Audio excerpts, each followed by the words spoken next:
the morning 50th, where courage remains. With lust and gleaming hearts of steel, they march into battle, with grim resolve to deal. For morning's honor, for morning's honor, they raise their cry against the Tsars. Fury, they'll never die. With discipline and valor, they'll stand tall. The morning 50th, answering the Emperor's call. The first dawn's all. The morning 50th, answering the Emperor's call. Through the fire and smoke, they press on, facing the Steel's horde until the dawn. With every volley, they hold the line. Their determination, unbreakable sign. Unbreakable sign.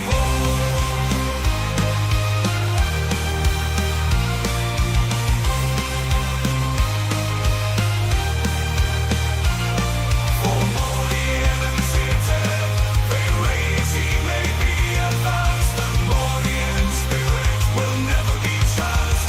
With faith in the Emperor, they fight as one. Their bravery shone, their bravery shining brighter than the sun. The light shining brighter than the sun.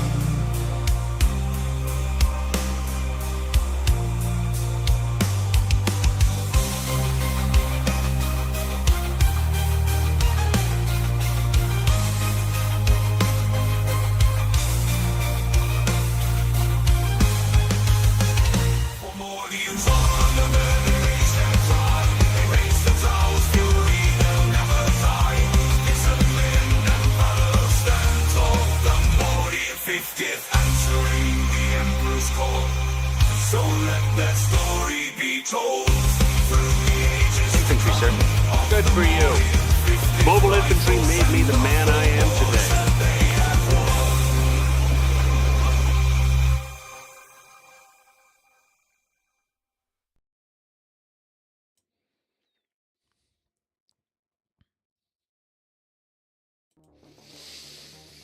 When will the lesson be learned? When will the lesson be learned? You cannot reason with a tiger when your head is in its mouth. Well. I was told, wait and see. I was told, we don't know yet. I was told we had to wait for the rules to come out. Well, the rules are here. And it might only seem like a little thing. But once again, I mean, I've lost track. I have lost track of the amount of times when I have been proven right.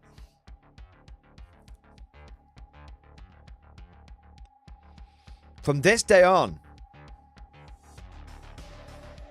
you put your faith in me. Gentlemen, we got some beef tonight.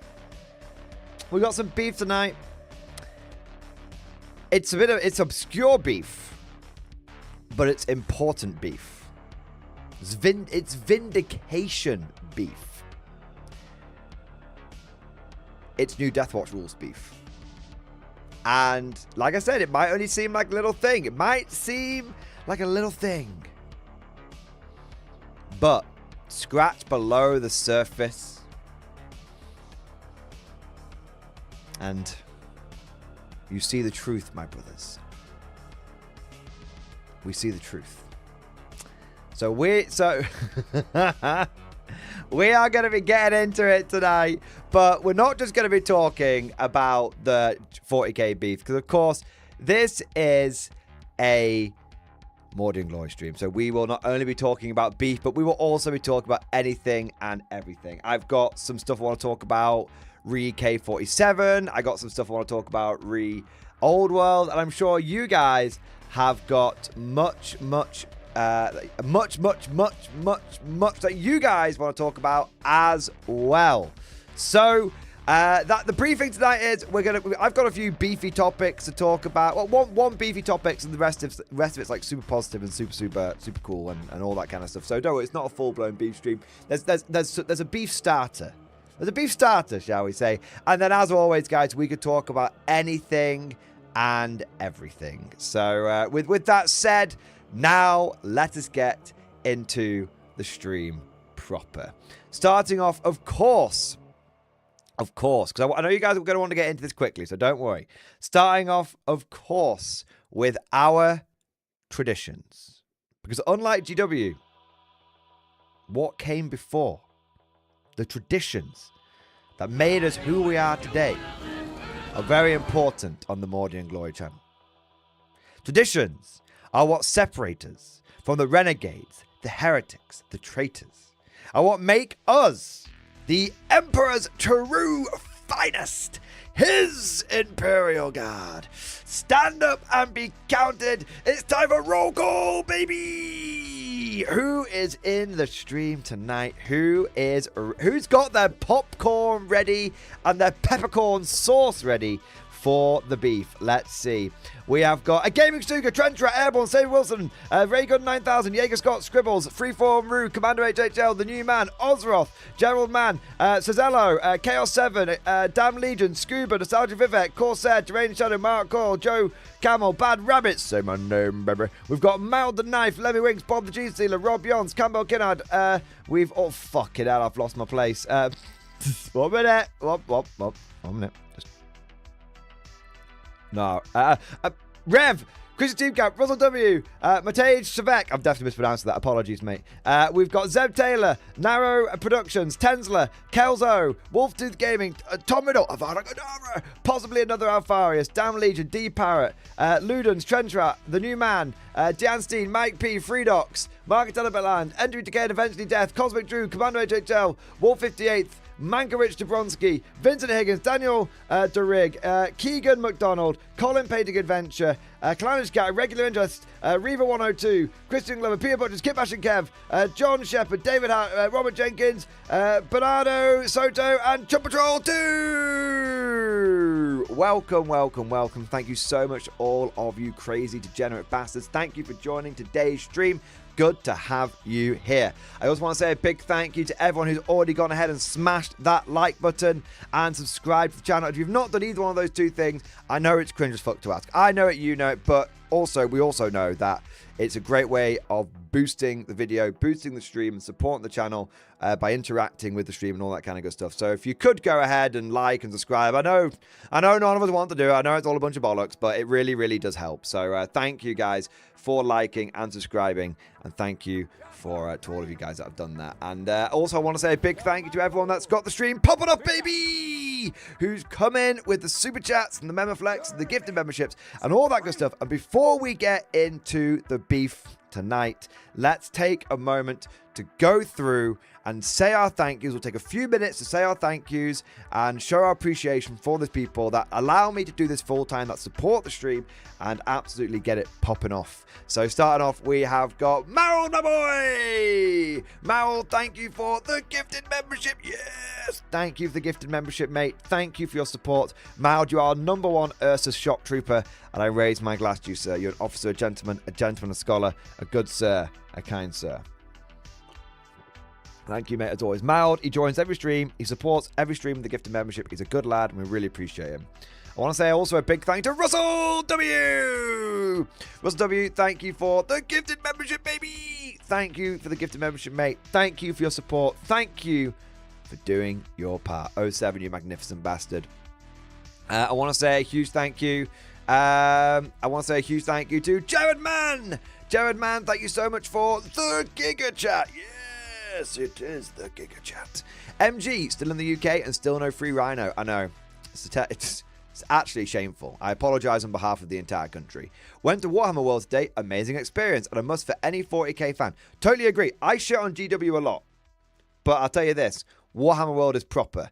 It's actually not a tourist trap. You know when you go to like a touristy place and the food is terrible and the staff are shit and the place is just a dump and it's just like resting on its laurels. One thing GW does right is Warhammer World is good. And I'll always I'm always very fair-minded with them. When they're shit, I shit on them. When they're good, I praise them. And Warhammer World is good and is worth going. Fucking love Bugmans. I want to say also, I went to Warlord Games after, tried Conflict 47. Now I've got a Brit Force rules and gear. What a game. Yes! The revolution spreads. The fire rises, brothers. I'm telling you, anyone who tries out Conflict 47, anyone who considers themselves a war gamer, you try that game, it taps into that DNA, it taps into what made you get into wargaming, and it's just so fucking good. Jared, man, love it. I'm glad that you're having a great time in the UK. I'm absolutely glad that you loved Warhammer World, and I'm really fucking hyped that you enjoyed K47, man. Fantastic. I also want to say a big thank you to Campbell Canard. Thank you for the 5 gifted memberships, baby. Yes, mate. Thank you for the 5 gifted memberships. Thank you for your support. Thank you for the 5 extra conscripts to hold the line in the name of the Emperor. Thank you, mate. I also want to say a big thank you to John Shepard. Thank you for the super chat. Pictures and stuff in stream discussion. Well, let's take a look. Let's have a look. Okay. Conflict 47 platoon commander with his 2 cronies, sniper team, and medic. I think Hetzers in World War II don't get the recognition they deserve. They were hard to knock out due to the excessive angles of the armor. Loads of shots glanced off them. 2,800 were produced, about 500 were destroyed, about 20%. Good number for a small vehicle. Oh yeah, the Axis were fantastic at repurposing like out-of-date equipment. A lot of people think that the Germans had like fleets of Tigers and Panthers and all that kind of stuff. But those things were, or even Panthers were actually producing relatively small numbers in comparison to the amount of like retrofitting that the Germans did, taking Panzer 1s, Panzer 2s, Panzer 38Ts and just making them actually work and upgunning them. So and not just upgunning them, but massively changing their purpose, taking like the Panzer 1 from like just having like a couple of machine guns to being like the base for something like a Marder and stuff like that. Yeah, really, they didn't have they had a few of the good tanks, which were the propaganda pieces, but they made do with a lot of shit tanks. Yeah. Nice. Mate, coming along very nicely. Love the pig iron heads, mate. I know I always say it, but love the pig iron heads. Yeah. Fantastic. I also want to say a big thank you to a Gaming Stuka. Thank you for the 28-month member flex. X-Force, baby. Double X-Force. Thank you for supporting the channel for over 2 years, man. Thank you for doing your part, sir. Do Catachan still have their own rules in 40k? They have a data sheet. So there's rules for the Catachan Jungle Fighters squad. And you have the Catachan Jungle Fighter platoon command squad and the Catachan Jungle Fighter heavy weapon teams, but they're specific units rather than like a separate codex, as it were. Within the codex is the recon detachment, which some consider to be the Catachan detachment, but it's more catch-all than that. The Catachans, you basically, no, you don't have a Catachan regimental doctrine, unfortunately. So, which, like you used to in sort of 8th edition and 8th edition, like 9th edition with like custom doctrines, stuff like that. No, it's not like that anymore, unfortunately. All right. Let me make sure I've not missed anybody here. No, I think we're all good. Okay. Okie croaky. Right. We're all caught up. So, thank you guys for joining and thank you for your patience. And we're going to get into the beef right away. So I'm just gonna say it. All right. Let me get settled in. I'm excited today. I don't know why I'm so excited. Look, I'm excited because it might only seem like a little thing, but it might only seem like a little thing, but to me it's a big thing. Okay? To me it's a big thing. Anyway, a few months ago, maybe even a few weeks ago, it's hard to tell anymore the change of pace is so fast. What seems like a few months ago is only a few weeks ago. But a few months ago, Games Workshop revealed the new Deathwatch kill team. And whilst there was some hype around the quality of the kill team and how cool the models were and stuff like that, which I acknowledged. I thought the models, they look cool. I was one of the few people that dared to go against the grain.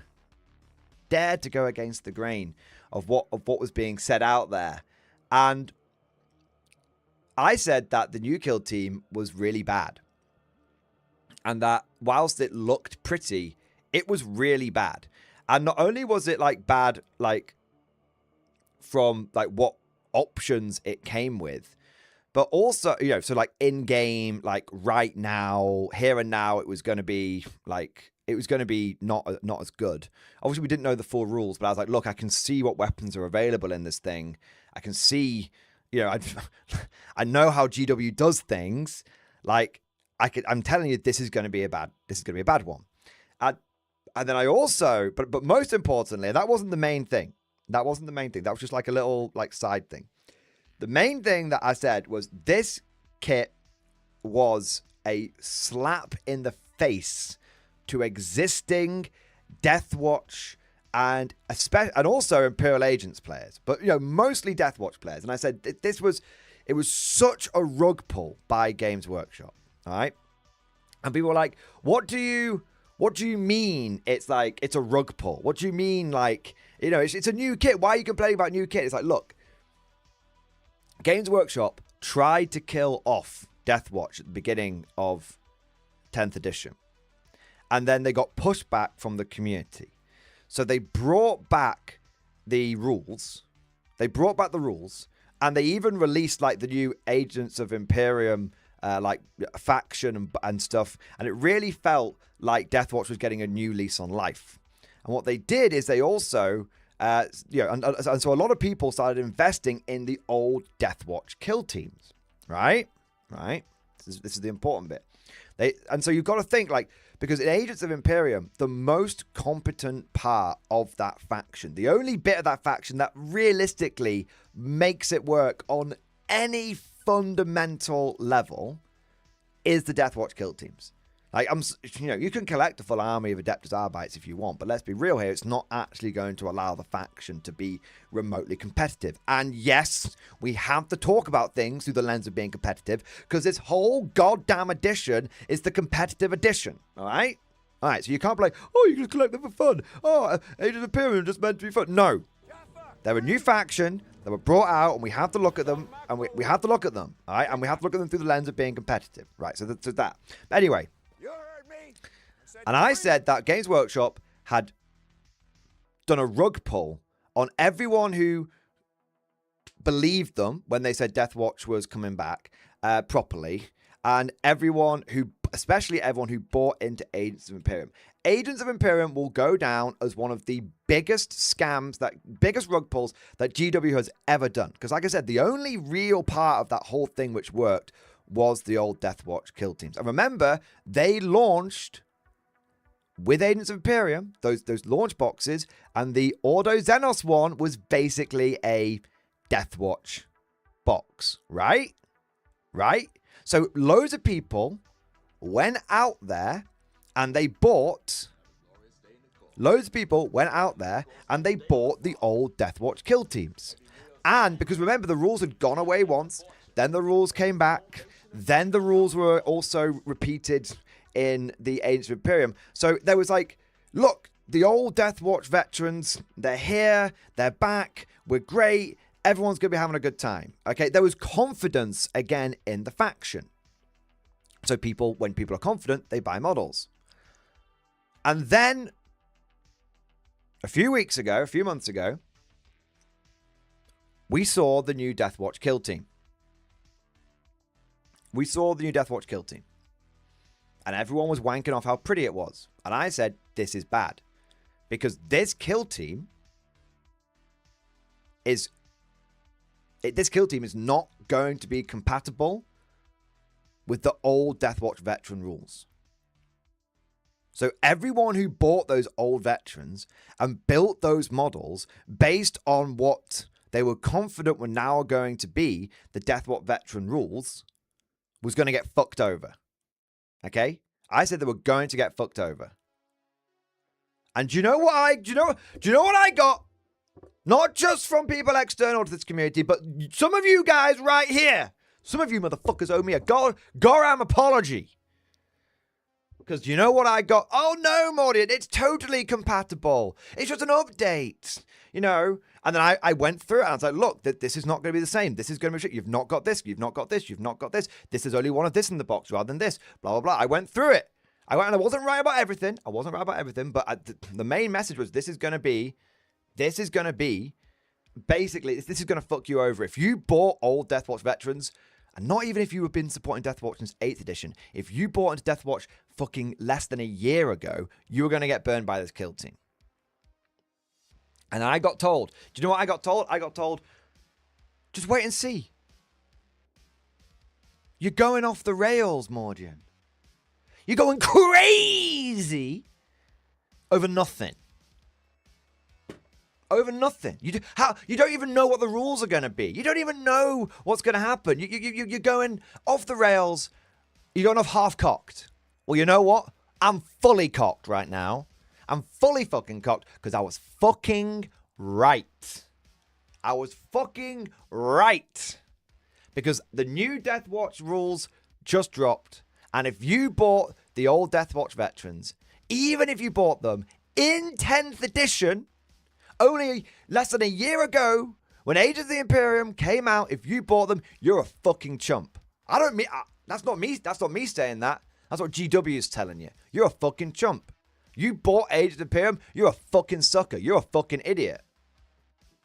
You're a fucking idiot. Because here's the new kill team, and let me tell you, you're gonna get to enjoy your agents for another 9 fucking months, and then when the new fucking edition comes out, and the new fucking codex comes out, and the old Deathwatch veteran kit's now been taken away. It's gone away now. It's gone away. And now you're going to be, if you bought into Ages of the Imperium, you literally got fucking rug pulled. If you bought into the old Deathwatch, you literally got fucking rug pulled. Because the new Deathwatch kill team, we're going to look into it right now. I'm going to back this up with fucking receipts. We're going to look into it right now. The new Deathwatch kill team, it is, like, at best, if I am being as charitable as I possibly can be, it's 50% compatible with the old team, which means, and if you actually look at the practicalities of the new kit, the practicalities of it, it's massively impactful in a negative way. So let's get into it. Let's fucking pull up these receipts, man. Let's pull these fucking receipts. Let's show that I'm not chatting a load of bollocks. Okay? Let's go.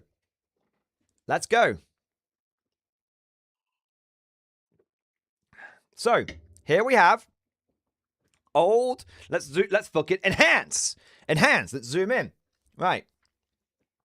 Here we have the old Deathwatch Veterans datasheet. The old one, not the current one. We'll get to that in a moment. The old one.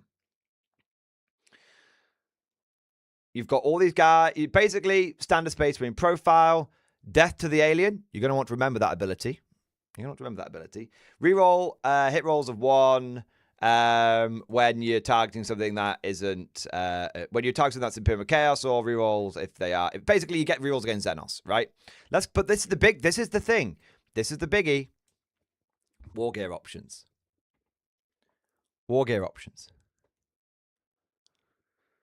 So your squad, 1 Deathwatch Sergeant, 4 to 9 Deathwatch Veterans. Everyone comes equipped with bolt, gun, and power weapon.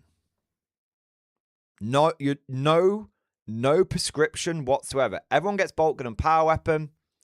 And if you want to leave it at that, you fucking can do. But if you want to start stacking up them upgrades, look at that list. Look at that list of war gear options. It's chunky, it's deep, it's thick, it's juicy. It's what you fucking want from a unit which is meant to be specialists from every single chapter, each one bringing their own unique war gear and weapons to the fucking party, where each member of the squad can be equipped in a unique fucking manner and can be its own small character telling its own small story if you want to. Or you can just load the fuck up on all of the fucking hardcore war gear. Okay? You can just load up in it. For every 5 models in this unit, up to 2 models can each have their power weapon replaced with one of the following. Bolt gun, basically bolt gun and shield, or power weapon and shield. Okay? 2 in a 10-man squad. No, 2 in a 5-man squad, 4 in a 10-man squad. Okay? 4 in a 10-man squad. Remember that. For every 5 models of this unit, up to 2 models each can have their bolt gun and power weapon replaced with 1 Deathwatch Thunderhammer. 2 in a 5-man squad, 4 in a 10-man squad. Remember that. For every 5 models in this unit, 1 model can have its bolt gun replaced with Stalker Baton bolt gun.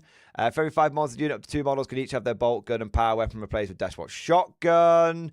For every 5 models in this unit, you can have for every 5 models in this unit, 1 model can have its bolt gun and power weapon replaced with a frag cannon.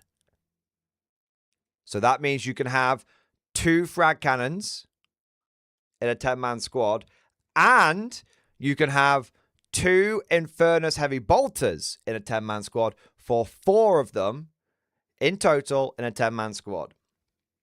Then you can have a guy with the Black Shield Blades, the Sergeant, specifically the Sergeant with the Xenophase Blade, and then you can have a combi weapon. Okay, so what was the most common, what did this all translate into? Well, like I said, you could basically have every single model in the squad with a unique loadout if you wanted to, but of course, through the lens of practicalness, through the lens of competitiveness, you weren't going to do that.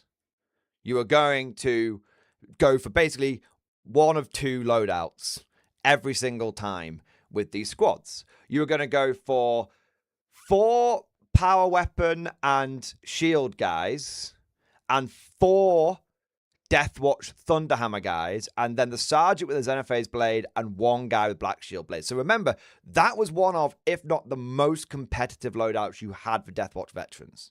Okay? The whole squad getting dialed up to the fucking 9s for melee. Going in there so they could snap necks, cash checks. All right? The other option that people went for is they would go for 2 frag cannons and 2 Infernus heavy bolters. And then you'd probably see them load up on some of the other melee stuff as well. Maybe you'd see them go for them having 2 frag cannons, 2 Infernus heavy bolters, and maybe 4 Deathwatch Thunderhammers. But the point is, you had 4 of the big guns and some melee, or you had all melee all the way dialed up to the 9s. Okay? Now let's look at the new datasheet.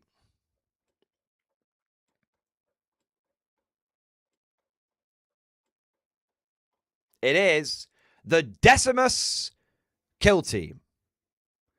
But Mordian, this is a new kill team.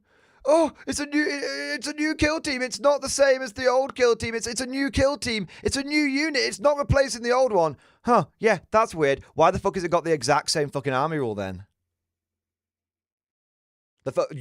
Army rule. Unit rule then. Death to the alien. It's not a replacement. The party asked you to not believe the evidence of your own eyes and your own ears, but to believe what they told you. It's the same fuck. So this is a replacement. This is a fucking replacement. Okay. Oh, that looks a bit different. Huh. That looks a bit different, doesn't it? This is you take it in a 5-man squad or a 10-man squad. But I don't remember having fucking Gravis veterans in the old kill team. Oh, I guess if you bought the old kill team and you put the Gravis veterans are the ones that have the heavy weapons, by the way, I guess you're shit out of luck. But you know, maybe someone will let you use the frag cannon guy to represent a Gravis guy, but Gravis armor's pretty different. It's a pretty different stat line, you know. It's not. I don't think it's really fair. I don't think tournaments, because remember, everything's got to be seen through the competitive fucking lens. I don't think tournaments are going to be okay with you having a standard power armor guy representing someone who's toughness fucking 6 with 3 fucking wounds. I don't fucking think that's going to be the case. I don't think it's going to be the fucking case. I think they're probably going to be like, no. But maybe you put him on a 40 mil base. Maybe. Okay. Maybe there's ways around that. Okay. Let's get into the war gear options. Well, firstly, so everything's a lot more prescribed now. Did you build your Deathwatch Sergeant with a combi weapon? You're shit out of fucking luck. I want to make sure I'm not lying here. Nope, no option for a combi weapon now. You're shit out of luck. Did you give your sergeant? Did you give your sergeant a Xenophase blade? Well, I guess you're shit out of luck then, aren't you? Because the sergeant can't take the Xenophase blade anymore. Oh, yeah, no, someone else can. A guy with a bolt pistol. But now your sergeant, you know, the guy that maybe you know, because maybe like we said, Deathwatch are like a whole squad of characters. They're really fluffy. They're really flavorful. You know, now your sergeant, he's been demoted. Yeah, you can just call it a power sword. Yeah, we're not even got to the main bit, guys. This is all just the little bits. Okay, it's all just the little bits. Yeah. Oh yeah, we could just. You know, it's okay. Plasma pistol could be combi weapon. Yeah, okay. Yeah, or the combi, or the guy maybe you built it with a combi plasma. That's a plasma pistol now. Yeah, okay, maybe. Yeah, maybe. You know, or we could just say that. I mean, you know, I don't know why you, the player, are having to do all the work to adapt your fucking army to some arbitrary decisions that Games Workshop made. But sure, you do the fucking legwork. You know, God forbid Games Workshop try and fucking accommodate you and wash your balls for a fucking change. God forbid. God forbid. But anyway, sure. It's not a big deal. Okay, sure. Each Gravis veteran is equipped with Infernus Heavy Bolter, Bolt Pistol, and Close Combat Weapon. Remember that. It's going to become relevant very, very soon.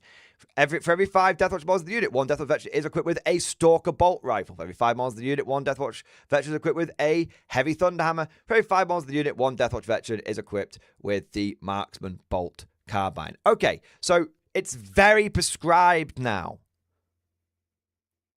So before, if you had a 5-man kill team, and you made that 5-man kill team so that you had two Deathwatch Thunderhammers, which you could do, and 2 guys with power swords and shields, which you could do, and your sergeant with Xenophase blade and combo weapon, which you could do, that loadout's fucking gone now. That fucking loadout's gone now. That's just gone. Do you want to know why it's gone? Because look at the fucking war gear options. For every 5 models in the unit, up to 1 model's Infernus Heavy Bolter can be replaced with one of the following. Can be replaced. Not in addition. Can be replaced. So before, in a 5-man squad, I could take a frag cannon and an Infernus Heavy Bolter. Now, I get one or the other. In a 10-man squad, before, I got 2 frag cannons, 2 Infernus Heavy Bolters. Now, I get to pick. I get half the number. Half the number.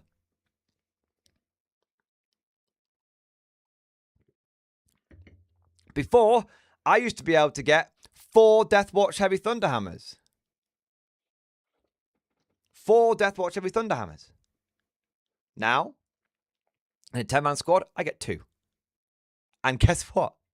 I have to pick between the Deathwatch Heavy Thunderhammers and Power Weapon and Shield.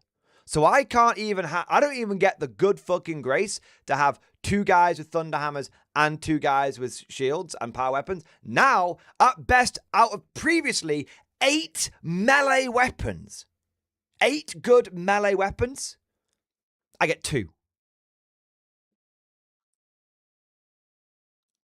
I get 2.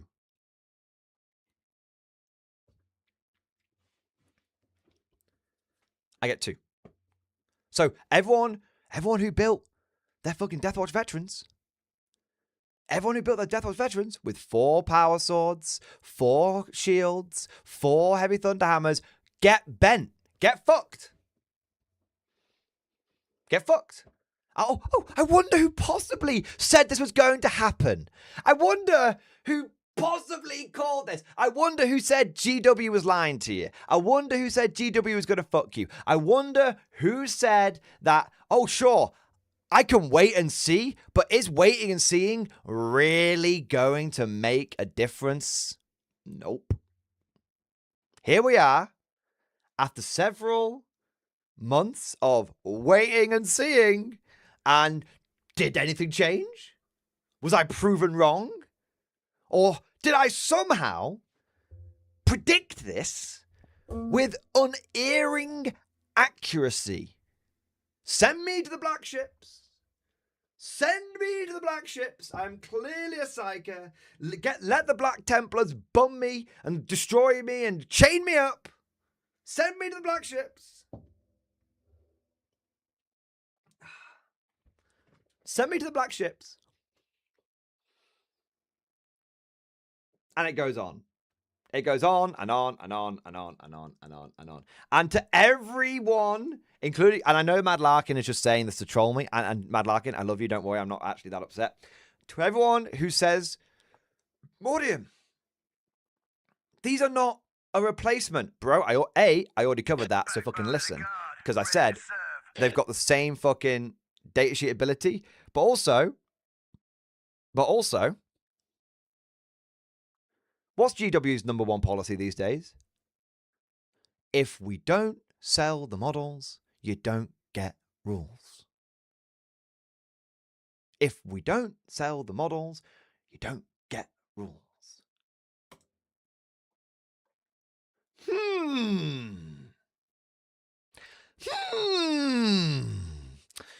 Where's the Deathwatch where's the Deathwatch veteran box? Oh, I can't find it. I can't see it.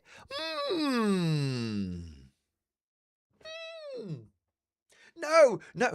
The party tells you to reject the evidence of your own eyes and your own ears and to believe what they tell you. This isn't a replacement. This is an addition. Well, you know what? I'll happily wait and see for a few more months. I'll happily wait and see, but you know what? I don't think it's going to change anything. Do you think waiting and seeing a few more months is going to make any fucking difference at this point? And you know what? As Nathan James has just said in chat, y'all are missing the point. They just keep doing this at this point across the board. Across the board.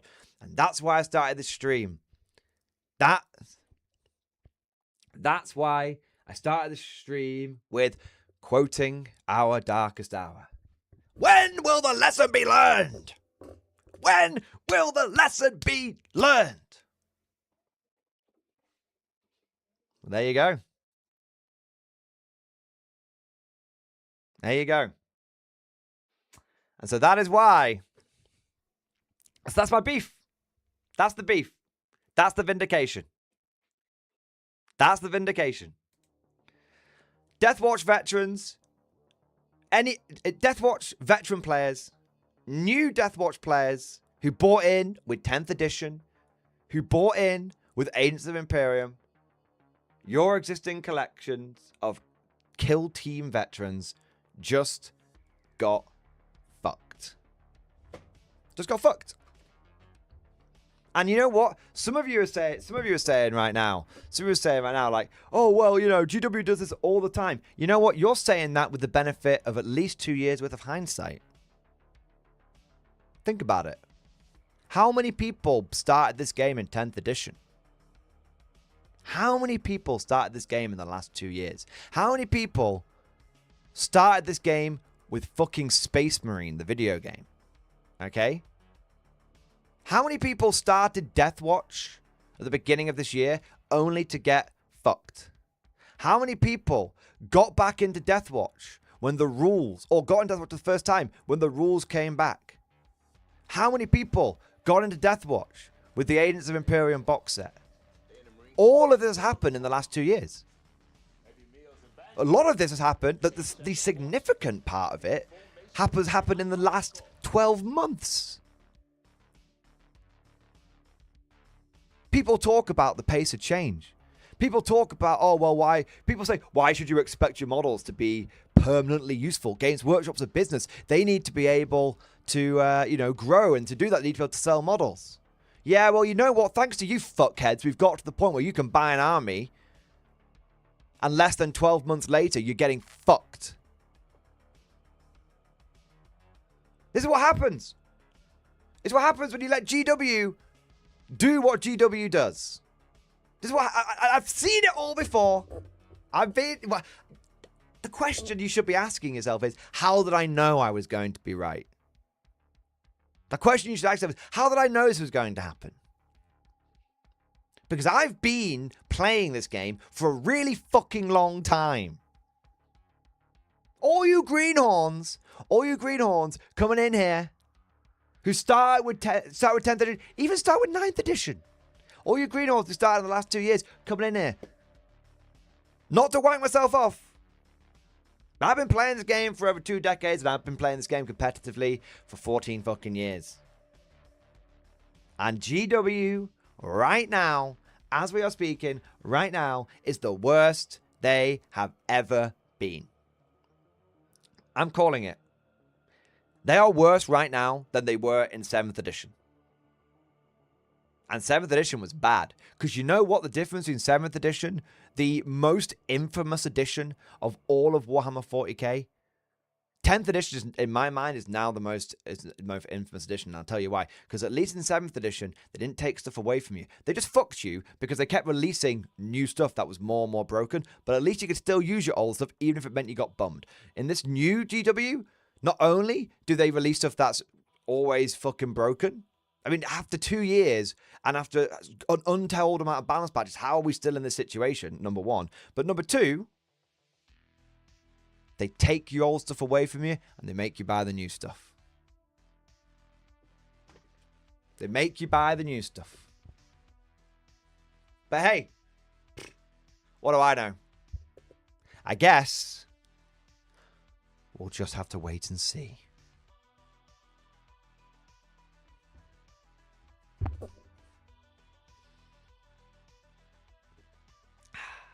So, what do you think?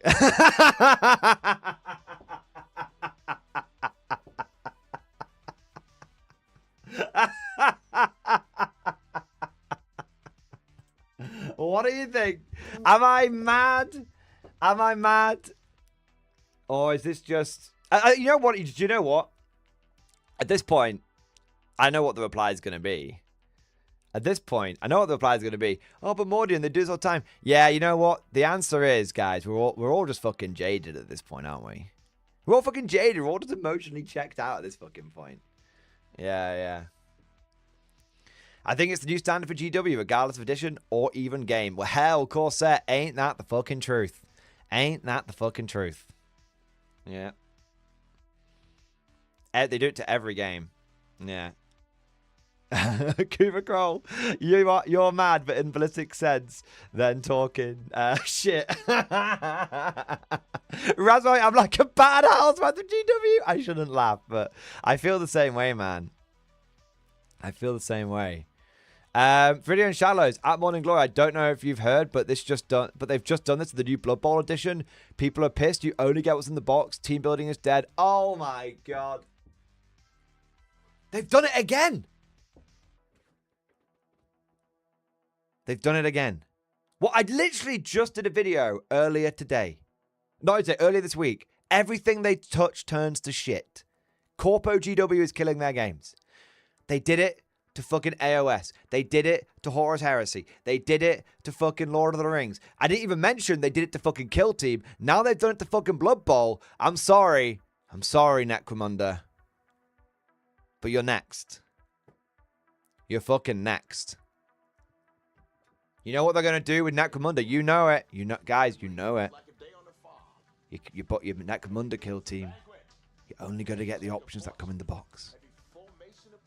If there's any fucking game which is susceptible to this shit,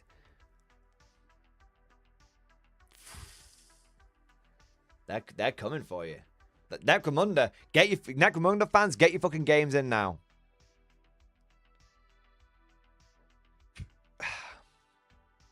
Yeah. Yeah. Mix. Yeah, Kill Team's fucking goners. They're just every game, man. Every fucking game. I don't know. I don't know what, man. I don't know what. I don't know what the fuck is going on. It's like. It's not. Here's the thing, right? Here's the thing. There's going to be a lot of people in this stream right now which think this is a old community versus new community. You know, because a lot of people that are going to be like, oh, GW told me I wouldn't be missing all this kind of stuff, right? And that, you know what? I don't even think that's fucking true. Okay? Because it's not old heads which are getting affected by this anymore. Guys, they've already fucked all the old heads over. It's you, the new guys. They're coming for you next. This happened in the space of 12 months. Games Workshop will not be denied. They wanted to fucking get rid of the old Deathwatch veterans. They wanted to get rid of them. And and one way or another, they're gonna do it. It is the slow blade which penetrates the shield. Yeah. Yeah. Yeah. Shouldn't you be shitting your pants since Alwood's getting more attention? Oh, yeah. Oh, I am. Oh, I am. Yeah. Believe me. Believe me. Oh, World. Even Jacinto, our last bastion in these dark times, is at risk from inhuman, genocidal monsters.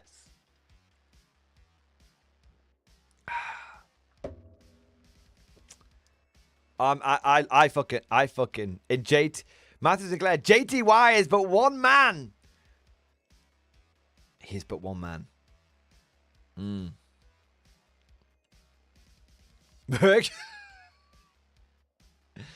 Yeah. GW equals game wreckers. Yeah. It's crazy, man. It's fucking crazy. Let's see. We've got some super chats coming in here about this topic. Let's see what people are saying. Woodimp, thank you for the super chat, man. Check stream discussion. All right, let me have a look.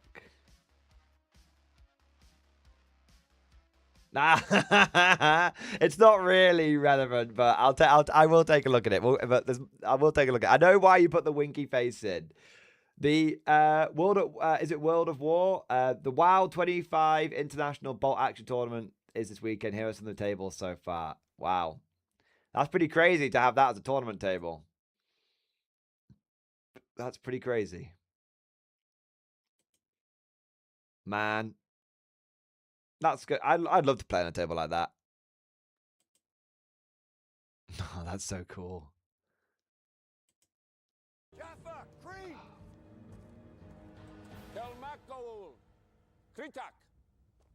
That's cool, man. That'll be an insane board to play on. Oh, that will be even more insane. Oh, wow. That's cool, man. That's very, very cool. That's very, very cool, Woodham. And I know what you're winking at. GW boards versus box boards. I know, man. I know. I'm right there fucking with you. Keep your L-shaped mirrors. I knew it. Curtis Thompson, thank you for the Giga Chat. Remember, chat, every time GW makes something new, they take something away. Sometimes they take away two things. The addition of loss. Right, okay. You know what, Curtis Thompson, this is a really, really, really... This has triggered something in my head, and it's a really good point. We've got over 300 people in this chat right now. 300 people. I want to say welcome to all of you and thank you for joining. But I also want you to, if you can, if you're driving, obviously, you know, be safe. And if you're at work, don't get in trouble with the boss. But if you can, just name one or more things, one minimum, more if you want to, one or more units in your army, in your collection, which has been either removed, invalidated, or has been replaced in a non-compatible way in 10th edition. It's one thing. Okay? So, like, if you had Space Wolves with Grey Hunters with all, like, plasma guns and shit, and the new Grey Hunters don't have that, that's an example. You know, the new models are great, but your old ones don't really work with the new ones, right? Just in 10th edition. Just in 10th edition.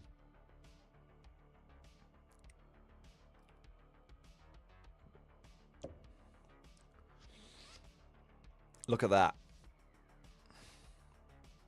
It doesn't have to be Warhammer 40k, by the way. The Opal. It doesn't have to be Warhammer 40k. It can be any game. You know what? Lord of the Rings fans, welcome here. Age of Sigmar fans, welcome here. What was the other one that they diddled? Horus Heresy fans, welcome here. Kill Team fans. 40k fans. Just in the last 2 years. Warhammer Fantasy, I know, but just in the last 2 years. Just since the tenure of new GW truly began.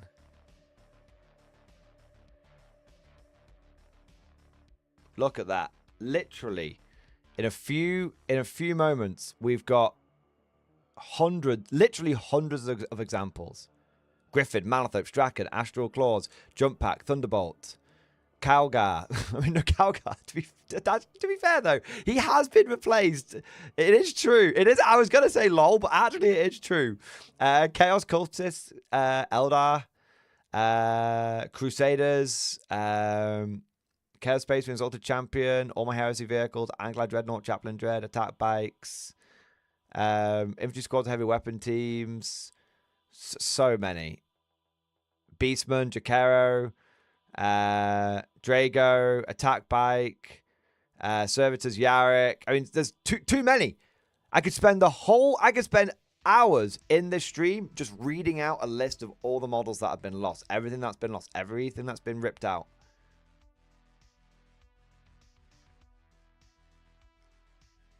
Yeah, man. Curtis Thompson. Every time, think about how much stuff has been, how many new factions have been released, and yet think of the insanity of this. Think of the paradox of this. Think of the I don't know what paradox is maybe the right word actually. That we've never had a faster release cycle from Games Workshop, and yet the game has never felt more bare. How have we had so many new things be presented, and yet the edition has never felt so bare? So many people have felt like this is the edition of loss. How can 10th be the edition of loss? How? How can the last 2 years be the edition, the 2 years of loss? The age of darkness.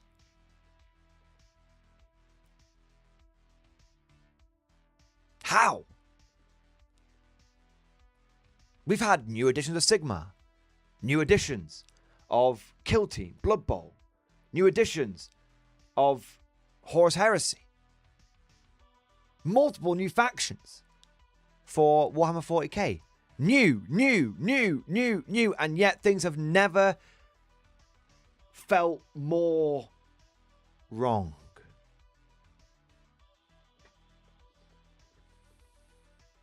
It's the age of blue, but Mad Larkin, you're fucking right. It's the age of blue balls, man.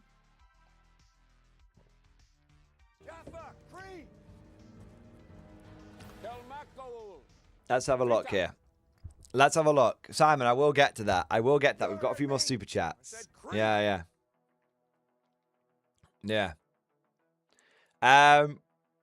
We've got a few more things coming in here. But Simon, that's a very, very good question. I'll get to that in a moment. Cosmic Drew, thank you for the super chat, man. Hobby update and a stream discussion. And a question about Project Paragon. All right, let's have a look, man. Let's have a look. Well, I pushed the burn and assembled all my linebackers. Fuck, man, you only fucking had one built yesterday. Once you get used to them by the 4th linebacker, I didn't even need the instructions. Now that is that's a big deal. That's a fucking compliment right there, isn't it? I magnetized 2 of them for all options and kept the autocannon on the others. Chin mount can be push fit so you can have flamethrower or the 30 cal, but no issues. I'm also beginning to work on the first squad of blue team. The models are assembled. The only question, should we worry about a command team as well, who will be part of blue team? The infiltration team, blue goals to get out there and to go and get personnel. I need to know from my guys to decide on head suggestions or thoughts. Well, firstly, Cosmic, I love the linebacker, man. Secondly, I can't believe you've built 3 linebackers in what feels like 24 hours. You absolute mental bastard.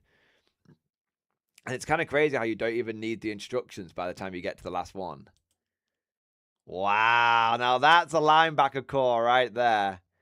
Amazing, man. As for blue team, honestly, you know what, man? I know it's good. I know it's like a community-based like Paragon thing. You know what? I think most people will just be happy to be included.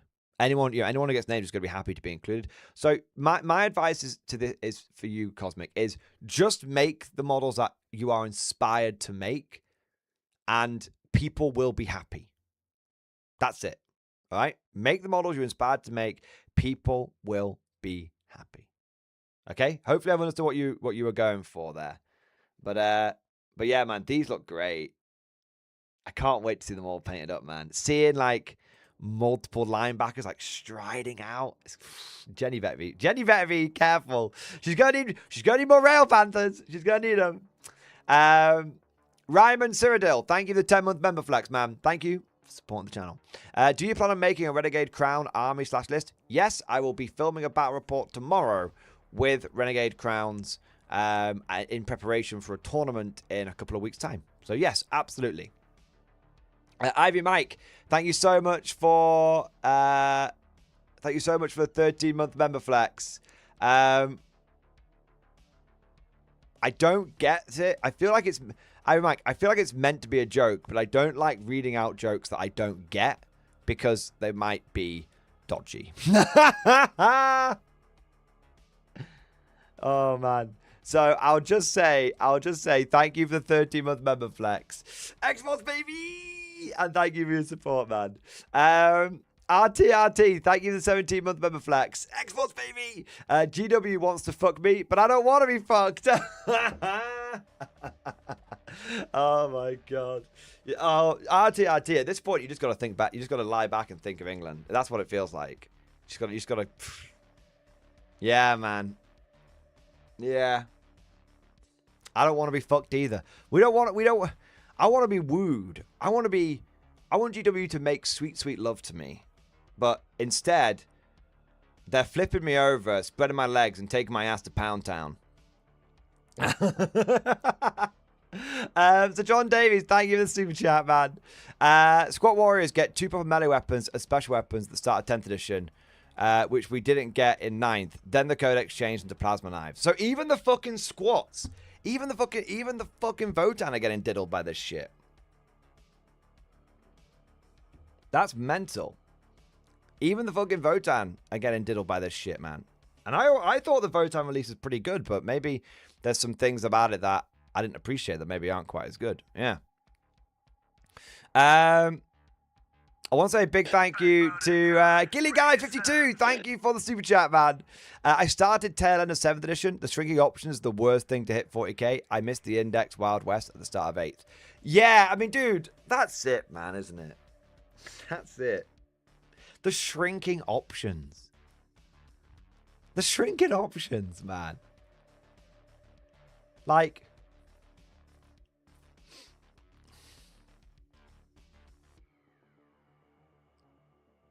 it's just,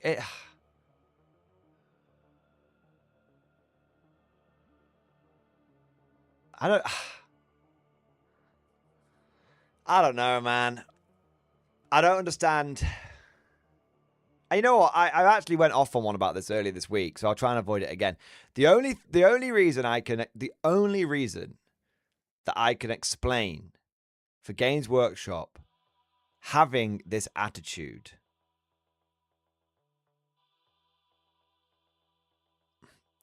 I don't think you can say it's because of Chapter House and this, that, and the other. I think all of that's window dressing. I think all of that's excuses. I think all of that is just bollocks.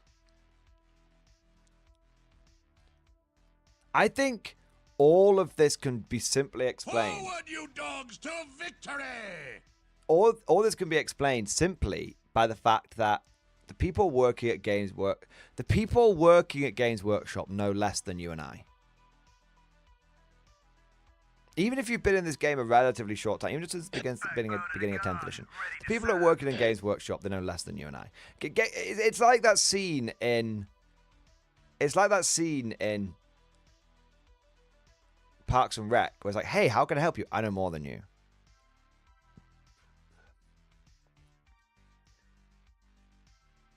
The people who work at Games Workshop, they know more about business.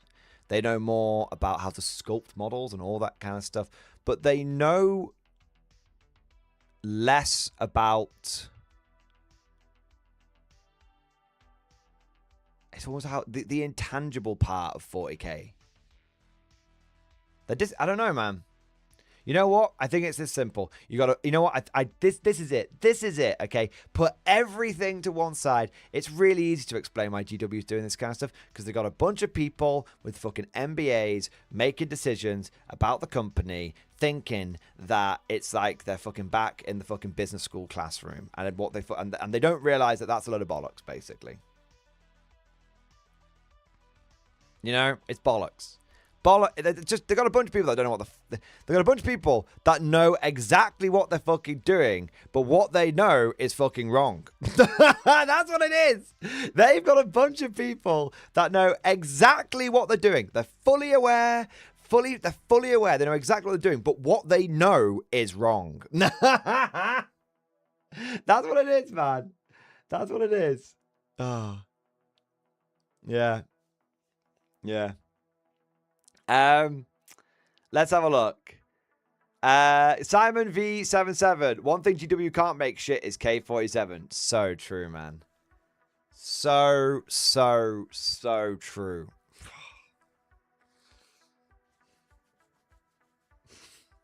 Right. Right. I'm gonna check something now. Okay. I'm gonna check something now. I'm checking something, right? I'm checking something.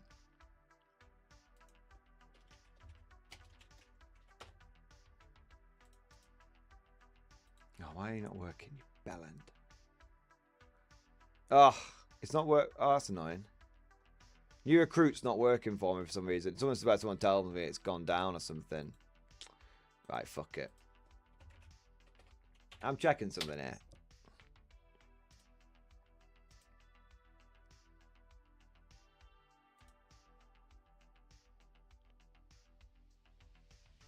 I'm checking something here. Where are you?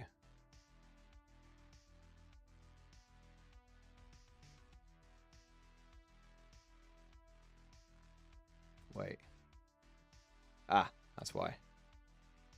I was a bit confused then for a moment.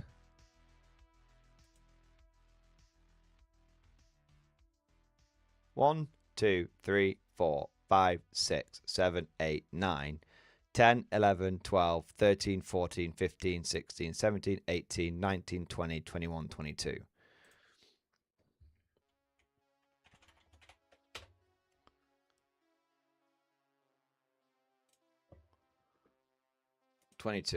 One, 2, 3, 4, 5, 6, 7, 8, 9, 10, 11, 12, 13, 14, 15, 16, 17, 18, 19, 20, 21, 22, 23, 24, 25, 26, 27, 28, 29, 30, 31, 32, 33, 34, 35, 36, 37. Okay, so what I was doing there, what I wanted to check was, I don't know what prompted it in my mind, but I was like, it was to do with like games work. One thing GW can't make shit is Conflict 47, and one thing that I prompted in my head was like, Emperor's Children are one of the latest factions to be released by Games Workshop. They have got 22 data sheets, and no one ever uses more than like 5 or 6 of them because the other ones are just trash, just bad. Okay. I go over to Conflict 47. I look at the smallest roster there, which is, I believe, the smallest roster, which is the Imperial Japanese Army, which has got 50% more data sheets, and every single one of them has a role. Every single one of them can be useful. It's crazy, man. It's crazy. Yeah. Yeah. It's crazy. Yeah. I honestly... One thing you can't make sure it's Conflict 7, it's so true. And I just think, I don't know, man. I got it. Look, right, boys and girls. Just listen to me here. Jafar, hear me.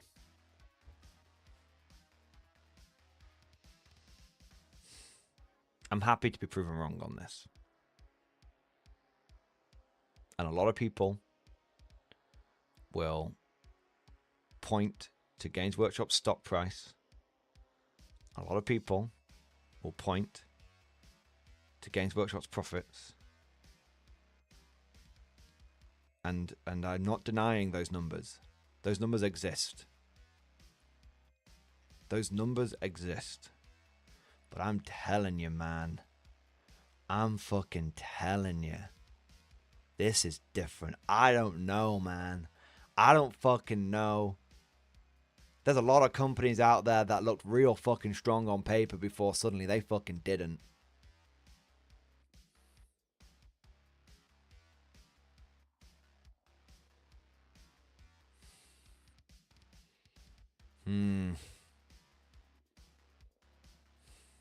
I'm pretty fucking sure Enron looked like a good investment until it very fucking suddenly didn't. And I don't know. I'm not an economist. I don't know shit, man. I don't fucking know shit. But I have a feeling. Maybe I do need to be sent to the black ships. And maybe I'm just fucking wrong. I don't know.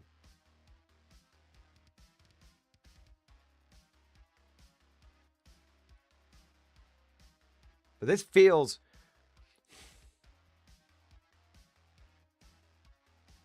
I don't fucking know, man.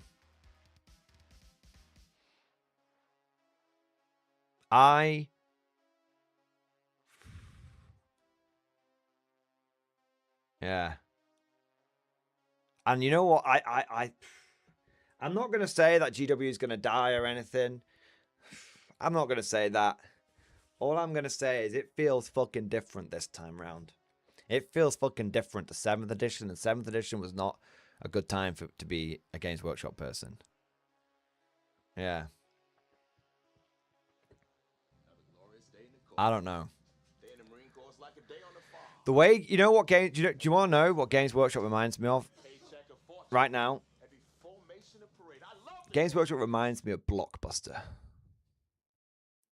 And everyone loved Blockbuster. And everyone, and not just Blockbuster, but the whole concept of film rental. Rent a film. Everyone did it. Until suddenly, it felt so last year.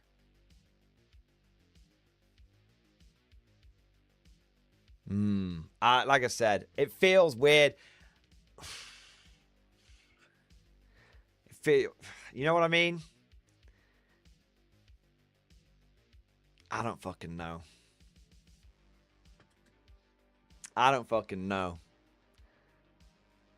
Anyway, let's move on. Papa Whiskey, thank you for becoming a channel member. thank you for becoming a channel member. Thank you for doing your part. I'm pretty sure you're a channel member before, so thank you for renewing your channel membership, sir. Andropic Tyranny, thank you for the super chat. Story of how GW killed my game in stream discussion. All right. I got burned out on 40k, so I decided to try Underworlds. Over about 18 months, I played quite a few games with the club and built a big collection of decks, boards, dice, and models. Then one day, I turned up and all the Underworld players were gone. When I asked what happened, I found out GW had made every single card invalid, reprinted everything, invalidated the boards, and even the dice. They basically deleted the game and started over. We were furious. Nobody plays Underworlds anymore. It's a shame. It was a fun game. GW killed it at our club, and I ended up recycling 200 quid worth of stuff. I'll never go back. Now I play Achtung Panzer as my skirmish game, and it feels good. This happened about 6 months ago. I'm still annoyed about it. I thought specialist games at GW would be safe from the 40k treadmill. Trust me, All World is next. They come for all games eventually. I mean, that's it, right? Dude, Underworld is just a whole game that just... It's a whole game, man. And yeah, Games Workshop seems to think that every game needs to be able to stand on its own 2 feet, and every game needs to be, like, 40k. Reporting for duty, sir. Yeah, man. Luchid09, so I don't understand why couldn't people just keep playing the game? Because there's an element of it feeling tainted. People can do. They absolutely can do. But it is the nature of some games and some industries that... The nature of some games and some industries. But it's all in your head. Yeah, and Lucian, you're absolutely right. You're absolutely right. But human beings are... We're not robots. When was the last time anyone said human beings were fucking logical and made sense? If your thing is being fucked with, it's going to make you feel bad. Some people are going to move on. And thing is, what happens is, especially... Okay, I can actually explain this. So... When you have a niche specialist game like Underworlds or Warcry or I'm going to say it, Age of Sigmar. It might sound it is a bit niche. It's a bit more niche than 40k. All right, not saying it's a bad game, but it's a bit more niche. Or even like Horus Heresy. Okay, when you have games which are a bit more niche. They're very, so actually, this is a really, really, really, really, really good point, and I think it's something that people in Warhammer... Okay, Lutz, I'm not having a go at you, and I apologize if I'm telling you how to suck eggs. Please forgive me. But I'm going to use you as an example of someone who plays 40k as their main game and doesn't really play any other games. Maybe you play a little bit D&D here and there, whatever, but pretty certain that the only game you really play on a regular, consistent basis is Warhammer 40k. But like I said, please correct me if I'm wrong, and even if this isn't you, I'm going to use it as an example of someone that, 40k is the main game, right? In 40k, if you're in Warhammer 40k, if 40k is your main game, you're part of a global community, all right? You're part of a global community. One of the best selling points of Warhammer 40k is you could move to any town, any city, anywhere, and there's a reasonable chance, in the Western Hemisphere, but probably not just the Western Hemisphere anymore, and you will be able to find a game of Warhammer 40k and a game club. Okay, so it doesn't really matter if GW, it doesn't really matter if Games Workshop, goes to New Edition, because you're part of a global community and everyone kind of just goes along with it. And the community is big enough and unified enough that even if some people fall out of things with changes, there's always more people coming in through the funnel, right? This is very, very, very, very different to more niche, specialized games. Using Old World as an example, there are some places where Old World is booming. And there are some places where Old World is non-existent. There are some places where Horus Heresy is booming, And there's some places where Horus Heresy is non-existent. And same, I would say, for a lot of these other smaller games that GW does. Now, let's use Horus Heresy as an example. The problem is, when Games Workshop comes out and says, here's Horus Heresy 3.0, if you've got your tight-knit group in your area, and you're fortunate enough to have a Horus Heresy group that plays regularly in your area, if there's like 10, 50, if there's like 20, if there's like 10 to 20 people that play that game pretty regularly, and Games Workshop comes out with a shit sandwich, because that's that group will fall apart, because half the people might just quit there and then. They might just quit there and then. Because they're like, fuck this, I'm not going to stick around. I was hoping GW would avoid our game. I'm just not going to play this. I'm going to go find something else. The other half that remain, half of them are going to go to the new edition, and some of them are going to try and stay in the old edition. So what went from a group of 20 people, which is a community that is enough to sustain is enough to sustain enough for a local hobby store to support, goes down to potentially 2 groups of 5 people.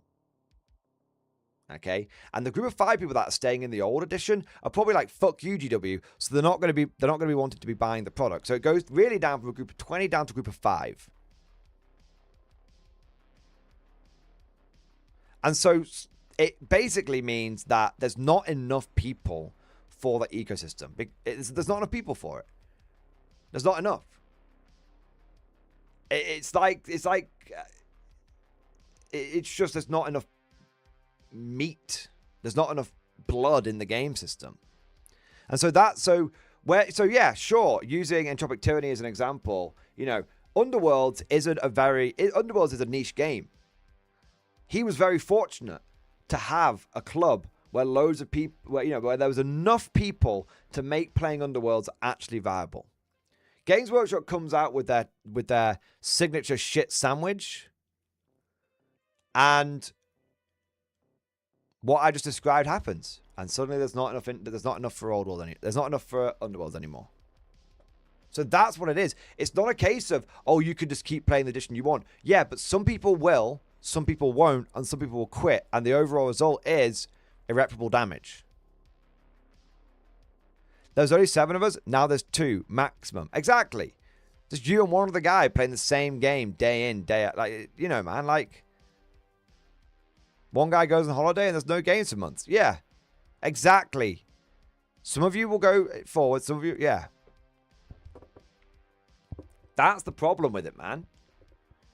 That's why when Games Workshop tries to treat their specialist games like Warhammer 40k, it just fucking kills them, man. That's why every time Corpo GW touches one of their specialist games and tries to give it the 40k treatment, and let me make something clear, I'm not saying they're making it like 40k, but they give it the 40k treatment, like only models in the box, only models we sell get rules and blah blah blah blah blah blah, all that kind of stuff. It's that's why right now they've got the reverse Midas touch. They've got the here's a good example. They've got right now, Corpo GW is suffering from a reverse Midas touch because the people that look at this, right? Just think about this for a moment.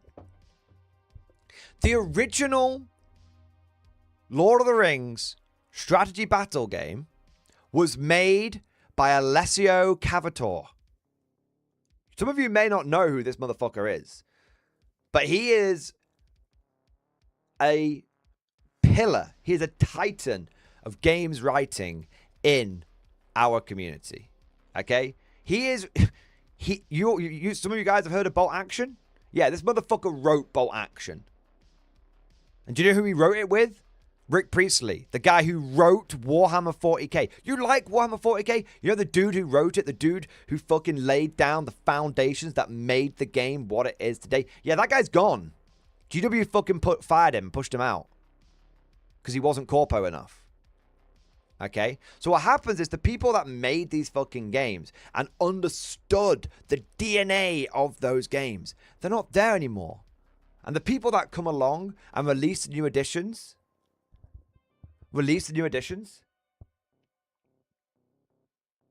to them it's just a job. The original Middle-earth strategy battle game was a passion project. The new edition, it's just some dude's 9-to-5 job, man. That's the difference. Tim, can I jump into voice for like 5-10 minutes, lol? I just want to say that. Of course, loot. All right, we're going to be going to our on-the-ground reporter, Lucian09. Lucian09, man, I'll call you on Discord, mate. Let me know when you're ready. I do have some more super chats I need to do, but we'll get to that. And Lutz, by the way, I'm fully okay with you coming on voice comms and telling me I'm being ridiculous and over the top. I never mind people disagreeing with me, okay? And if it gets to the point where we have to agree to disagree, that's okay, baby. That's okay. But if you come on and want to wank me off and say I'm right about everything, yeah, I'll take that too. I'll take that too. All right. Ready the Vox array?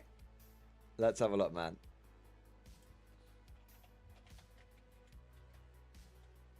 I can't find him. Reporting for duty, sir. Oh, there he is. Has anyone else noticed the Discord function's kind of shit? Do you want to do it, Lutz? I'm good to go after your super chats. Are you sure, man? Are you sure? Okay. We'll do super chats first. You heard me? How many have I got to do? Because it might take. I don't want to rush them. Okay, no, we'll be okay. We'll do them now. We'll at least do some of them, so we're not falling too far behind. Okay. Simon V77, you should ask how many people quit 40k since 10th edition. Okay. It's a great question, but I'm going to adapt it slightly. All right. So we asked before, how many of you have lost units? Or, not just lost units, but had units replaced by something that is no longer compatible with your existing, with the old unit, right? Like old Grey Hunters, new Grey Hunters, that kind of stuff. I'm going to ask you guys a question now. How many of you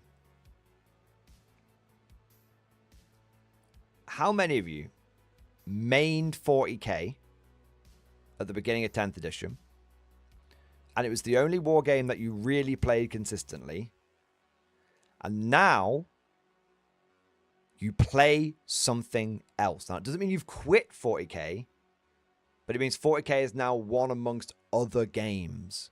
Some of you, or you don't play 40k anymore. Do you see what I mean? Because a lot of people are going to have their like heads turned, but they're still going to have their 40k collections on the shelves, waiting for like 11th edition, right?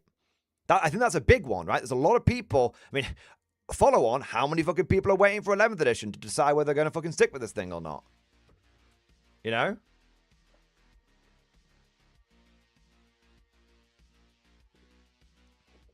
Yeah. There's people.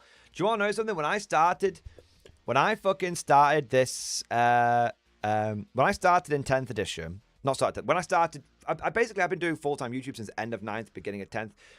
At the end of 9th edition, people were just taking a general break from like, at the end of 9th edition, we did see a bit of edition slowdown. We did see a bit of edition slowdown, that's true. But it didn't feel like people were quitting 40k. It felt like people were like trying out a few of the different games, but it was really on the understanding that they were trying something else out, but they knew they were going to come back with 10th edition, right? Let me explain the difference here. They knew they were going to come back with 10th edition. They were just having a break for the last 6 months of 9th edition. Now I feel like we're in the situation where people are not sure they're going to come back with 11th edition. Like, they're waiting to see what 11th edition brings. But rather than going on a palate cleanser, what they're doing is they're like, I'm going to go and try other things for a bit. But if 11th edition doesn't fucking deliver, I'm not coming back to 40k. I might come back with 12th. You know? That's that, you know. How many of you like got an eye on 40k? How many of you got an eye on 40k, but you're not buying anything new and you're buying into other game systems? Still got your old models, but your money doesn't go there anymore. Your money goes to something else. So all part of this in the same question, right? Godlike perk. Morning Glory. If 11th edition isn't spectacular, then K47 becomes the main bay. Send me to the black ships. I told you K47. I'm telling you boys, K47. It's going to be big. It's going to be big.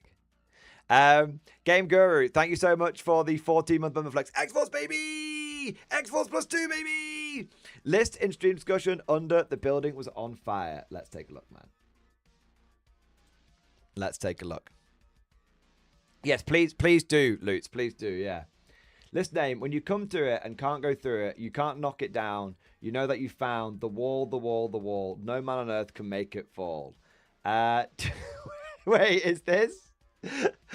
Wait, is this an Iron Hands list? Hammer of Averni, Iron Father Ferios, Karnak Var, Ancient Terminator Armor, Captain Terminator Armor, Tech Marine, 10 Heavy Intercessor Squad, 5 Stern Guard, 10 Terminator Assault Squad, 5 Terminator Assault Squad, Ballistas Dreadnought, Redemptor. Wow. So quad Dreadnought and then just fuckloads of big boys? Is that 2,000 points? That's an insanely elite list, bro. I mean, it's like 30 big lads. It's 30 big lads, 5 characters, and 4 dreads. Wow. That's a lot of chunky boys. Hey, you know what? That's a list you can build up and paint in a weekend. Yeah, man. It's very elite, but it's very Iron Hands. I don't know. I have no idea whether it's going to be good or not, but I will say that it's cool. I will say it's cool. From Game Guru, here's my Iron Hands list. Use the new attachment we just got. I got our new guy, which gives our double oath of moment to any target he can see after the first one dies, in a giant 10-man brick of Assault Terminators. They have an ancient representing the colours and bringing back a dead model every turn. I know you're not a big Math Hammer guy, but I included 2 graphs that show the expected damage output of my Medusa, Gorgon, Assault Terminators against the Big Knight and Matine himself. Iron Father Ferios gives those 10 heavy intercessors a 5 fill and a pain and an extra pip of OC. 4 dreadnoughts to make sure they remember the fury of the Iron 10th. The flesh is weak. I would love you to take a glance at the release stratagems for the new Iron Hands attachment on Warcom. I'll probably circle back round to it, mate, just for the sake of time, but I mean, dude, just tell me, man, are they really good? Are the stratagems really good? I mean, 10,000 simulations. Just do just fucking rinsing through a Big Knight, basically guaranteed. Basically statistically guaranteed to kill Mortarion, man, or a Big Knight. That's crazy, bro. The list looks cool as fuck. But yeah, let me know what you. I'm just gonna guess that the stratagems are busted. I'm gonna look at the stratagems and it's just gonna make me just be terribly vexed as a guard player and terribly happy for the Iron Hands players. You know what I mean? Because I can be happy for someone else whilst being upset for myself. Sir Newbie, thank you so much for the super chat, man. Even though I got quite a few 40k armies and plan to redo my guard into Kriegstart, I've yet to play a single game of 10th. I plan to, but 3 of my friends dropped due to 10th. Don't hold hope. Yeah, man. I know more people who've quit 10th than have started it now at this point. Yeah. Yeah, very interesting, Sir Newbie. And yeah. Game Guru, yes, uppy downy strats, mounts on damage, you get to pick a sustained and lethal, +1 to hit, +1 to wound if you start below starting. Oh my fucking god. Stop! My platoon's already dead. Let's have a look. Eldon Lean, thank you for the 21 with member flex. My first Middle Earth strategy battle game army in Steel Legion Vowels. Great timing. Let's have a look, mate. Let's have a look. Another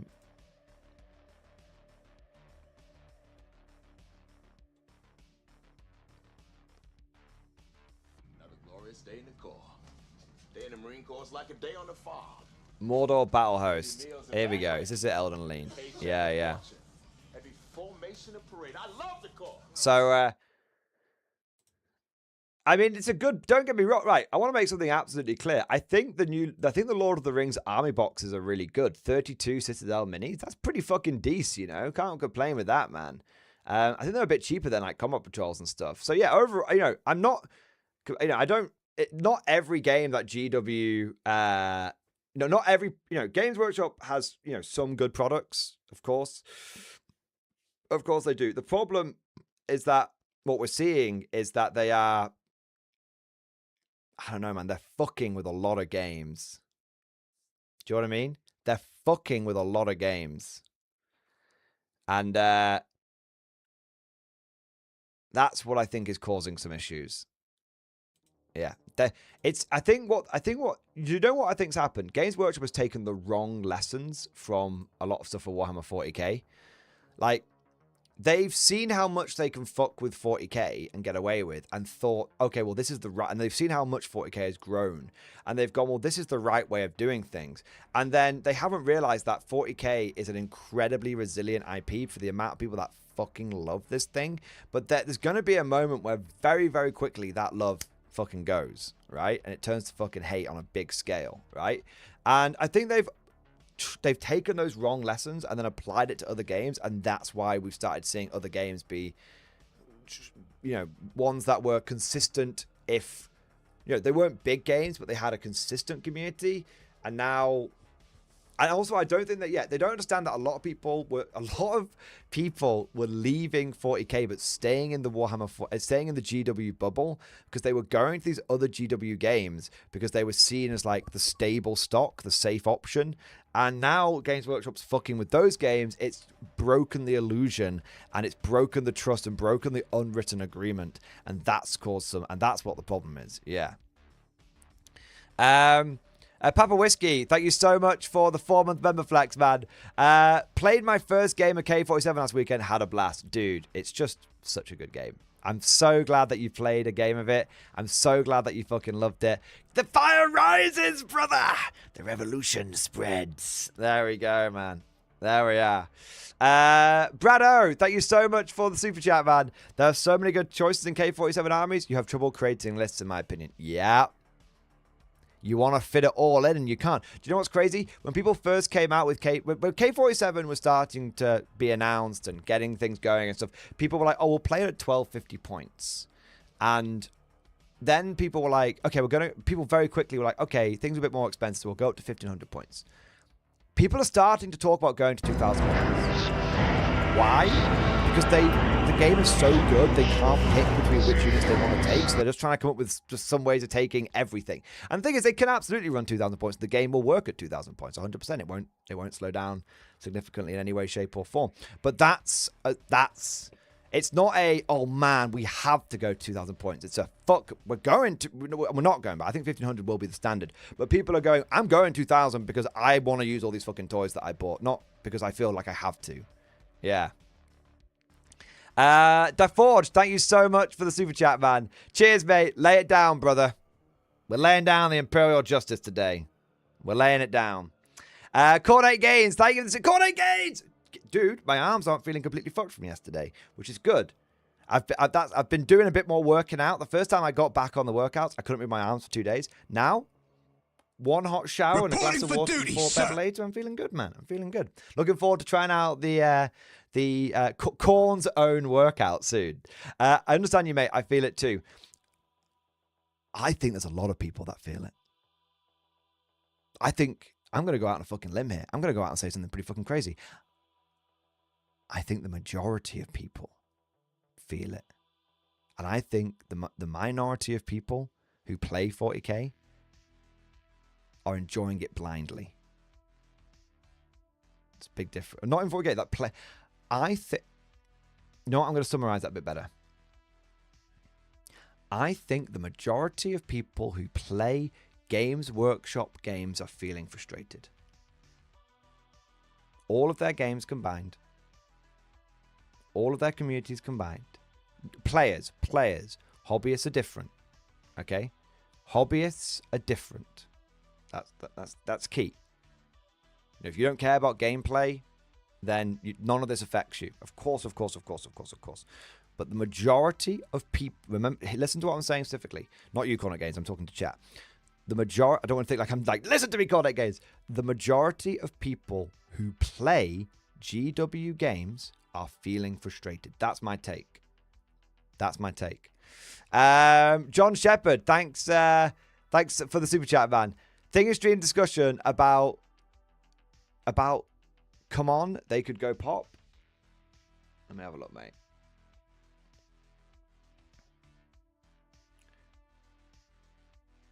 Oh, Cool Mini or Not games. Okay.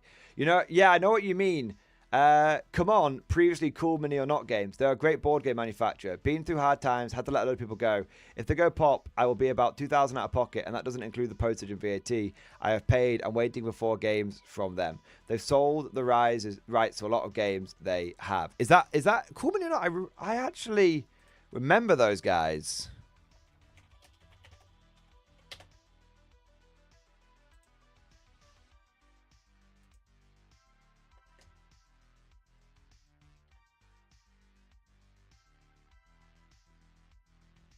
Huh. Backbone of the guard, ready to serve. I actually remember those guys. Yeah, I haven't heard from them in ages. Didn't they make some like cool grot tanks or something? Yeah. I remember those guys. I'm sure they had some...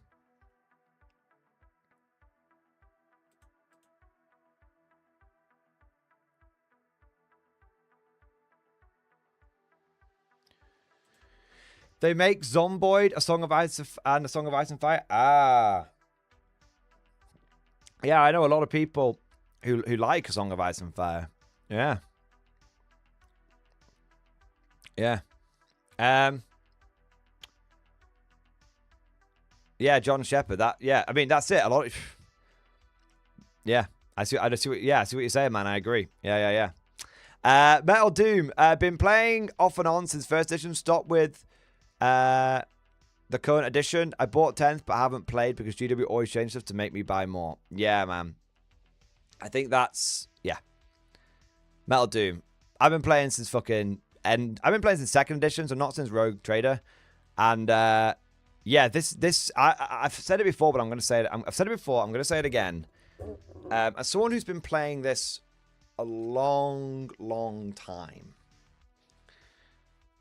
You know, Jafar, hear me.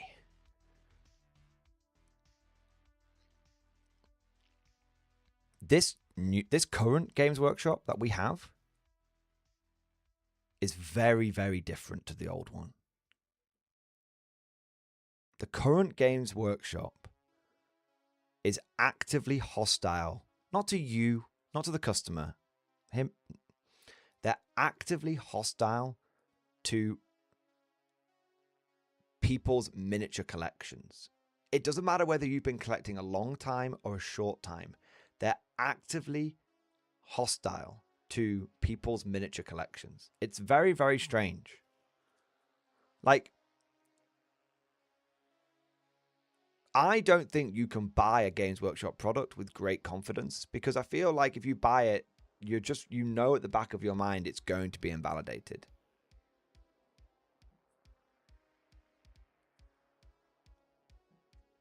Yeah, I don't know, man.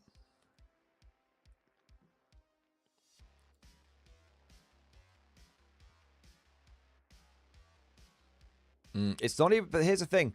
It's not even oldsters, Raphael. It's not even oldsters. They're doing it to people who've only been in the game since the beginning of the edition. That's the, there's this assumption that Games Workshop is trying to cultivate a new audience. And there's this assumption that Games Workshop wants all of the old fans to go away. And that's actually just not true. Because there's people that have only started playing this game in 10th edition who are feeling just as frustrated as the people who started playing this game many editions ago. Yeah.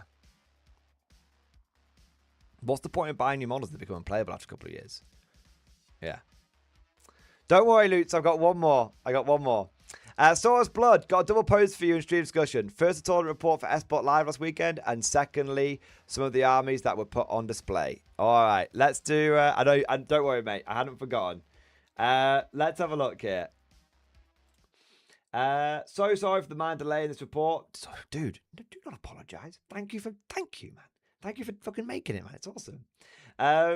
But here it is with the front lines, the square-based Toronto event. 47 players entered and only one could win it all. That person was not me. The War Herd of the Fell came in at 29th place with a 2-3 record. It's not bad. About, middle of the pack, mate. Solid. Game 1 versus Warriors of Chaos. My opponent was new to the game and told me he took an army that just runs in and fights. So he had triple dragons with no upgrades besides great weapons and 4 core knights. The knights were no match for my herd, and the Vile Tides put double dragon into my wild. Were no match for my herd and Vile Tides, but double dragon into my herd was too much to handle. That's kind of crazy that he just went triple dragon and just went yeeted it. That's awesome. Game 2 versus full Dark Elves evasion list. So we picked off each other's chaff, and it would have been a draw if my opponent hadn't managed to steal the win on objectives. Interesting. Well, that's very Dark Elves for you. The only thing I hate more than chaos is elves. Game 3 versus the Empire. A thematic Steerland army too. No! Not Steerland, no! Sadly for the men of the Empire, my herd trampled them completely off the table. Yeah, but if he brought a thematic Steerland army, the guy's an absolute Giga Chad. That guy turned up expecting to lose every game and walk away with a massive grin on his face because he's just happy to be there with his dudes. Yeah. Game 4 versus Slayer Cult. This is a horrible matchup. It felt like I could do absolutely nothing versus like 24 single model units. I got tabled. Yeah. There are a few armies like that. I have had a few games of Old World where I'm like, I'm just the NPC in this game, aren't I? You know what? It's, whenever I face Mortuary Cult, I'm like, I'm just the NPC. Like I'll play like a fucking NPC, and you just be the main character for this game. Game 5 versus Demons of Chaos. Very fun games. My opponent and I both knew we weren't going to win, so we just talked strategy and what we think the other should do. Ended up winning on objectives. Stay tuned. There'll be a second post of all the armies people put up for display. Nah, dude, the armies look, dude. Fair play to the guy. He brought Triple Dragon, but he actually put the effort into building and painting them. No one minds a mental army like that if it's fully painted. And it's like, yeah, you've come here to fuck, but like you put the effort in. I never mind being fucked by someone who at least buys me a drink first. Look at that, man. That's so cool. Oh, man. No! I bet you got well close to this army and then it just like ran away. Although, to be fair, it does feel like you've got him on the ropes there, man. I mean, he's really backlined. I don't know what happened, but I'm surprised you weren't able to get to grips with him. But maybe you did, but it was just, these guys are yours. Well, these things happen, I suppose. Yes, mate. So, the Empire army was so obviously the Giga Chad army. Look at it. He's even done his fucking movement trays. Yeah, man. Awesome. Awesome. That Empire guy, he literally just turned up to show off his cool models. He didn't give a fuck about anything else going on. Yeah. He probably lost every game and went home and just had a great time. Yeah. This is what I mean. Look, Old World is a game that it's entirely possible to break it if you try. You kind of have to. Old World is a bit like bot action. There has to be a gentleman's agreement. Unless it's tournaments, of course. In tournaments, you bring the best you can bring. And if you bring whatever you want to bring, and if someone else goes full turbo, then you kind of just have to accept that because it's a tournament. But when playing against friends and when we say tournament, I'm talking like GTs. If you're playing in a local RTT with just the same friendly group, you should tone things down a little bit. If you're playing in a GT, you should be going full send, of course. But anything that's smaller than a GT, there should be an understanding that we all know we can break this game. And if we all chose to do that, this game wouldn't be very fun. And we want to keep this community together. So we're just going to, chill out a little bit. But obviously you're a big GT here. So, you've just got to take your licks when someone turns up with something pretty spicy. And just be, just kind of appreciate it. Like, fucking hell, this is, when this game gets to the cutting edge, it's kind of what you can do with it. Yeah. Oh, man, look at that. Look at that giant beast. He's got a Bretonian maid. Look at that. He's got a Bretonian maid strapped to the top of his fucking demon. Oh my God. I love that, man. That's absolutely sick. Oh, man. Here's a sequel to the S-Bot Live was amazing. Best painter went to the Sterling Empire Army. That's why that guy turned up. That's why that guy turned up. Coolest Iron went to the Cherry Blossom High Elves. Other notables, the Demon Player with all his bases combined together to make a display. Papercraft Dwarves, Renegade Crowns, and 118 Witch Elves, who won the best of the worst with a score of total 5 battle points, 1 for each game. Amazing. Ah, man. Eldon Lean, I'll circle back round to it then, mate. Don't worry. Sorry, you just said vows, so I thought you were just declaring the vow that you'd made. But I can go back and look at the fully painted stuff once I've talked to Lutz. All right. He turned it with an actual boat. That's brilliant, man. That's cool. Empire of Man. That's not the Sterling Army, is it? No, that's a different one. Look at all those witch elves. And some of those are pretty OG, right? Yeah, some of those are the new models, but I think some of them are pretty OG. Yeah. Wow. Look at that, man. Look at that. Is that the Sterling Army which got best painted? Yeah, baby. You know what? Empire often wins best painted. I'm proof of this.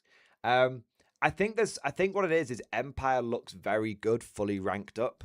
It looks like a proper army. So whereas I think that's what helps. It looks proper, and that's the difference. Yeah. Nice. Is that Papercraft Dwarves? That's brilliant. Oh man. Tomb King's looking great. Love that. Demon Army. Wow. You thought I like scrolls and shit, man. Oh, I see what you mean. All the models go together to make a diorama. Very cool. Nice. Just solid Chaos Demons. You've got to respect people that bring Chaos Demons because they are phenomenally terrible. Yeah. All right. Okay. That was awesome, Swordsblood. Thank you for your support. I'm glad you had fun. And hey, it sounded like it was a great event. If there's anything that would make me travel to Canada, it probably would be Squarebase Toronto. Yeah. I'd go and meet Val and all that kind of stuff. That'd be a real trip. Let's have a quick look here. I want to say a big thank you to Hereticus. Hereticus, thank you for becoming a channel member. Thank you for doing your part, mate. All right, let's fucking go, Lutz. Let's fucking go. Actually, 1 minute. Lutz, I'm going to blue ball you for 30 more seconds. I'm going to grab a drink. All right? Because you say it's going to be 10 minutes, but I reckon it's going to be longer, right? So I don't want to be rushing. So let me grab a piss. Let me have a piss, grab a drink. I'll be back. 30 seconds, fast as fuck. I'll turn the background track on for you guys, and I'll make sure to turn it off. No, actually, I'm only going to be quick. I'm not going to worry about it. I don't want to risk leaving it on too loud when I'm chatting.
All right, I'm back. I'm back. I've got a drink. I've drained the sea monster. I shouldn't have done that. That actually hurt. Okay, Lutz, let me know when you're ready. Also, I want to say it's cool that we're doing an impromptu like chat. It's gonna be cool, man. Yeah. Let's have a look.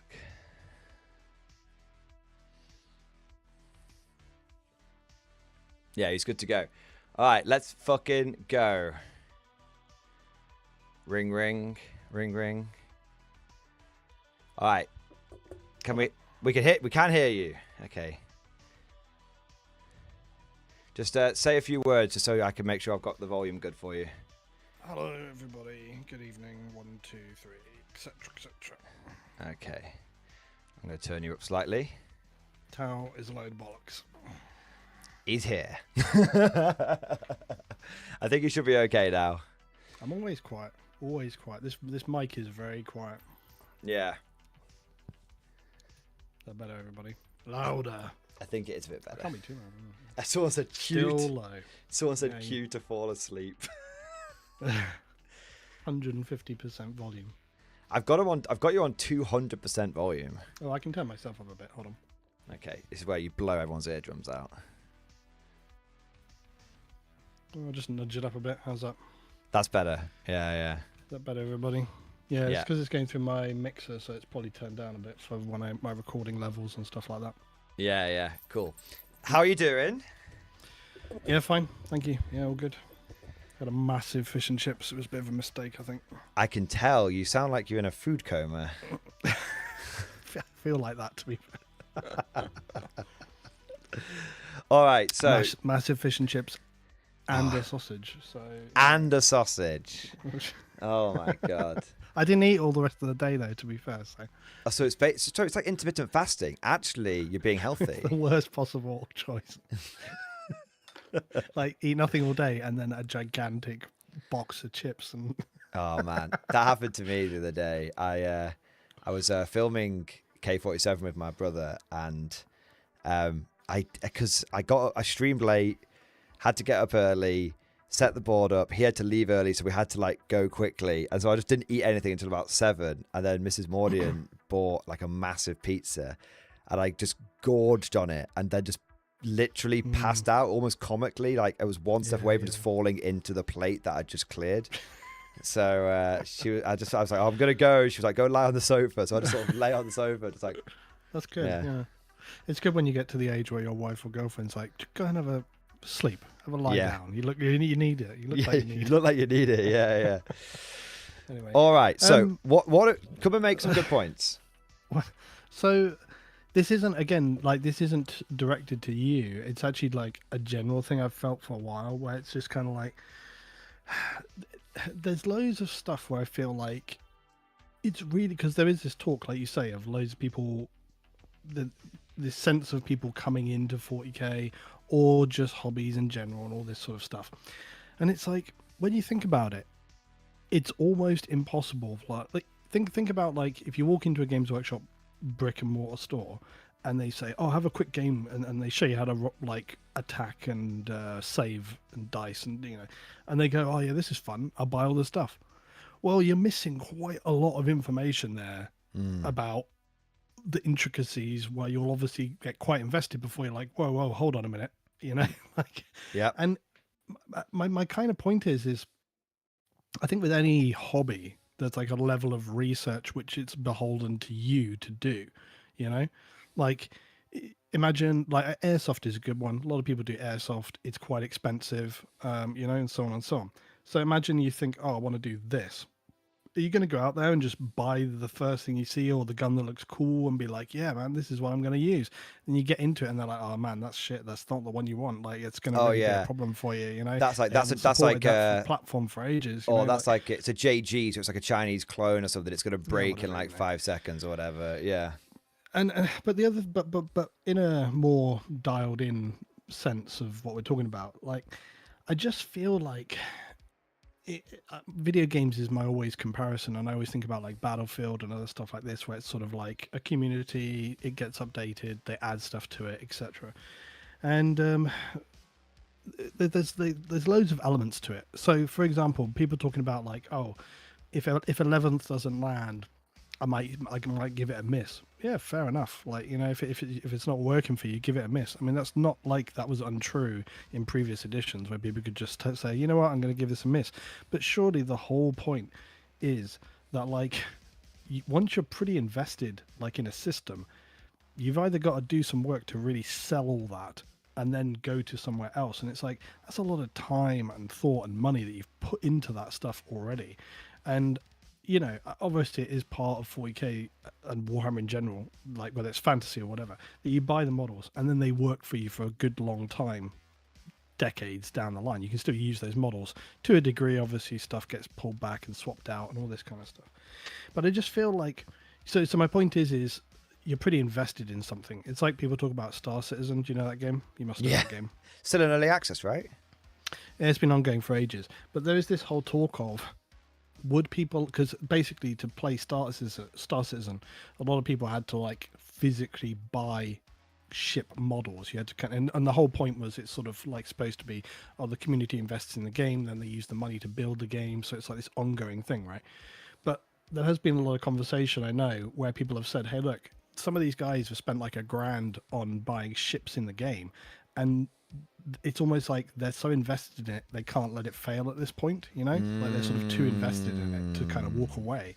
And I feel like sometimes it's a bit like that with 40k or a thing where it's like, hey, look, if you've got 3 armies of 40k and you do all this stuff and you've got all the books and you're quite invested in it. And so, yeah, that's the term, isn't it? Warforged, sunk cost fallacy. Yeah. It's like, you know, are you really going to walk away, or are you going to go, well, yeah, let's see how it is in a year or two, you know? Like it's that kind of thing. Whereas if you're just doing one of, and this is what got me thinking about it, was when you were talking about like other stuff like Underworld or these sort of side systems. A lot of these smaller game systems, it's like you can buy a box and then like maybe a squad, and that's your outlay. What have you spent? 150 quid? Like, you know, It's pretty easy to walk away from that, you know? Whereas if you spent like 3 years painting multiple armies and you're like, I don't know, $2,000 in, like, are you going to just walk away? Probably not. You're probably quite emotionally invested in what you're doing.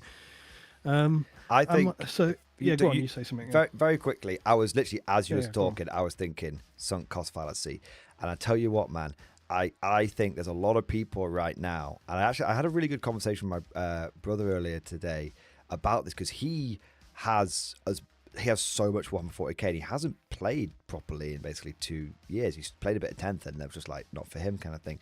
And so he doesn't consider his models wasted. He's basically like, they're just in stasis, and he hasn't crashed out. And, you know, he said he looks at them, he enjoys them and all that kind of stuff. But really, he's basically just like waiting for 40k to just like as he put it, unfuck itself.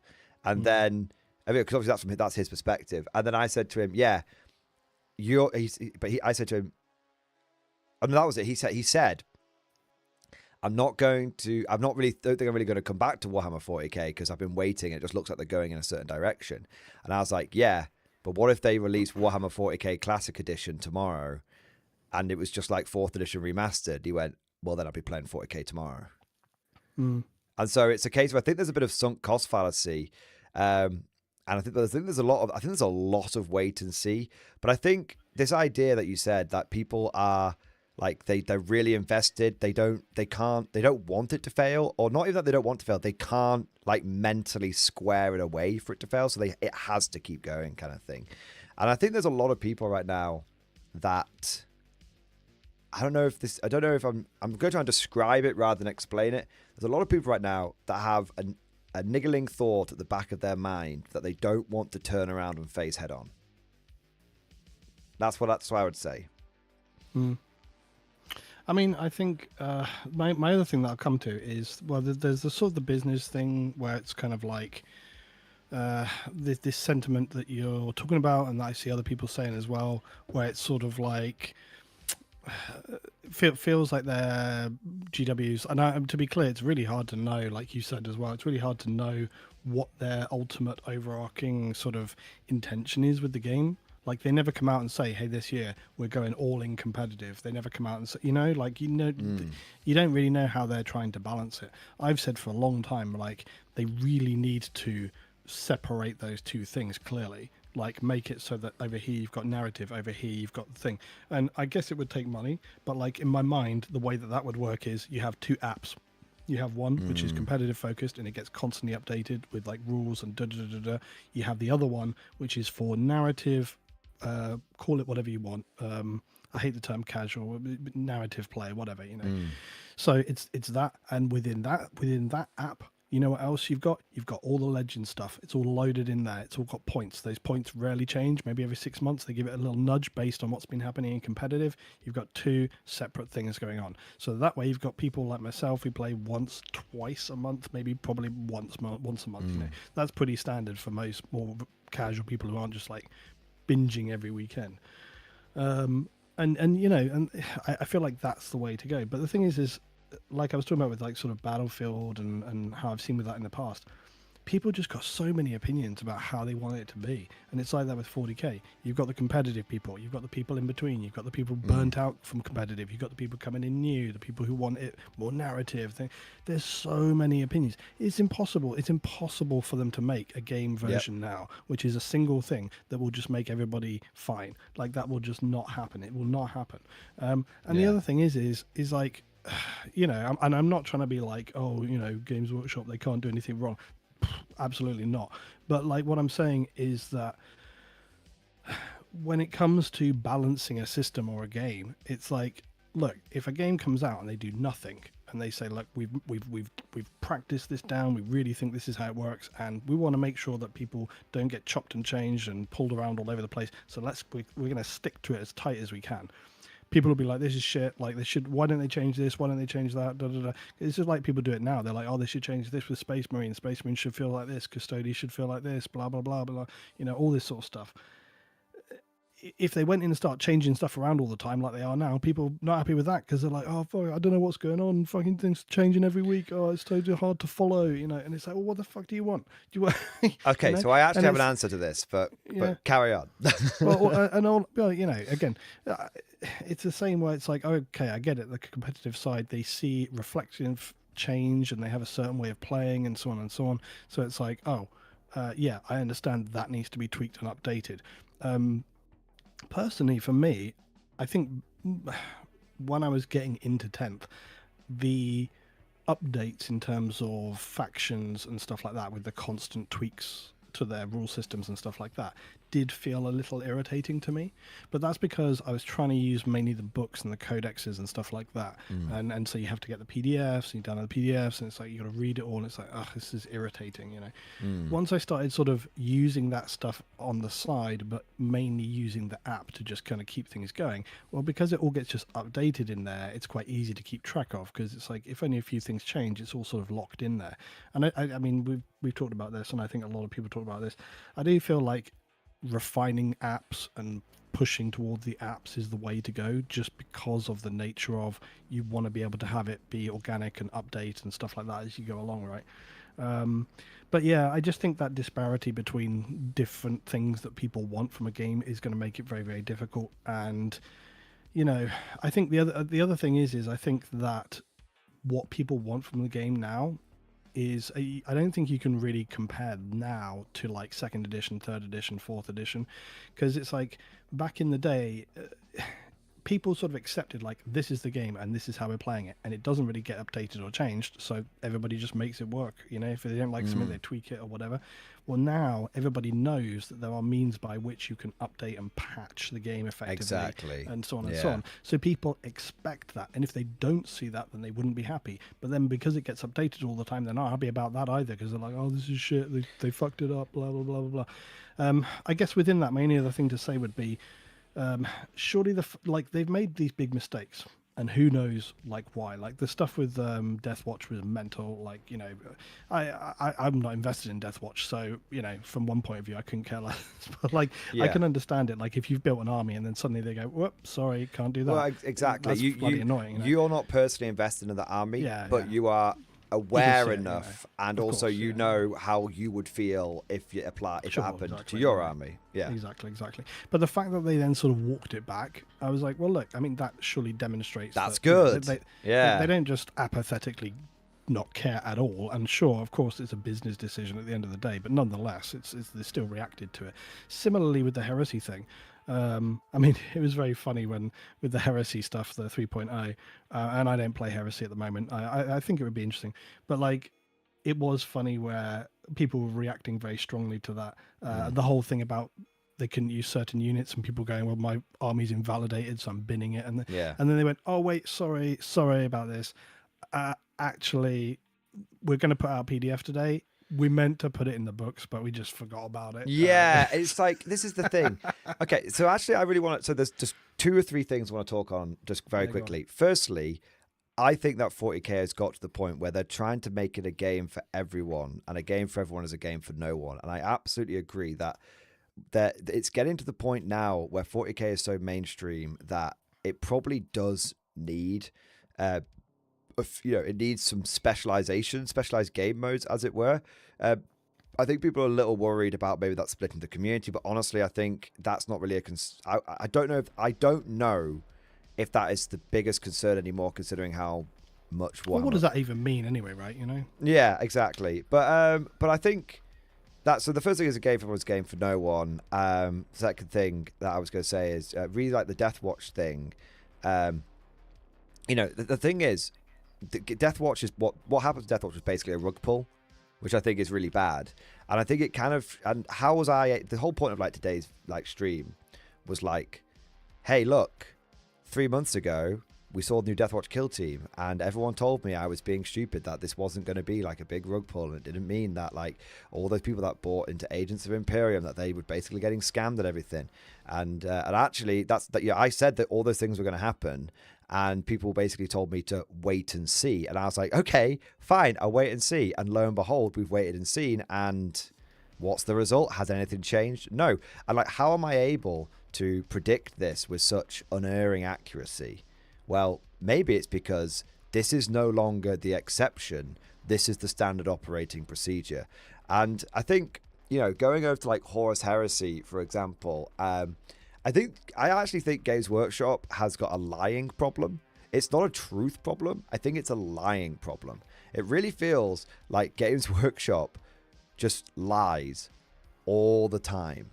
And they and Horus Heresy, I think, was the most obvious and like blatant lie, but they just lie all the time, to the point where like you can't trust like a word they say, because like if you think, not you personally, Lutz, if one thinks that they meant to release a 207 page or 203 page PDF document post Horus Heresy launch, well then, Yeah, that was bonkers. I've got this pyramid scheme that I think you should invest in. Do you know what I mean? The only thing I'll say to that as well is like, I mean, fair play to them. They banged that PDF out. Like, do you know what I mean? Yeah. somebody was was there all night for that. they had to get 2 interns on it. But I mean, that was obviously like, it's always hard to know. Obviously, like, it's hard to like fathom how certain decisions get made, and I feel like sometimes that's the problem.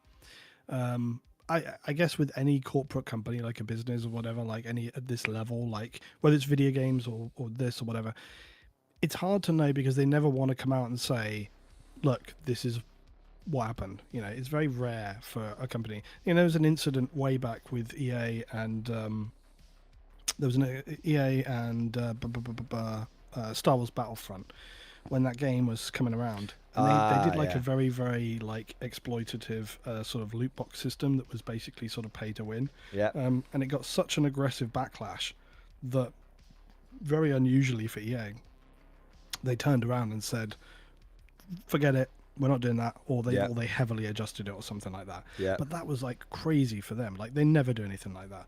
And I think there was that game came out right before the movies, and a lot of people, and there was some rumors that people had heard internally that Disney had turned around and gone, hey, what the fuck are you doing? You're going to destroy it. Like, you're going to create a lot of bad press. Ironic around our from movie Disney. release.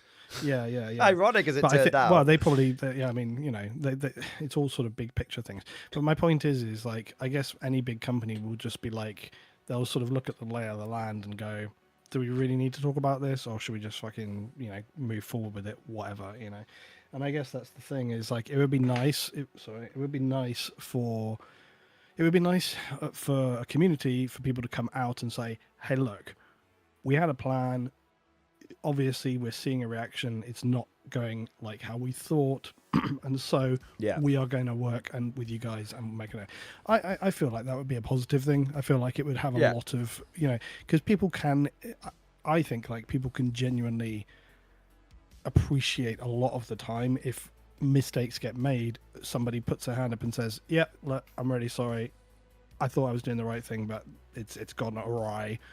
Sorry, let's get it sorted. You know, a lot of people are very understanding about that, I think. Very understanding. But, you know, obviously I don't think that's always the way as a big company. They don't see it like that. But, there is definitely, so I know from talking to people in Games Workshop, people who former employees, current employees, that there is a sense, and this was actually, the first time this was mentioned to me was actually, I think 3 years ago. So I can, maybe 4. So I can imagine that maybe if this sentiment was starting to creep in, then it might actually explain a lot of why they do what they do now, which is the sentiment was no matter what we do, they being the customers are going to complain anyway. So we'll just do whatever we want to do then. And I think that's I actually think that explains a lot about what they do. And I also, if we're 4 years on from when that got first mentioned to me, and I think it also, not only explain a lot of what they do, but it also, I think that's a very dangerous line of thinking, because it starts becoming a us versus them kind of mentality, which is obviously something you want to try and avoid if you're a company. You want to be like, no, these are our customers, and we need to make sure our customers are happy, kind of thing. I think that if Games Workshop communicated better with people, and I don't mean like Warhammer community articles, I mean like they acknowledged when there was fuck ups, people would be much more like forgiving with them. And a good example of this is like the Horus Heresy thing. Like the big document, the big PDF came out, and we all knew that this wasn't intended, but sure, you know, that did calm a lot of people down, and that's a great example. I didn't see a lot of people raging after that. But before that, the bloody pitchforks were out. Exactly, you know? It calmed a lot of people down. But I do think, you know, there was an element. It was like 2 steps forward, 1 step backwards, because the 2 steps forward are, yes, thank you, GW, you are correcting the ship, well done. But it's like you said, they framed it in a manner of, oh, we always meant to do this, and it's like, nah. Come on, buddy. But I think it's worth saying, like, with some of the Warhammer articles, they've got that kind of, they've always had in White Dwarf and other stuff as well. They've always had this sort of slightly winking while talking attitude, and so it's hard sometimes to know whether it's sort of being, because it's very difficult to tell people's tone from written, you know, text. And part of me feels like, did they say that, like, rather than just say, hey guys, we've got a big update for you today, here we are, it was written as, oh look, we were always going to post this. Well, it is so obviously not true. It makes me think, well, like, nobody would actually write that thinking that everyone would go, oh well, that's all right, I'm glad that they were always going to do this. Nobody was buying that. So my point is like, they must have been writing that with like a bit of sarcasm, like, no, surely, so like, you know. So I think what it is this very maybe quite cynical, and I'm happy for people to say, Mordian, you're getting paranoid, and that's okay. Like I always say, people disagree with me, I don't mind it. In fact, I encourage it, because it makes me reconsider some of the positions that I have. But one thing I would say is, when Games Workshop said stuff like that, what happens is there are some people who are very avid GW defenders. There's that meme, like, the big corporation needs protecting, guys. Do you know what I mean? And the Elon boys. Yeah. And there's like this element of, they'll say something like that so they know that the people which are going to rush out and defend them will will point to that and say, see, look. And actually, it isn't true, but the defenders will use it to basically argue GW for them, so they don't have to do it themselves in the comment section, as it were. And then people start, then it's the community arguing amongst each other rather than pointing sure, at each other. It has to be like mildly plausible. Like, yeah, but some people, come on, Lutz, you are a reasonable, intelligent person. Therefore, you're an exception to humanity. Like, yeah. Okay, so I'm going to ask you a question now, and if you're not comfortable answering it, I understand. Yeah, go for it. Pineapple on pizza or not? No, that's not it. No. How do you feel about the current state of Warhammer 40k?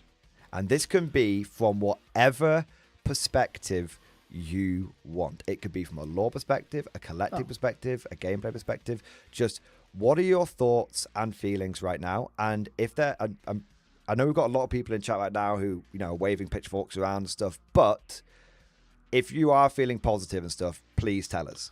Okay? So I think that, okay, I'll talk about the tabletop first because you're mainly here for talking about that. But then I'll just quickly mention lore after. I mean, so as a player, I've people here that know me and you know that I don't go to tournaments regularly. I don't sort of like chop and change armies around every week trying to work out, that's not what I'm doing. I've always played in a more kind of relaxed environment. I like to have a game over a day. I like to make some custom adjustments and things. And if somebody says to me, hey, look, this is, I'm 10 points over, is that an issue? Whatever, don't care. Like it's just, I like to sort of, if we say, hey, should we just not use all the strats today? We forget about these ones. I don't like this. Make adjustments. So my point that I'm trying to make is, I already play a fairly bastardized version of 40k because I like to play it more for the story that unfolds from playing the game more than digital rules, With that said, surprisingly, of the games I've played where I've played like straight 10th with any of the new decks or whatever, generally have found it to be pretty fine. Haven't hated it. I went and played that tabletop tactics day. It was fine. Had a good time with it. The pressure really was high for me because of the amount of time we had to play those games in, which felt uncomfortable for me. But it was an interesting day.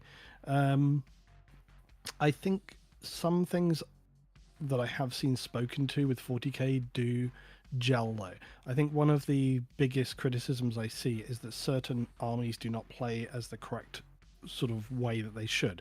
Like Custodes is a good one, but then Custodes is kind of a weird army. I personally don't feel like Custodes should be an army in the first place because I feel like they should be powerful characters which you can attach into other armies rather than an army itself. I just feel like I agree. Because we always have a conversation about you can't do the lore like in the tabletop. We understand that. Everybody understands that. Like, you can't have Eldar weapons be as they actually are because every army would just get deleted. And so on and so on.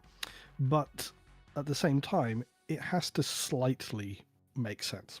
Custodes as an army don't make sense in 40k because they should, by just default, wipe everything off the table. Like, if you're going by the law, like they...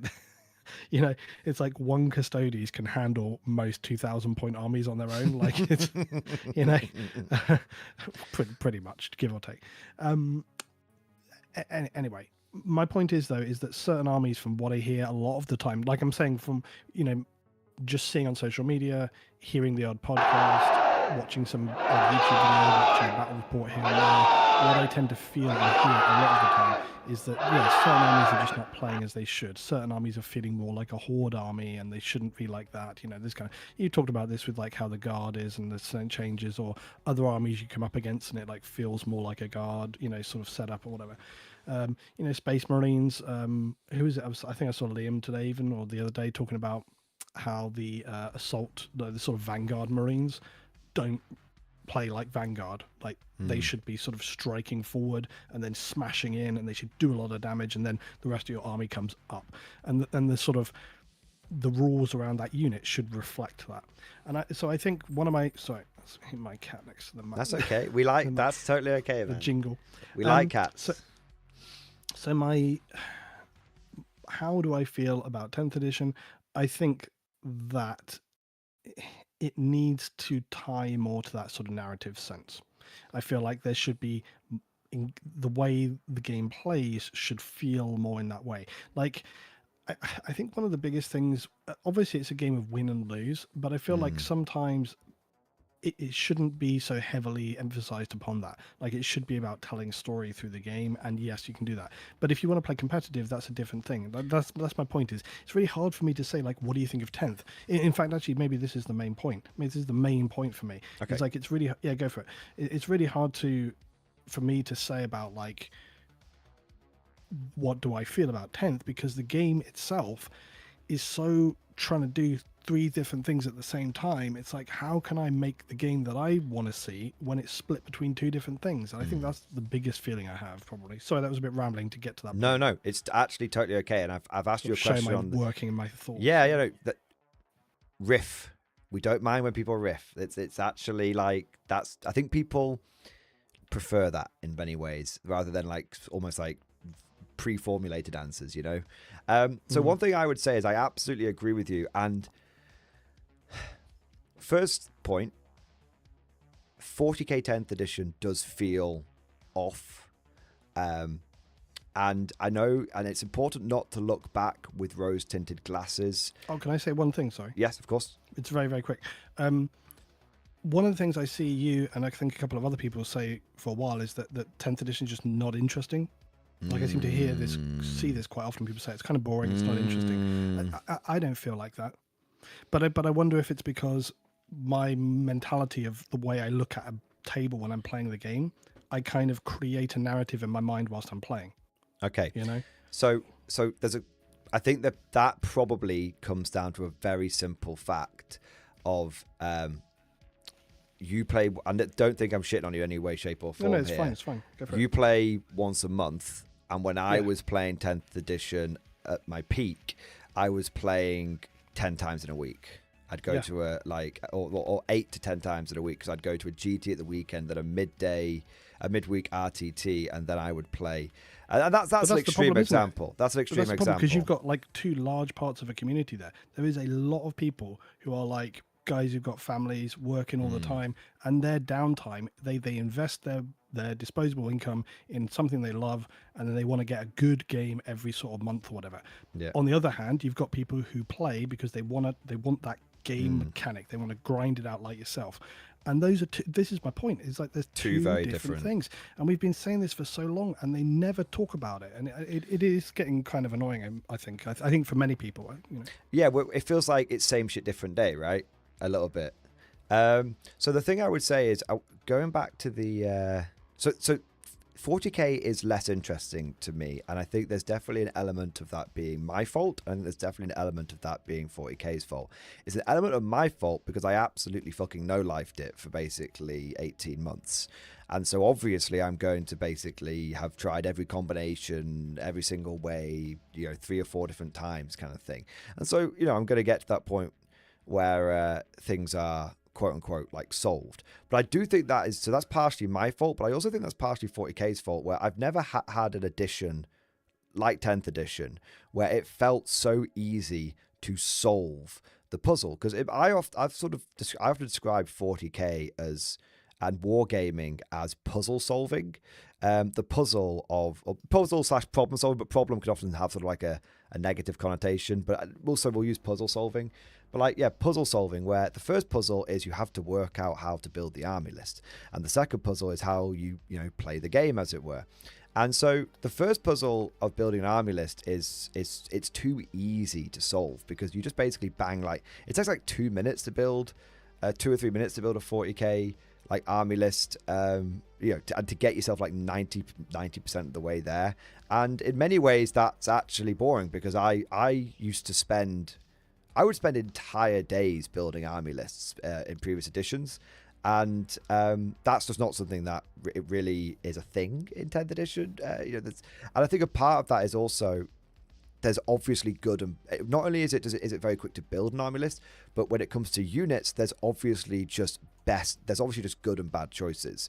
So, and this comes down to granular points, where basically you're never going to take a flamethrower over a plasma gun or a melter gun, because it's always, that's the obvious choice, right?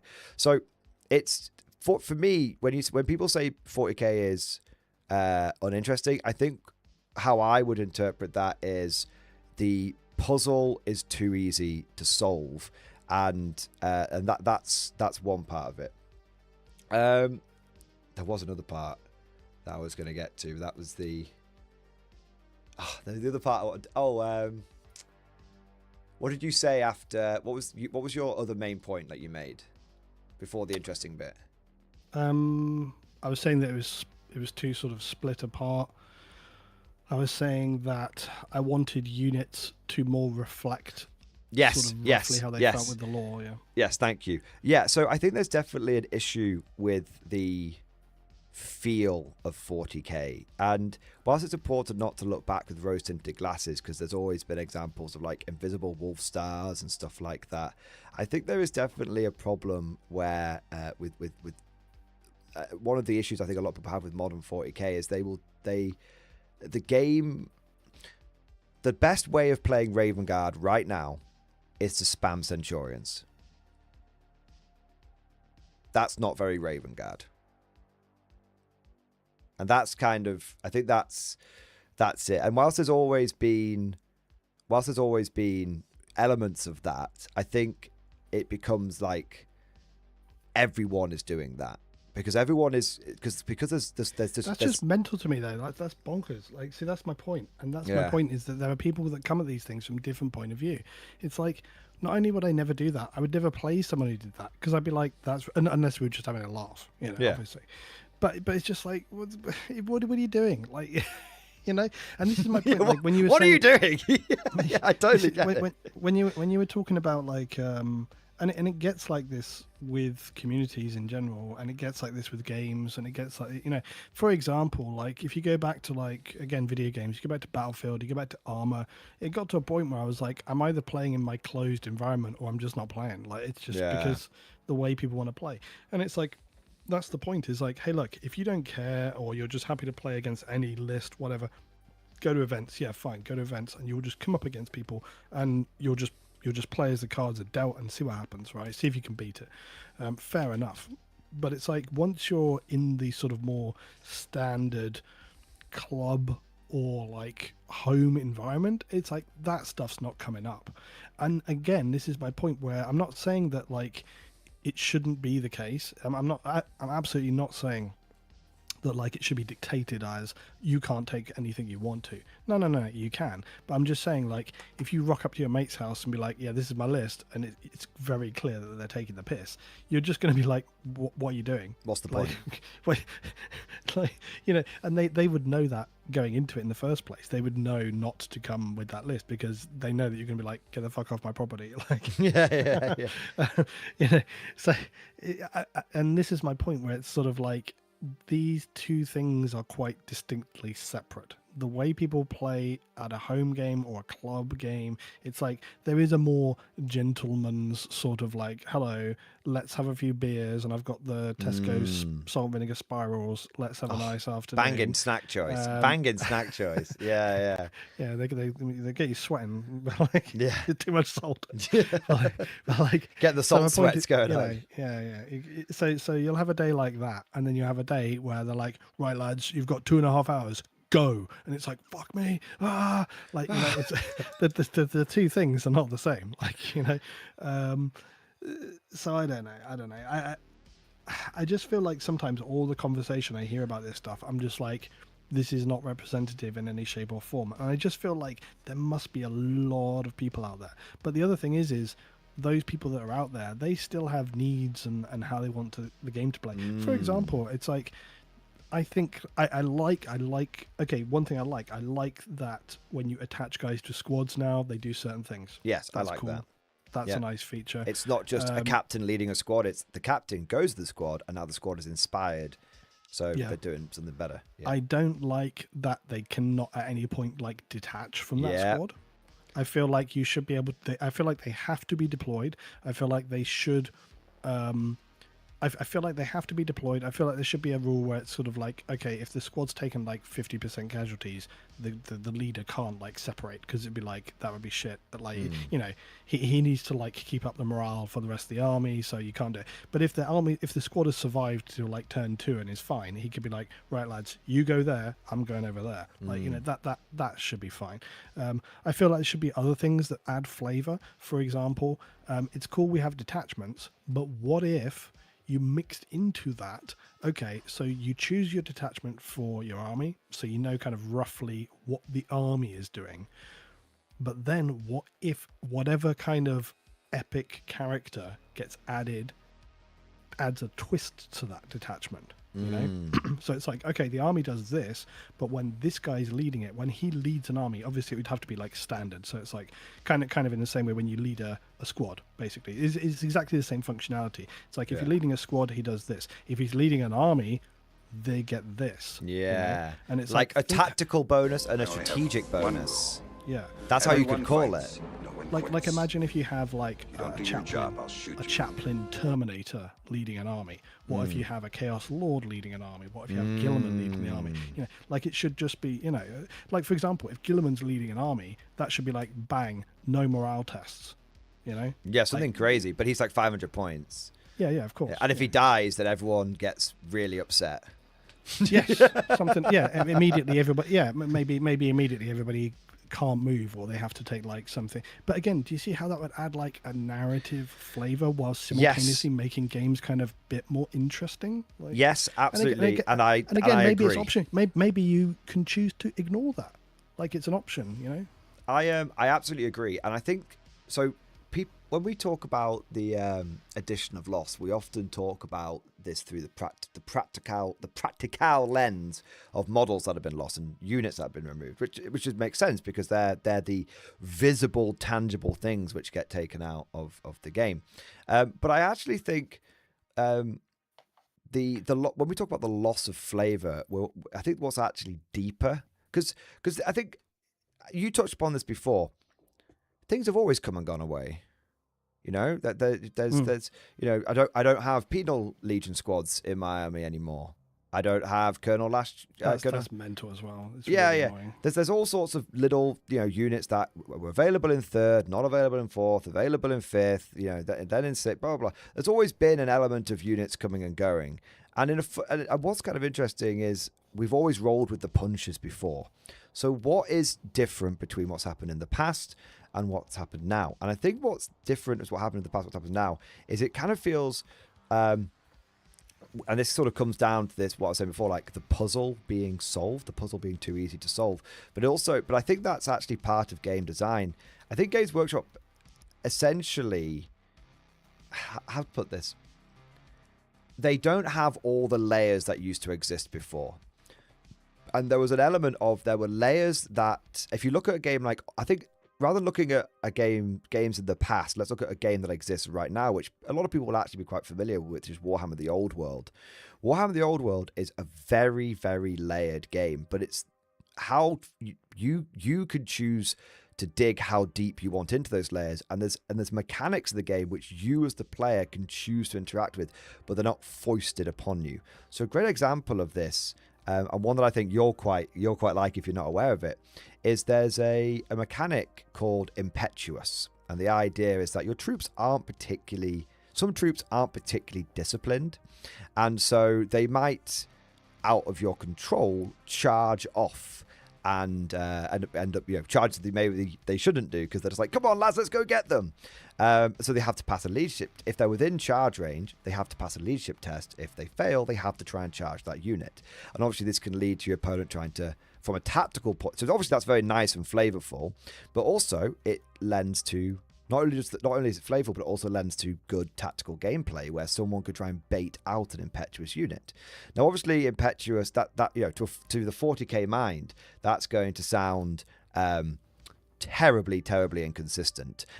But here's the thing: that is not foisted upon you as a player, because you as the player have ways of interacting with that. Firstly, you can attach characters to units, which will give them a much higher leadership value. You can pay for units to become veteran, which allows them to re-roll those kinds of tests.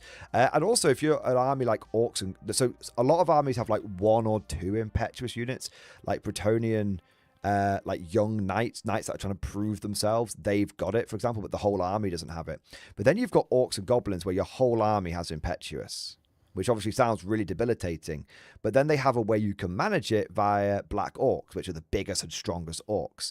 And if you've got black orcs in your army, any unit that's near, and it could be any black orc unit, whether it's a boss or whether it's like dudes on like boar or dudes on foot, whatever it is, as long as you've got black orcs in your army, any orcs that are nearby them do as they're told, because the black orcs basically glare over them sternly and like, you better not charge off, you better do as you're told, the boss has got a plan. And so the mechanic is there, and obviously it's very flavorful for orcs to charge off and do things they shouldn't do. But if you're a competitive player that doesn't want to have your army have a mind of its own, and you want to have control over your army, the tools are there for you to interact with, and it's up to you, the player, how much randomness you add into your game. Yeah. Well, you don't have that choice in 40k anymore. It's just that kind of stuff doesn't exist. I mean, so 2 things. You know, a good example of what summarizes me as a player is like, if you don't think that I'm putting a fucking plasma trench shotgun on Dreer instead of a stupid las, you've got another thing coming. Like, I'm doing that, and I'm going to play it. And it's like, if you don't want to play with that on the table, I'm not playing with him. So bad luck. Okay, because it's ridiculous. The other thing is that, I mean, we're talking about sort of like Games Workshop and as a business and da. So when we're talking about armies feeling like they should feel, and I was talking about Custodes earlier, they have a massive problem with Space Marines. And the massive problem is Space Marines should be an elite army where you have very few sort of infantry, unless you are obviously fighting other Space Marines, you know. And obviously I get that it's supposed to be points based, blah, blah, blah, blah. Okay, get it. But like 3 Space Marines can do a lot of damage. Look at the Space Marine 2 gameplay, where you literally rinse through like an entire like sector of Tyranids on your own. Space Marines should be able to handle a lot, right? Now that doesn't mean that you still can't have an army where you're playing with like, I don't know, let's just say like 3 squads of Marines, a dreadnought, a couple of tanks, a leader dude, and some other bits and bobs, right? Fine, you can have that army, but that Tyranid army that you're going to play on the board table is going to be big comparatively. Like, you know? So my point is like, the way Space Marines in my mind should feel to play should be, when you lose a Marine, you're like, fuck, like, you know, right? Whereas if you lose like 30 Hormagaunts, you'd be like, yeah, whatever, I've still got another 100 on the table, like, you know, like, and that to me, like, just in a very, very, very general sense, that to me, I think, because we're trying to sort of drill down to like, how do I feel? That to me, I think, summarizes it. And conversely, that's why it's really stupid that like penal troops are not a thing anymore. Well, I think that comes down to them playing it too safe, doesn't it? Like they removed they removed the, in Horse Heresy 2.0 militia, your levies were very much described as, these are people who have been rounded out of prisons. There's an explosive collar on the neck, and if they run away, everyone dies. And that was reflected in the rules. And in Horse Heresy 3.0 militia, the bomb collars are gone, and the penal troops stick around. Yeah. They're no longer they're no longer penal troops. They're actually just levies. It's a big difference. Exactly. But I mean, for example, in my quite absurd Imperial Guard army, that is still in progress and going quite well, by the way. Nice. I'm getting on with it. Nice. But like, I'm trying to do in between stuff. But for example, I've already shown you my ridiculous army list for that. Yeah. And so I've got penal troops in that army, and they are just push fit guards, and I'm painting them orange so they stand out. Yes. It's like, they go up front and they're supposed to be seen because you want the enemy to fire at them. Yeah. So it's like, Yeah. we want the enemy to waste their whatever on them, so we want them to show up their positions by shooting at them. So we're making them a nice, easy target. I mean, I would love to do that. So, imagine, we've got our guard. You mean, what the 10th edition guard data sheets like right now, Cadians and all that. And they're fine, don't get me wrong. But it feels like, and I think, what's interesting? I think Paul's Bad at Stuff, if that's the name of the channel. I've seen a few of his bits pop up. He actually did a video on this, which was very clearly intended to rage bait not only me but also the entire Imperial Guard community. And so, as someone who I think is a master baiter, I respected and liked that video quite a lot. And his video was, "I don't like the Imperial Guard," and obviously, and I went into that ready to lose my shit. And by the end of that video, I was like, he's actually right. He was like, the guys that are in the guard right now all feel like they're actually competent and they're the best of the best. And actually, what happened to the shit munchers? What happened I've seen people argue that though. I've seen people argue that though, because I in the past in a lot of my videos have been like, the Imperial Guard, basically they get given a gun and told to walk up and down a bit, and then bang, they're out there and they just get chopped up. And I've seen a few people be like, no, that's not how it is. The Imperial Guard are like actually the elite human soldiers. And it's like, okay, that isn't completely incorrect. Like on many, many planets, that is true. Like if you go to Mordian, if you go to Krieg, if you go to Valhalla, if you go to thing, but there are a lot of planets where they literally go, here's your gun, walk over that way. Like and also saying like what the Imperial Guard is meant to be is actually almost a reductive point, because the whole point of the Imperial Guard is that there's a million worlds and they all produce different regiments. And the whole point is to literally choke with numbers, basically. Well, the thing is like, there will be some regiments which are really elite, and there'll be some regiments which are really chaffy, full of shit munchers. And previously, you could have your elite guys, or your elite feeling regiment, or you could have your shit muncher regiment. And the thing is now there's only elite guys, because every squad is rocking around with plasma guns and melter guns and is really competent. And I think you should have shit munchers walking around with just las guns and who just die. Like their job is to be cannon fodder. Not all guardsmen. Exactly. Not all guardsmen are Cadians, Mara Hill. I think there's an element of I think the reason this has happened is actually it's very easy to explain. Games Workshop has been following a policy of, if we don't make the rules for it, if we don't make the models for it, we're not going to have the rules for it. And I think the issue is that basically there was a lot of stuff they didn't make models for, but there were a lot of factions which have been around a long time. I mean, the last new faction was Votan, and before that it was Tau in like 3rd edition, or maybe Admech. But the point is, like, most of the factions that have been around a long time, and they were designed a long time ago, and a lot of that legacy design has actually successfully carried on through to where we are today, which is kind of incredible when you think about it. But they were designed fundamentally with certain aspects in mind, and the company that originally designed them didn't design them with the policy of, well, if we don't make the models for them, we're not going to make the rules for them. And so some of these units over time became very important to how certain armies played. Using Guard as an example, some people really relied on hardened veterans, some people really relied on conscripts, and other people relied on guardsmen in the middle. And then we get to where we are now, and the people that relied on veterans aren't there anymore, because they're feeling frustrated because those models aren't there anymore because Games Workshop doesn't make them. But veterans were a really important part of the ecosystem. And I often describe units now as part of an ecosystem, and I say like units are like bees. No one thought the bees were that important, so we just sprayed pesticides everywhere, killed all the bees off, and then all the crops started failing, and we realized, oh, bees are actually really important.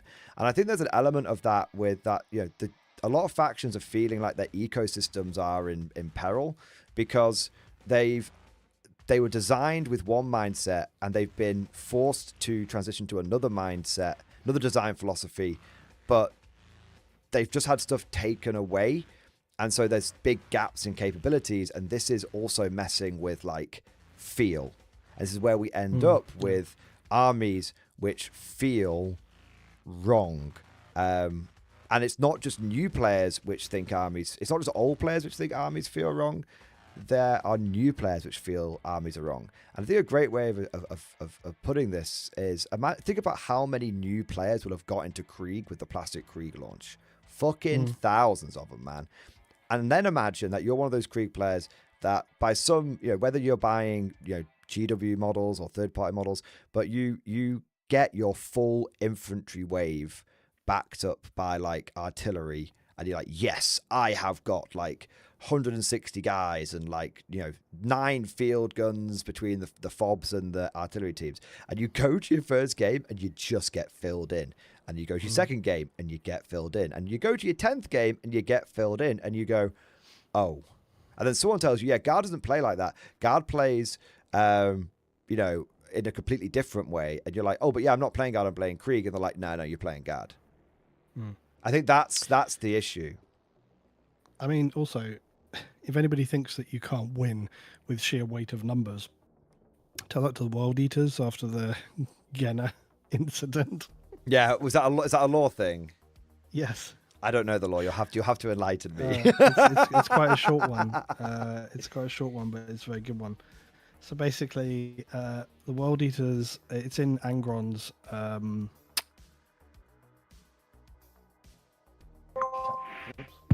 Oh, I've lost him. Technical issues. Elevator music. That's right. I'm still here. Okay. I turned my phone off earlier because whenever I'm on Discord recently, it tries to connect the phone to the microphone, so I'll turn it back off again. That's all good, man. Anyway, so the World Eaters, they're doing like a planet which I think originally was like under Imperial compliance. Yeah. But then I think they have some problem. They have to go back there. And they discover that actually the citizens there are not really people. They're like constructs or something, but they're sort of like they're sort of humanoid constructs. Right. So the World Eaters are like, right, we're going to fuck this up. Like, we're just going to smash everything like we always do. Yeah. So down they go and they start smashing through everything. However, they're trying to fight these sort of citizen humanoids, and they're not. They just won't react. They just won't fight back. They're just sort of. So they're getting really annoyed because they're just like, fine, okay, well, we'll just smash you then. So we just take it, and then what starts happening is I think like one of the well, I think from what I remember, it's a while since I read. I think one of the World Eaters starts sort of trying to attack. They just start bodying the World Eaters. So they just kind of swarm them, and they just keep putting the bodies on top of them, one after the other, these sort of weird humanoid drone constructs. And they're not actually fighting them. They're kind of doing what bees do. Yeah, they just kind of swarm around. And that's exactly what happens. And then they start killing World Eaters by like not even fighting them, just by crushing them and crushing them under sheer weight. And like literally it gets so bad they lose their first like deployment.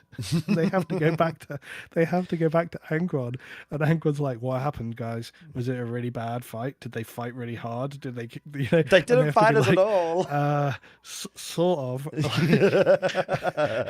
They basically didn't fight us, but we did lose really badly. It's like that scene in Ali G where they're like, dog pile, and everyone starts diving. I think from what I recall, it's like it was a really they lost a massive amount of World Eaters in this planet, but part of that was because like I think 1 in 10 World Eaters that was involved got executed by Angron because they failed. He was so angry. Yeah. He was so angry that they couldn't take this planet that was basically like pacifisting them to death. And in the end, they do win, but it took like multiple deployments of like. That's World brilliant. Eaters, which is like that's mental. Like, yeah. And then in the end, there's a spoiler, but like in the end, what it is I don't think they're Xenos. I think they're Dark Age of Technology human relics. Right. That are like in these stasis pods, and they basically suffered like really severe radiation, so they put themselves in these pods, and they're like kind of VR mind controlling like the planet to make it seem like a kind of human colony. That's really, so cool. It's really bizarre. Yeah. But anyway, so the point is weight of numbers can work if you have enough like trash mobs. So like... yeah, absolutely. And yeah, I think that's an element of things just feeling right. And I think, as we said, you can have an element of I think there's always been a disconnect between tabletop and lore, But there's always big been an time. element of factions feeling like right, and I think you know, if we sum everything up with, you know, why is there some frustration? I would say, why is there widespread frustration? I think frustration's the right term, not hatred or anything like that, but widespread frustration with 40k right now. And I think that there's a sense of it just doesn't feel right. The mechanics have to feel right. The mechanics of any game have to feel right. If you have good mechanics, people will just keep going with it. With a video game too. If you have good mechanics, people will play it all day, every day. They'll keep coming back because they're like, damn, this feels good. Dark Tide feels real good. Space Marine 2 feels real good because the mechanics are both. You can come back to any of those games and jump straight in. You're like, oh, damn, this feels really nice. Like it's the mechanics feel good. There was something I wanted to say earlier when you were talking. I just remembered. You played a lot of old editions. You know, I just want to give like a couple of examples of things which I have on occasion mentioned to people who I know have only sort of come into the hobby in like the last few years, like 4 years since 8th or whatever. So, for example, things I enjoyed. 2nd edition, smoke grenades. You put a smoke grenade out, it has a template. You can't shoot because you don't have line of sight. That's a very clever tactical thing. It changes up the game mode. It gives you flexible sort of tactical choices. That's a hell of a lot better than -1 or whatever. Fuck that. Like, that's boring. Okay. Something else. Overwatch. I like how Overwatch worked in 2nd edition. You guys can't move. They get a marker, so they're on Overwatch. They sit there. They can't do anything this turn. They can't move. They can't shoot. But in the other person's turn, they can make a normal shooting. That's a big deal because it allows you to do interesting narrative tactical decisions. I'm going to put these guys here in turn 1, and then in the next turn they are covering this lane. Like, that's a clever thing to do because then if you move out, whereas now it's like, okay, you have your whole first turn, fine, then the next guy comes along and he can move out, but he's moved out, there's no penalty for him to move out there, and then he's just ready to shoot back at you. So again, it's just things like that. I feel like if they added a bit of that, and I tell you why they don't do it, is because they know it will piss off competitive players. Oh, I don't like it because blah blah blah blah blah. Whatever, you know. Like. I love that. Yeah. I know. You know what? I totally agree, man. And yeah, I think there's good game mechanics are very important. And there's one thing I just want to. It just popped in my head before I forget. You know, why has the frustration come now? Because when 10th edition launched, there was great hope and great promise. And I really, really, really enjoyed the beginning of 10th edition. People were ground down by too much in 9th. There was so much stuff, like all these things. But now I look back at it, I'm like, was there? If you look at where we are now, and then look where we are there, and like, there wasn't that much. I never. This is the other thing. I think a lot of people say stuff, but I think a lot of people say stuff, but it's not my point. quite That's right. That was my main thing of coming in to talk to you. Was I just wanted to sort of add my thought, which is people get stuck in this cycle of over-analyzing things, and it's like it's not like bad. It's good to kind of be doing thinking and talking and community engagement and like everybody adding their opinion and sort of trying to come toward a consensus, and you know that's good. And despite what people say, I do think they look out there and pay attention to what people are saying. Whether or not they pay attention, they actually do anything about it is another thing entirely. But I do think they see what people are talking about. I think a lot of people think, and they need to feel. And I know that sounds like happy clappy, let's all sing Kumbaya, but no, I actually think you have to not only look at the game, because the moment you start criticizing things like 40k, that people start reeling off like, look at these profit stats, look at this, blah blah blah blah, and it's like, no, don't, stop looking at the numbers. And I know that might sound crazy because you like to look at the numbers and you love your math. Mathhammer has never been more popular. Mathhammer is a fucking joke, by the way. You should never Mathhammer. If you rely on Mathhammer to try and win games, you're gonna lose a lot of games. It sounds insane, but like people treat Mathhammer like it's sacred these days. It's kind of like the cult of Mathhammer. But you need to actually be not just looking at the numbers, but you need to be actually trusting your gut instinct, your gut feeling. And I think there's a lot of people that don't. I think there's a lot of people that have lost touch with their gut feeling around something. The other thing is I do feel like you know, the game should try to cater to different things that people want. So, and I feel like there's absolutely the space for people to do that.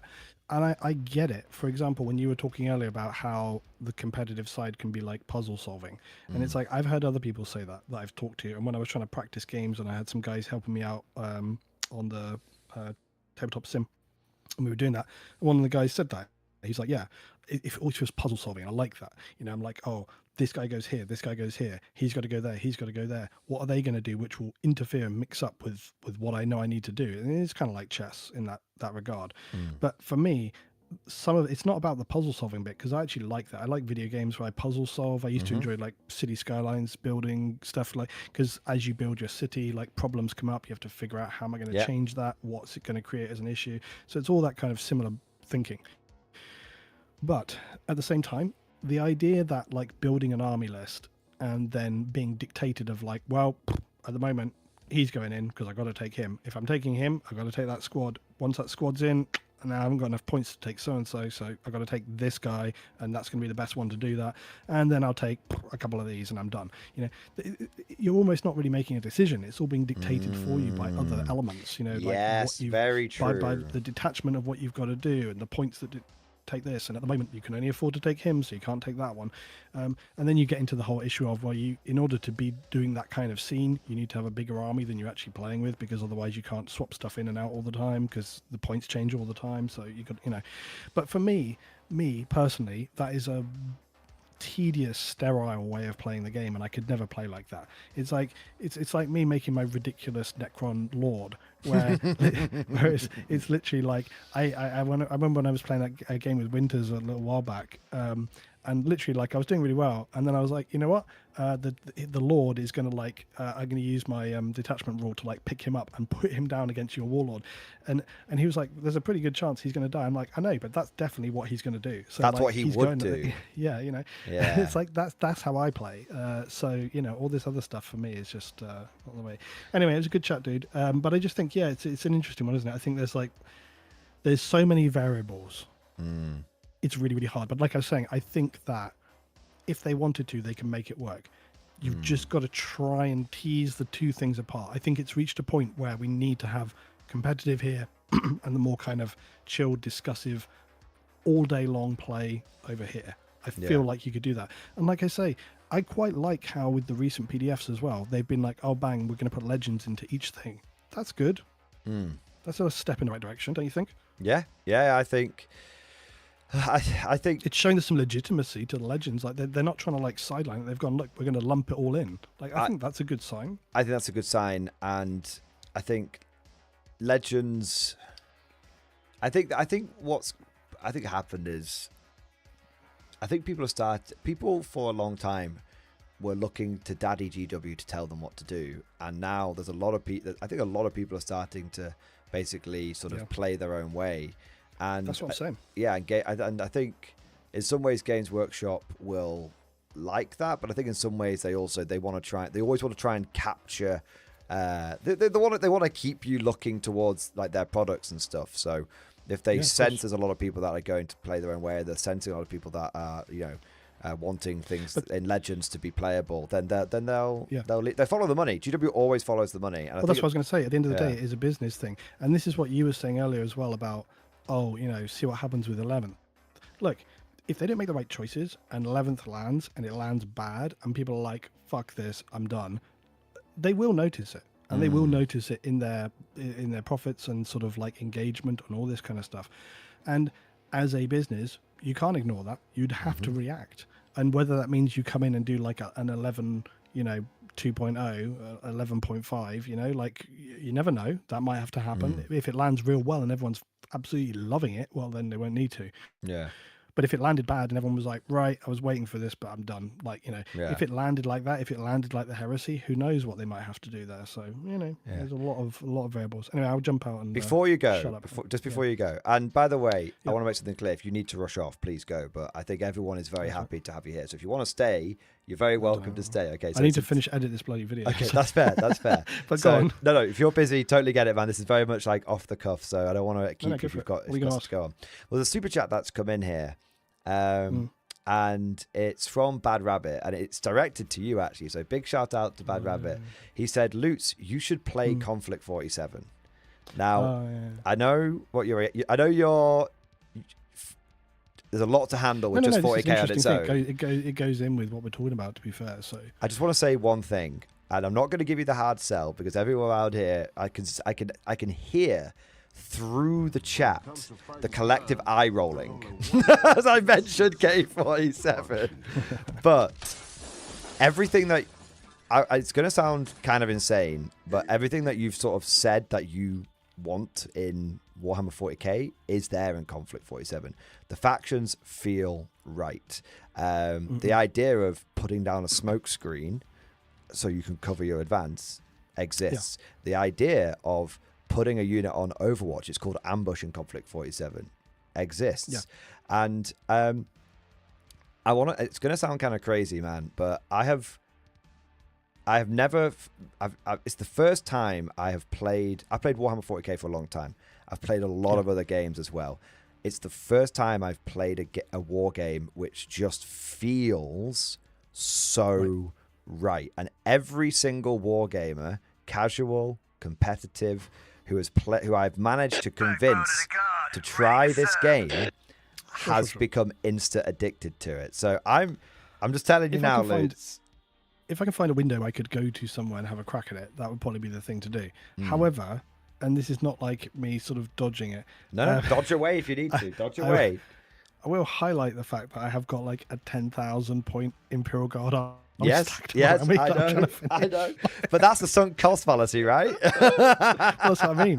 I feel kind of obligated to kind of get it done. Yeah. But like, but alongside that, it's like in my head, I'm like, I really enjoy Titanicus, and I've got that game over there. Like I need to finish some of those. Titanicus, when you just, I know they've got like Imperialis now, but like Titanicus, when you're just playing with Titans, is really interesting. It feels really good. It can be knife edge decisions. I like that a lot. But this is the other thing is like you say, it's sort of it is that sunk cost sort of fallacy in a way. It's like I've got so much stuff that I've kind of invested in and that I kind of want to be doing stuff with, and I want to, you want to get it finished, you want to get it out there. That it's hard to kind of split off and do something else. Not to mention the fact that I'm trying to do my standard work stuff. I got my family, and it's like there's so little time, and it's like when you've already got one thing that you're sort of set in, how do you then go and do another thing? It's sort of impossible. Like I have a hard time like divvying up my daily time as it is. It's so hard, like trying to make time for yourself when you get to a certain point in life, and trying to.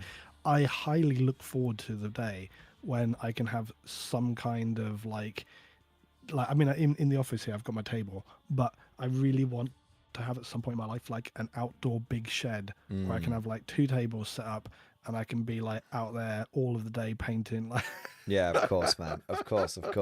What I would that would be the dream. Yeah, man, and of course, real life is always gonna come first. I will say one thing though, man. Like even if you're not that, even if you're from like a personal perspective, obviously you want to consider this. But I would also, and it might sound kind of crazy, I would genuinely, as one content creator to another, from like almost like a professional capacity, or like a business capacity, you should keep an eye on this thing, man, because it's come out of nowhere, and it's the hype around it is not coming from any kind of marketing. Because I love Warlord games, but they couldn't market their way out of a paper bag. It's coming from you. It's not just me, man. It's not just me. Like, I won't shut the fuck up about this. And I won't shut the fuck up about it because it's just that good. But like, honestly, keep an eye on it. I really think that even for you as a lore channel, there's some really juicy shit here, man, that I think you could well, here's the other have thing. a look at.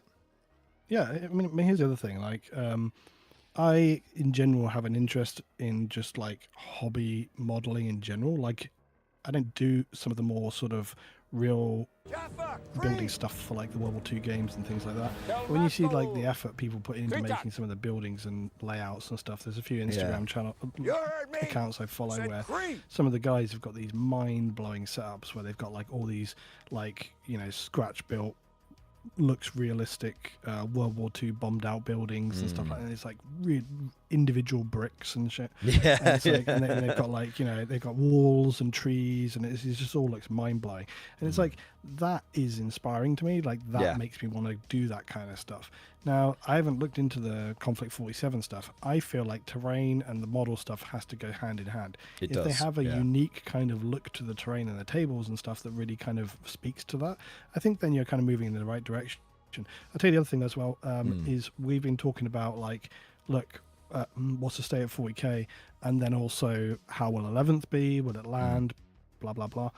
And it's like, well, look, if it doesn't land, because this is the other thing, Games Workshop has this massive monopoly, because well, not really, but like but they take up a vast amount of oxygen in the gaming hobby tabletop space.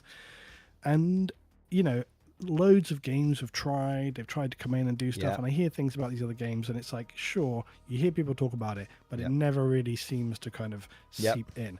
And I feel like at some point in time there will be a product which picks up enough momentum that it starts to. And my point that I just make is that is all good, because competition means that products have to be refined and made better to compete and appeal and all this kind of stuff. And if games like if 40k is reaching a point where they sort of don't really seem to know what they want to do with it, is it going to be this, is it going to be this, we're trying to make it so it does both, but that kind of is impossible and it doesn't really work. Maybe at a certain point they have to, if they get pushed back on from something else, if it's taking community away, so but okay, but just before I jump out, so with 47, how does what we've been talking about work? Are people going into it where they want to hyper competitivize it and so on, or is it, can you do it like how I want to do, like with my kind of games and stuff like that? Because again, surely you come back to the same problems where it's like people who are really competitive are going to be playing it all the time, and we're like, I need to change this, this unit doesn't feel right, no. And people like me are just going, oh yeah, cool, that guy blew up, oh that's so interesting, don't it? It's like, so you surely come back to that same problem eventually. And this is the crazy thing, man. And again, I'm not just saying this as Warlord's unofficial hype man, because if the game came out and it was dog shit, I'd be telling people the game's dog shit, right? That's the thing. I always try. I was really excited for Horus Heresy. Remember when we actually did our collab and I was saying, I want to get you Heresy pilled?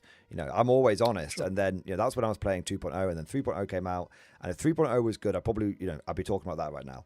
But just talk about, so... I want to do a big Word Bearers army at some point. Yeah. I really, really do. I've got all the stuff for it somewhere, but it's like, I would love to do that one time. So one of the things that I think Conflict does, which it sounds impossible, it sounds too good to be true, but I honestly think that it accommodates all play styles, and even crazier, you can have someone who's hyper competitive play against someone who's casual, and both players can come away from that game with something. I'm gonna just to give you an example. I've played quite a few games of Conflict now. I've only won one, and yet, despite the fact that I'm on quite an epic losing streak, I cannot wait to keep playing. And I've been playing against my brother, who is I would say I'm Conflict casual. My brother is Conflict competitive, and my brother is it's like, I've never seen him like this. He's very, very competitive. I've never seen him like this. He is like foaming at the mouth, deep diving units. He's messaging me like, have you got this, blah blah blah. Like he's refining, and I'm just like, you know what? I think I'm going to turn up with, some more jump troops today, because I kind of want to play an army that feels like I'm playing the old Elysian drop troops kind of thing. And we'll play a game, and he will, come away with like the win, and I will come away with the loss. But I will come away really, really happy, because the game is a game of epic heights and terrible lows, and there's always exciting things going on. And even if you lose a game, there's always that moment you can point to in the game and like, oh man, fuck, but I almost had you there. Like, oh my god, that Paragon squad ran in there and just beat the crap out of those Totem Core. Oh my god. And then even though I lost the game overall, there's moments I can point to where I got personal wins. And I think that's something that's, it's a game which will reward you for being a better player, but it won't punish you for only wanting to engage with it casually. I describe it as Old World. You were all about Old World the other day. Old World's great. Love Old World. No complaints. Old World's very similar. Old World is very, very similar. Old World, if you have a theme, I love playing Empire, And I took great swords to a tournament the other day, and great swords are considered to be quite shit. And I loved it because my great swords spent the entire tournament feeling like great swords. And it was the worst tournament result I've had in 12 years. I didn't win a game, and I came away and I was like, fuck yeah, great swords are awesome. So I love Old World, and I would say Conflict 47 is similar, where you can still get what you want out of a game even if you lose it. And yeah, I just think it's phenomenal. It feels right.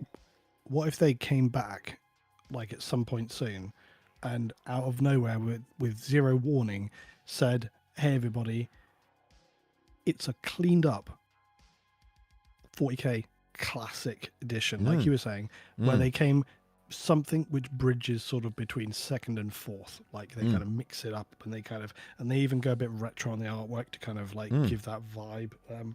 They give us some sort of classic sculpts, but maybe one that's sort of fresh, and just come back in fucking templates on the you know, like I think people would be mental for it. I think they get mad for it. I can tell you right now that I would play the shit out of that. That would probably become my way of playing 40k. I'd be like, look, I'm not going to keep up with new Hammer. I'm not. We are now a classic Hammer channel kind of thing. And I want to say one thing. If Games Workshop came out tomorrow with that, I would play it. But I would not stop playing Old World, and I would not stop playing Conflict 47 because, and this is a really, I think this is something that's really important to understand. In the past, we've talked about games that have come and gone; they've never quite made it. In the past, games have been jumped on by disgruntled 40k players, and they're not jumping on them because they like the game. They're jumping on it as a fuck you to GW kind of thing, and that is always going to be a temporary thing, because the GW, as we've said, they will right the ship. They know what they're doing. They'll take the piss, but when things start going too far, they've got action plans, break in case of emergency, and they'll right the ship, and then everyone just goes back to 40k, right? Conflict 47 and Warhammer the Old World are good games. Whatever happens with Warhammer 40k is whatever, but these are good games in their own right. And I think that is what is the key strength of these games, is that they're not good because they're a fuck you product. They're good because they're a good product. It's that simple. Yep. I see. Probably a good point to leave it there.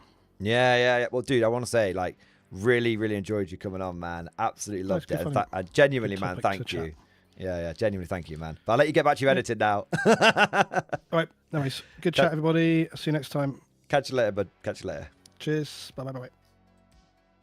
Hey, can we get a big 07 down in the chat for Lucian09 for coming on and having a good old chinwag, and also just taking the time out of his busy schedule, and that was really nice. And I think we're very fortunate and lucky to consider it. I'm very lucky to consider him a friend and colleague, and I think we're all very fortunate to have him as a member of this community. So big shout out to him.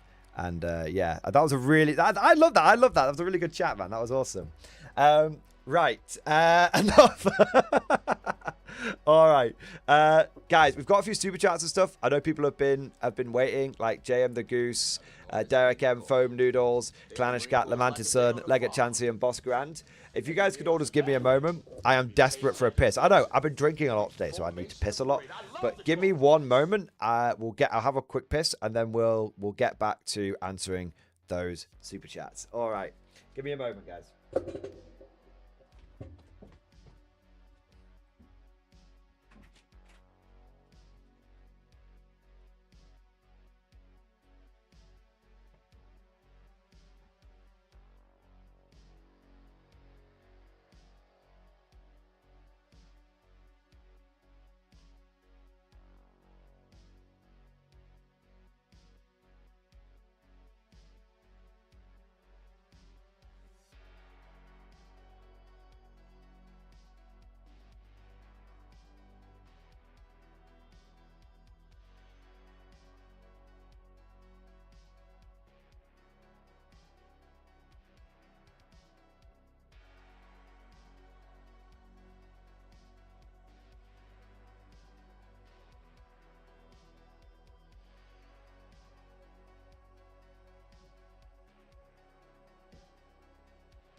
All right, I've had a piss. I'm just going to grab a drink as well. Just 1 second.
Okay.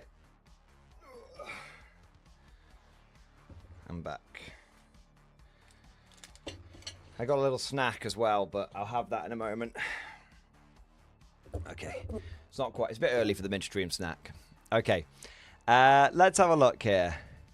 I want to say a big thank you to JM the Goose. The goose is loose. Thank you so much for the super chat, and thank you very much for your patience as well. I know that you've been waiting a little while for me to get back to you, so I do apologize for that. I think it's a Baneblade. It's the Baneblade. It is the Baneblade, man. Thank you for the big super chat, bro. Had a lot of projects in my pile of shame until recently. Some had an emotional weight, but I sold them after having a word with myself. When I get more joy from a 3D printed Steel Legion model than a new army from GW, it's very telling. Oh, I mean, totally agree. I actually have a Jane the Goose. I actually totally agree, and I had a very, very similar experience. Actually, really recently, I actually 3D printed some great swords, and the great swords printed in 2 parts, the bodies and the heads, and the heads could have easily been printed in 1 part, but they were from Highland Minis. Big shout out to them. And obviously, you want to be able to have the models look different, so you swap the head. We all know as guard players how effective head swaps can be, and so swapping heads between units can be really effective as well to add like character and stuff. And yeah, just the fact that I just glued them onto the base, glued the heads on, done. And when I painted them up, I was like, these are great. These are really, really good. The aesthetic, the design of these is fantastic. And yeah, you're absolutely right. I get more enjoyment. I get more joy from 3D printed stuff than I do. But Jay and the Goose, it makes a lot of sense, right? Because it actually, when you think about it, it makes a lot of sense because you're looking for Steel Legion stuff. So GW isn't selling you Steel Legion stuff. So if GW can have all the Cadian products on display that they want, but you're not going to be interested in those because you're not a Cadian player. You're a Steel Legion player. So, building up some Cadians because you feel like you have to is not going to be as enjoyable as building up Steel Legion because you want to. And GW doesn't sell you the product that you want, so you go to somewhere else. And so it makes sense. Now, that is an explanation, but just because it's an explanation, it doesn't actually take away from what you're saying. It's still very telling. It's... A game for everyone is a game for no one. It applies on multiple different levels. It applies to design philosophy. It designs the products available, all that kind of stuff. So, yeah, JM the Goose, totally get it. Absolutely understand. And yeah, I actually really do get it because I went through a very similar thought process myself. Derek M, thank you for the super chat, man. Since the first of the editions, there's always been a hastily released 3rd edition the PDF update. Yeah, I mean, I think GW is addressing some issues with 40k. I mean, if you look at like the player packs, for example, that's everything consolidated into one place. I think it is anyway. I have to check out Warhammer Community. Let's have a look. Faction pack, that's what it is. Detachments, rattlings, FAQs, Imperial Armor, Legends data sheets. So it's better. Yeah, the faction pack is better, and I do like that. And I actually really support the idea of them using this approach. Like, let's not I actually really like this because maybe your faction pack where all your rules are digital and codexes still come out, but they're like collectors, like lore things. Like, I would still buy every codex that GW put out even if it had no rules in it, just because I've collected them all at this point and I like to collect them. Yeah. I think, Derek, there's Games Workshop absolutely has the capability and the capacity to change and fix everything with the game. It's whether they have the willpower. And that's very interesting because obviously you might be like, well, why wouldn't they have the willpower? Well, if they're making fuckloads of money, they don't need to do it. Corporations will chase money. They'll release something to make money. But the big one is they will start changing things if they're losing money. That's the biggie. Foam Noodles, thank you so much for the 10 gifted memberships, man. Thank you for the support. Thank you for keeping us fresh up with new conscripts. Thank you for doing your part. Amazing, man. Kalanish Cat, thank you so much for super chat. Greetings. Small update and TTC question in stream discussion. All right, give me a moment.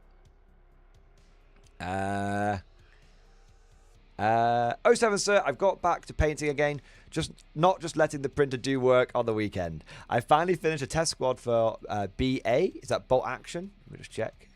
It is for Bolt Action, and I'm happy with it. Just a few minor details left. The basing will be muddy, wet, cold, autumn soil, probably with scattered bricks in the dirt.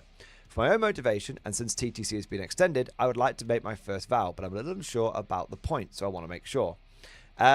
Firstly, amazing that you're getting into bot action. Love that, dude, and welcome to the Warlord Games ecosystem. Come on in, the water's fine. Most of the models are Winter Germans, so how do I count them? Here, Grenadiers with the equipment they are wearing. Everything is regular unless special unit. If we understand the TTC rules correctly, it doesn't matter which unit the models are supposed to represent in the end. For example, Spartruppen or Brandenburger and so on. The painted test model will not be counted in the end unless certain people agree with it. I'd never mind test models being counted. That's fine. List for context: 30 plastic Winter Germans, 10 metal Winter Germans, Winter support group, 2 light mortars, 7 officers, medic, 2 MG, 2 medium mortars, 16 engineers, 2 times 3, 3.7 centimeter heavy autocannons, 8.8 centimeter flak, pack 40, and truck. P.S. The painted officer has a real-life counterpart with a similar confused expression and always busy with regulations most of the time. And yes, he knows about it. That's fair enough. Okay, let's have a look. Let's have a look. So firstly, love the color scheme that you've gone for, man. Love the color scheme. And yeah, I think they're gonna look really. I think they're gonna look really, really good when they come out at the end, man. Holy shit, man! I like that. Nice. Wow. Okay, so basically, to obviously you'll know the points for like the truck and the guns and all that kind of stuff. Yeah, that's fine. Just vow all. You know, obviously all this stuff can just be vowed as regular under its entry in the book. The question is obviously around this. Just they don't the different kinds of German infantry when you're talking like Desert Africa Corps, Winter Germans, regular Grenadiers, that kind of stuff.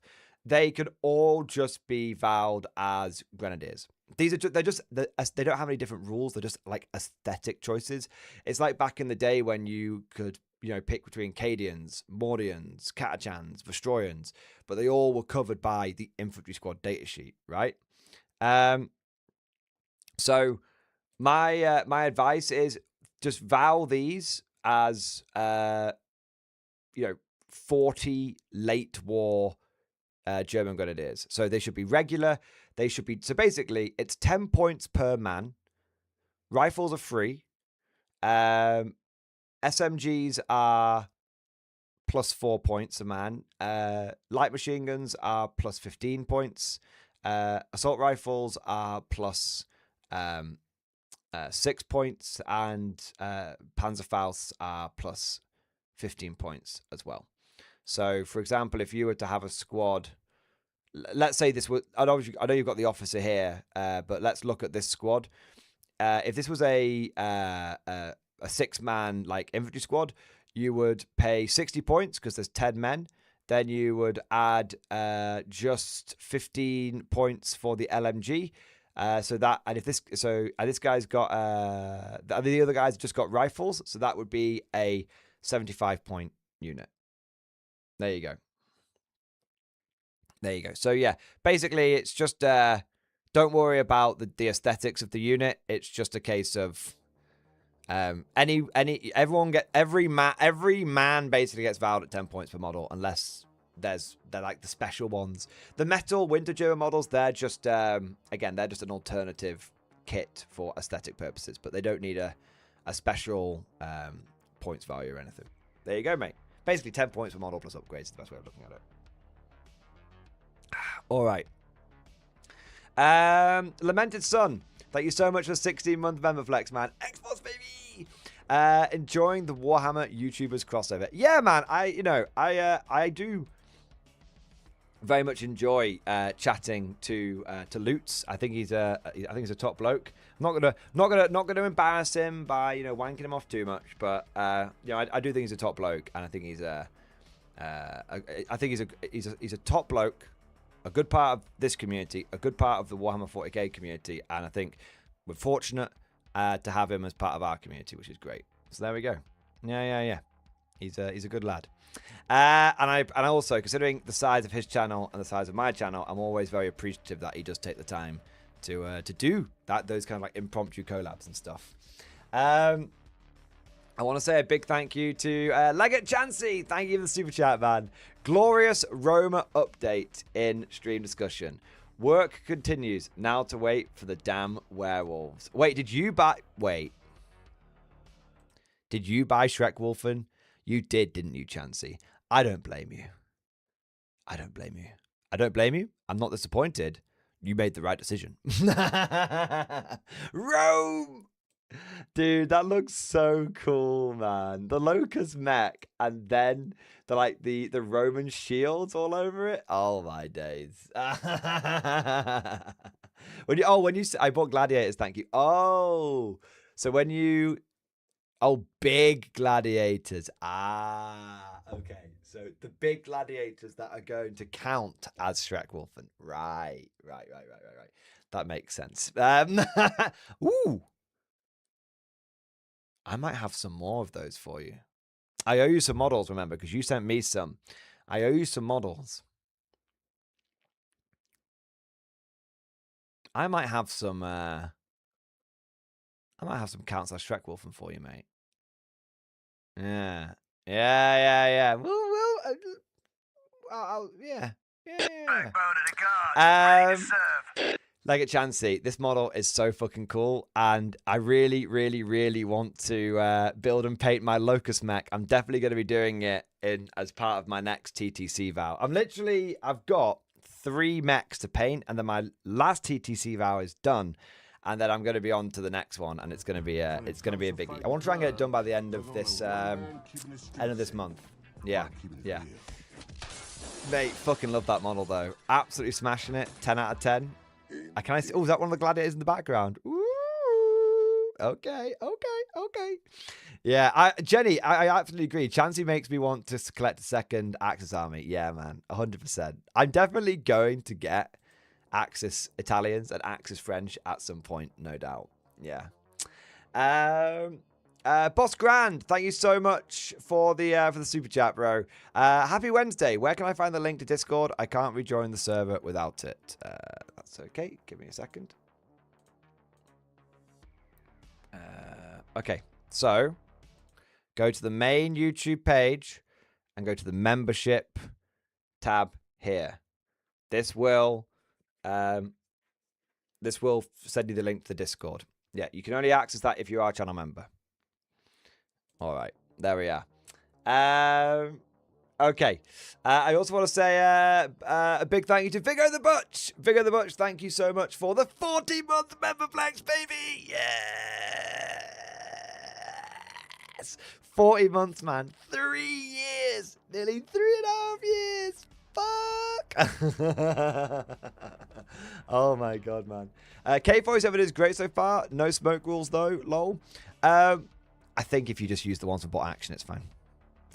When you talk to the people in Conflict 47 in the team, and when they've like answered questions on like AMAs and stuff, they've just been like, yeah, as long as you're sensible with it, for just do it. You could use because for example, the Brits don't have the Grizzly right now, but they used to, and what they've said, and I think they'll end up adding it in the end. But what they've said is they're looking at it, and for now, just use the Grizzly rule from use the Grizzly datasheet for the Americans and apply the British rules to it. Yeah. So if you want to use smoke, you can just use it from bot action, and you'll be fine. I mean, the rules are right there. It's not a problem. Yeah. But yeah, K47 is great so far. Totally agree, man. And dude, I didn't even know you got into it. I didn't even know you got into it, man. Yeah. It's honestly, I'm telling you, boys. I am telling you. It's a good game. Right, we've got 350 people in the stream right now. Before you all sign off, before you all roll your eyes at me talking about Conflict 47, I'm not going to give you the hard sell. I'm not going to go on about it, all right? I'm just going to say this. It's a good game. It's that simple. It's a really good game. All right. DeForge, thank you for the super chat, man. Song request, Dragula, Rob Zombie, volume up. We're not taking song requests tonight, DeForge. We only take song requests on the hobby streams, and this Wednesday is not a hobby stream. Tomorrow will be a hobby stream if I remember, and I'll do my best to remember, mate, but you might have to remind me in tomorrow's stream. I'll play it tomorrow so you don't miss out, because I don't want to be like, did it on the wrong day. Like, I'm happy to add it to the song queue for tomorrow. Yeah. There you go. OMI is art and stuff. Sign off. I'm working on a list for Roosevelt's Roughnecks right now. I'm fine with K47. Vec, Outward and Glory. Mate, I'm here for the K47. I mean, I know a lot of you are here for the K47, but I still feel like, you know what? Maybe I'm wrong. But I presume that most people are here for Warhammer 40k. But wouldn't it be funny if that wasn't the case anymore? I presume, but who fucking knows, man? Who fucking knows? You know what? Should we do a poll? I'm here for VR, Mordy. Yeah. Let's have a look. I'm going to start a poll. It's going to be a very simple poll. Are you interested in Conflict 47? That's it. Not saying you have to commit to it. Not saying you have to buy anything or anything like that. I'm just saying, like, in some capacity, even from a distance, are you interested in K47? This covers everything from die-hard people who are already fully committed to people that are just kind of looking at it and are not completely like, fuck that kind of thing. Do you know what I mean? Yes. No. There you are. See? It's very, you know, and that way it's sort of it's words as written. Do you know what I mean? It's words as written. And whatever the results are, is what they are. Right, I need to have a quick snack. I am hanging out my ass here, boys. Give me a second. You know what? I'm just going to commit. Rather than rustling constantly, I'll just get the biscuits out. Well, crackers. When it comes to fighting crime, Sorry for the there's only crinkly one crinkles. man keeping the streets safe while keeping it real.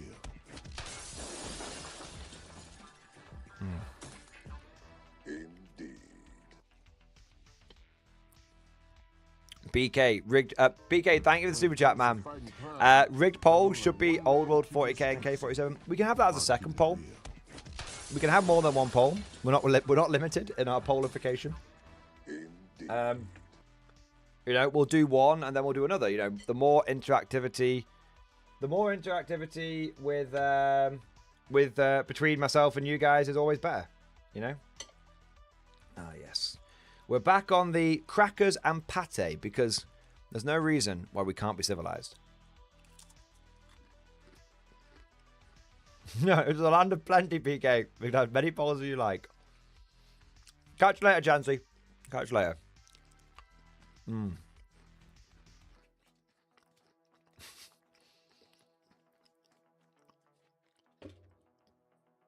Here for the guard nostalgia and K47. But I tell you what, I got a question for you guys. Now, this is a question specifically for the K47 people. Okay. Obviously, if you've not played Conflict 47, your opinion on this will be different, and that's okay. But for now, I have a question specifically for the people who have played or somewhat, or you know, played or looked into it to a somewhat significant degree. Okay. Do you think? Because I keep saying Conflict 47 is a good game. And I know you guys, if you're playing it, will think it's a good game as well. So that's not the question. But after playing some Conflict 47, do you think that the game does have the legs to be big? We're not saying it's going to be a 40k killer. Because, as we've seen, Games Workshop has good resiliency. And they have the ability. They've had problems before, and they've always been able to right the ship. So we're not talking about it in those terms, but we're talking about, does the game, as people who have played it, and so they know what it feels like to play. You know, do you think the game has the capability to be big? And if we want to maybe put a size, like what do we mean by like big? Do we think it has the capacity to beat some GW games like Age of Sigmar, for example? And Age of Sigmar is not a bad game, and it's a game which has a significant community and all that kind of stuff. But do you think it has the capacity to, you know, grow to something like that?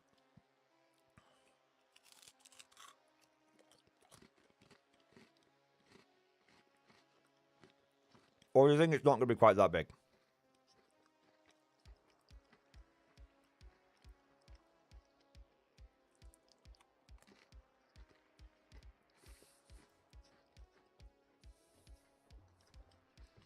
I bought a second army while playing my first game. That's brilliant, man. Yeah, I think I was mentally... Every time I play a game, I'm mentally buying models. Yeah. That's awesome. Yeah, I think that's so cool, yeah. Video in Shadow says 100%. You think it does?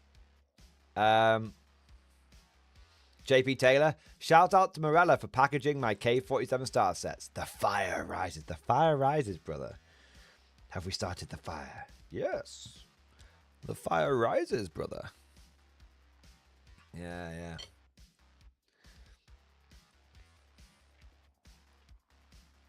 Yeah. I think, Joyce and Francis, I think it could be grown to be as big as bot action, but it also depends on how Warlord does on new releases for it. I think that's a fair assessment. Big North, I think it could. It fits into a different place. GW games don't do a semi-modern near-pass setting over sci-fi / high fantasy that GW does. Yeah.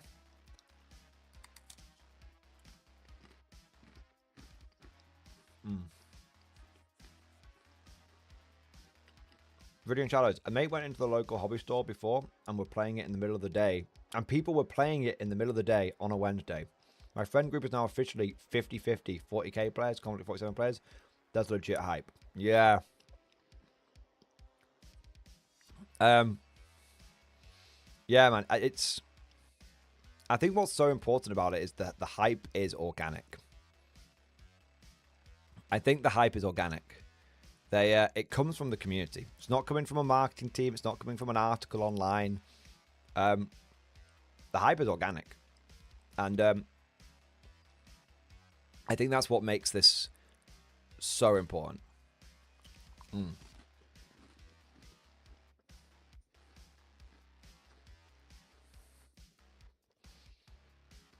Game Go, a big thing against K47, it's a niche of a niche. Historical's a niche, and Weird War 2 is a niche of that.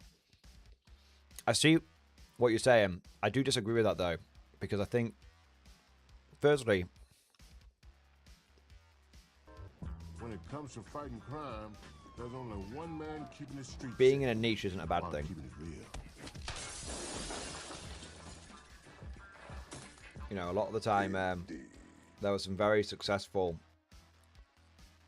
very important products that are incredibly niche. So that doesn't really mean too much. And then also, I think that I actually don't agree that it's. I weirdly don't think it's that niche. It's just like sci-fi. And why? You know, when you think about it, why would World War II be niche? It's like the biggest. World War II isn't niche. Everybody in the world knows about it. Like, I know it sounds kind of crazy, but if you go to, like, you know, some. I don't want to sound. It's going to sound a bit inappropriate, but I don't mean it in that way. If you go to, like, some far off country, there's a very strong chance that you talk to someone and they won't have a fucking clue what Warhammer 40k is. And so, you know what? There's a real strong chance you go down to the local pub and you say, ask people what Warhammer 40k is, and a lot of people won't know what it is. You ask those same people, do you know what World War II was? They're all going to know. Everybody in the world knows about World War II. Everybody. I mean, the vast majority of human beings know. Yeah.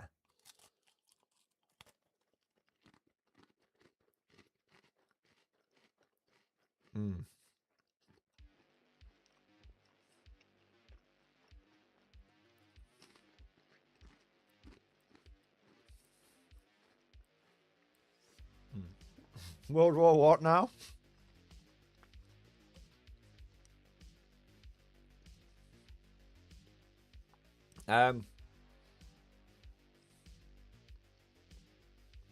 What we got here? Michael Tipton. I just called my local games last afternoon. They said they were almost completely sold out of the K47 stuff. That's when I put in my pre-order for my Brits. Amazing, man. Yeah. Yeah. It's interesting. I think the game is selling, you know. I think the game really is selling. In fact, I think most people were put off by the older models and metal in the past, but the new K47 kits are just so good. Yeah. And the old metal models are actually totally fine to work with, by the way. They really are. I think a lot of people have been put off by metal and resin models, but I think what they don't realize is that it's just the fact that old GW Forge World stuff was actually what put a lot of people off. I've built plenty of metal Games Workshop models and they were fine. And they were genuinely fine. And I think Forge World resin has put a lot of people off a lot of stuff. But you can't blame them. It makes sense. It was shit.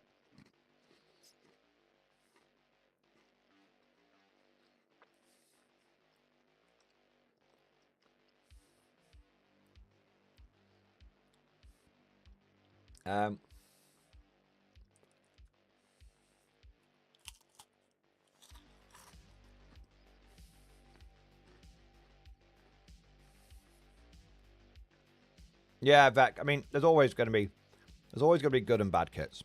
Yeah.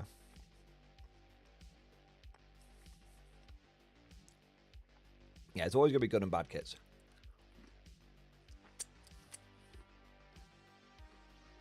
Radiant Shadows, the new cast of Slammer Samuels is by far, in a way, the cleanest metal cast I've ever seen. Yeah, so Warlord, I've noticed a lot of... Oh, shit. I've noticed a lot of Warlord games, metals have really gone up in quality recently. I think it's since they got their auto casting machine. So they used to cast everything by hand, and obviously, no, a good human will always beat the machine. But humans are humans at the end of the day, and machines can do... There are machines that do things better than us.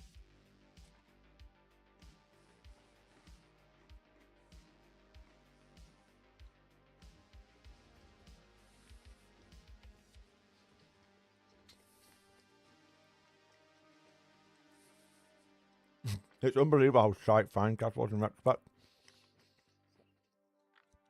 It's actually, I learned something recently, which actually makes perfect sense. Actually perfectly explains why Finecast was so shit. So,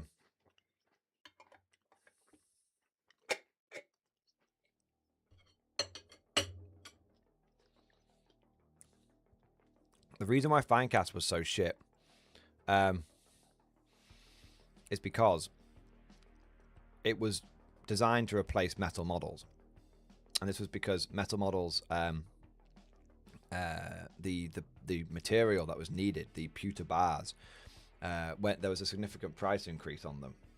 And so Games Workshop were finding that they were making less and less money, and or there was even risk of them not making money on them making the metal models. So they decided they were going to switch over to Finecast because Finecast was basically like a resin plastic blend,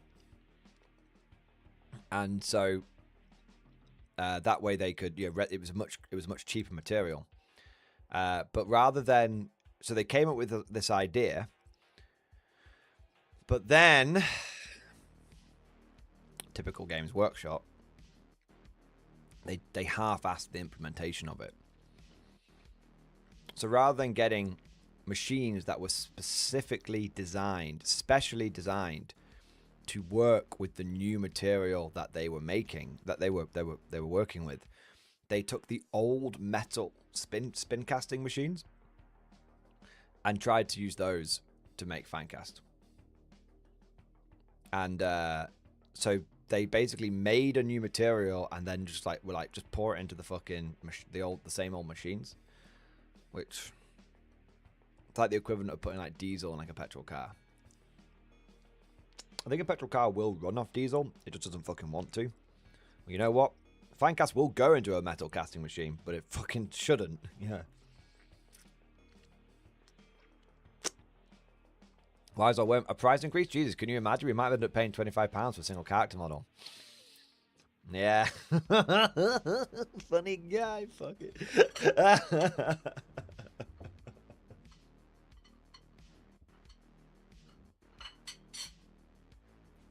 Oh, man. Yeah. Okay. Got a few super chat stuff coming in here.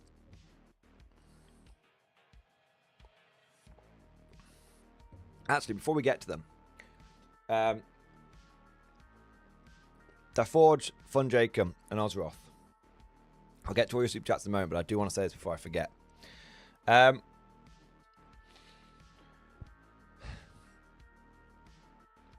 was talking to Lucian earlier on the stream, and at the end, we talked about Warhammer 40k, and at the end, of course, I had to mention K47 too, of course. But one thing that I think is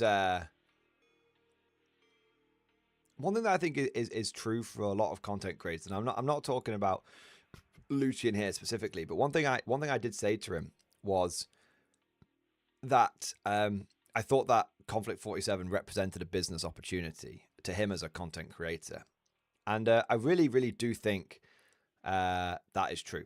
I really do think it is. I think if you're a content creator right now, if you're a Warhammer 40k content creator right now, you should not be afraid. You genuinely should not be afraid of Conflict 47. You should actually be really, really welcoming it, because it will give you a chance to diversify your portfolio.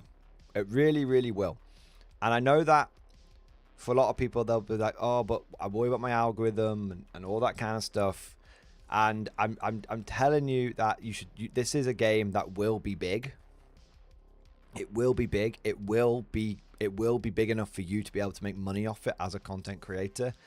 And I think getting in, I mean, I shouldn't be saying this. I should be like, no, stay away from it, so I can hoard all the fucking views and stuff myself, right? But you know, I'm not very good at this YouTube thing, and honestly, I don't really care about that. I just care about something doing well, something that deserves to do well, doing well. And so, honestly, if you're a content creator, you should be really thinking about getting into Conflict 47, because you want to be getting in now and establishing yourself as a place to go, so that you don't, you know, because before potentially there's a lot of competition for that. I mean, one of the issues with something like Warhammer 40k is, yes, it's a very, very large market, but from a content creation point of view, it's an unbelievably oversaturated market. Very, very oversaturated. And so you should, if you're a smaller content creator, it is obviously always good to try and diversify. It's always, when you're a small content creator, you should be thinking about just focusing on one thing. Better to do one thing right but better to whole-ass one thing than half-ass two things. But if you're a large content creator, as crazy as it sounds, you probably have the opportunity to explore other business avenues. Yeah. I think you do, and taking a risk. It's not really much of a risk,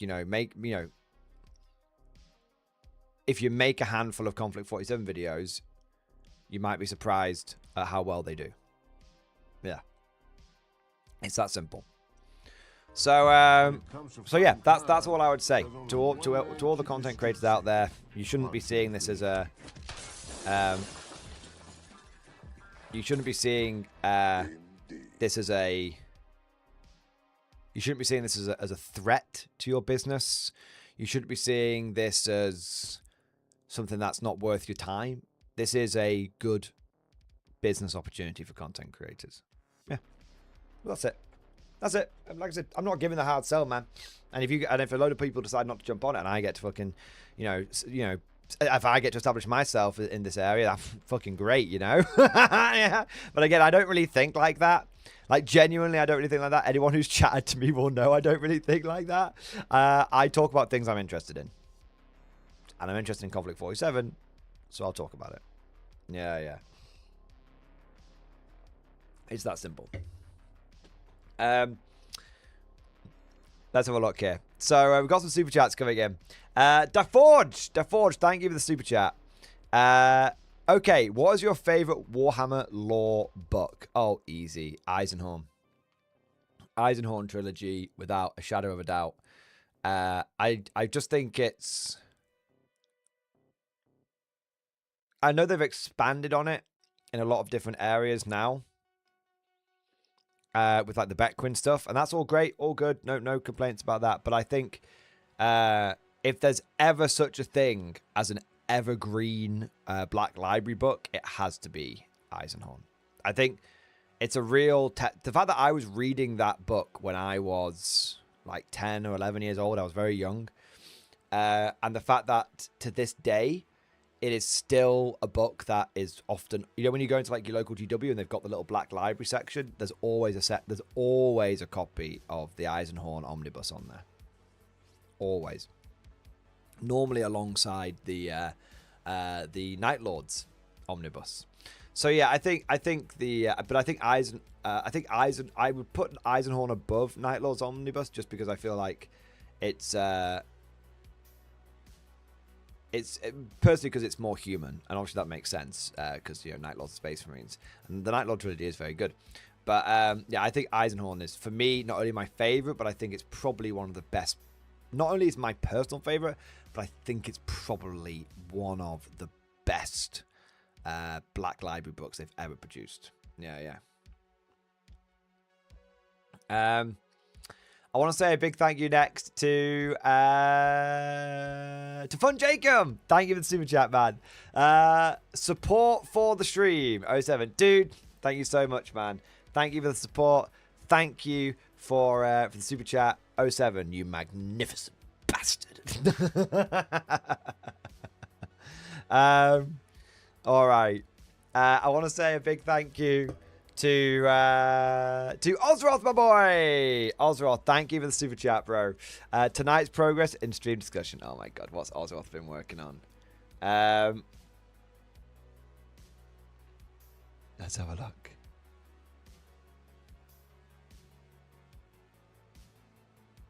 Okay, let's have a look here. Finished up painting my AT sniper team tonight. Kit bashed from Cadian bodies and Soviet arms and heads I used for my Helens. Conversion for 40k. Cut the scope off a Mosin to make it a sniper AT gun. The fact that I'm using Cadians as the pile of shame speaks wonders about how good Conflict 47 is. Holy fuck, look at those, but oh oh my fucking god, dude, that fucking rocks, man. And that looks like it belongs in K47. It looks like it belongs there, man. Holy shit, bro. Holy shit, man. Wow. Oh, that's so cool. That is so cool. Whether you're a 40k player or anyone, you can look at that and go, yeah, that is fucking cool, right? You're like, why can't I have that? You could have that, to be fair. You could use that to represent a sniper rifle in your Krieg squad, for example. But yeah, so cool, man. Yeah. I honestly, Oswald, I bet you've just convinced a bunch of people to check out Conflict 47. I bet you have, mate. I bet you have. Oh, man. Oh, there we go. Dude, beautifully painted, beautifully converted. Looks absolutely proper, looks absolutely right. 10 out of 10. Probably going to steal the idea for myself. Oh, man. Oh, man. Yeah. Game of Stuka, more than I could get a Griffin tank from? China. That's the only place you can get them from now, man. Or secondhand on eBay. Yeah. All right. What have we got here? So John Davies, thank you so much for super chat, bro. Some unfortunate discoveries in stream discussion. Two things. One, when I heard Lutz talking about Overwatch in 2nd edition, I was like, hate mace. Tell him about ambush. Yeah. Dude, I was like, I was really wanting to tell him. And two, it seems my local store groups will not do bot action of conflict due to the, I don't know, it feels uncomfortable with the whole Nazi thing as a playable faction, especially nowadays, being the biggest reason other than I've already got too many games I'm juggling now. Yeah, mate. People always say that. People always say that. You know what? You know what I find? Businesses follow money. You should always put business first. I guarantee you, if Conflict 47 starts popping off, then your local stores will start being interested in it. The moment someone says, "I don't know, it feels uncomfortable," the whole Nazi thing, it's just like, okay, that's just a bullshit excuse.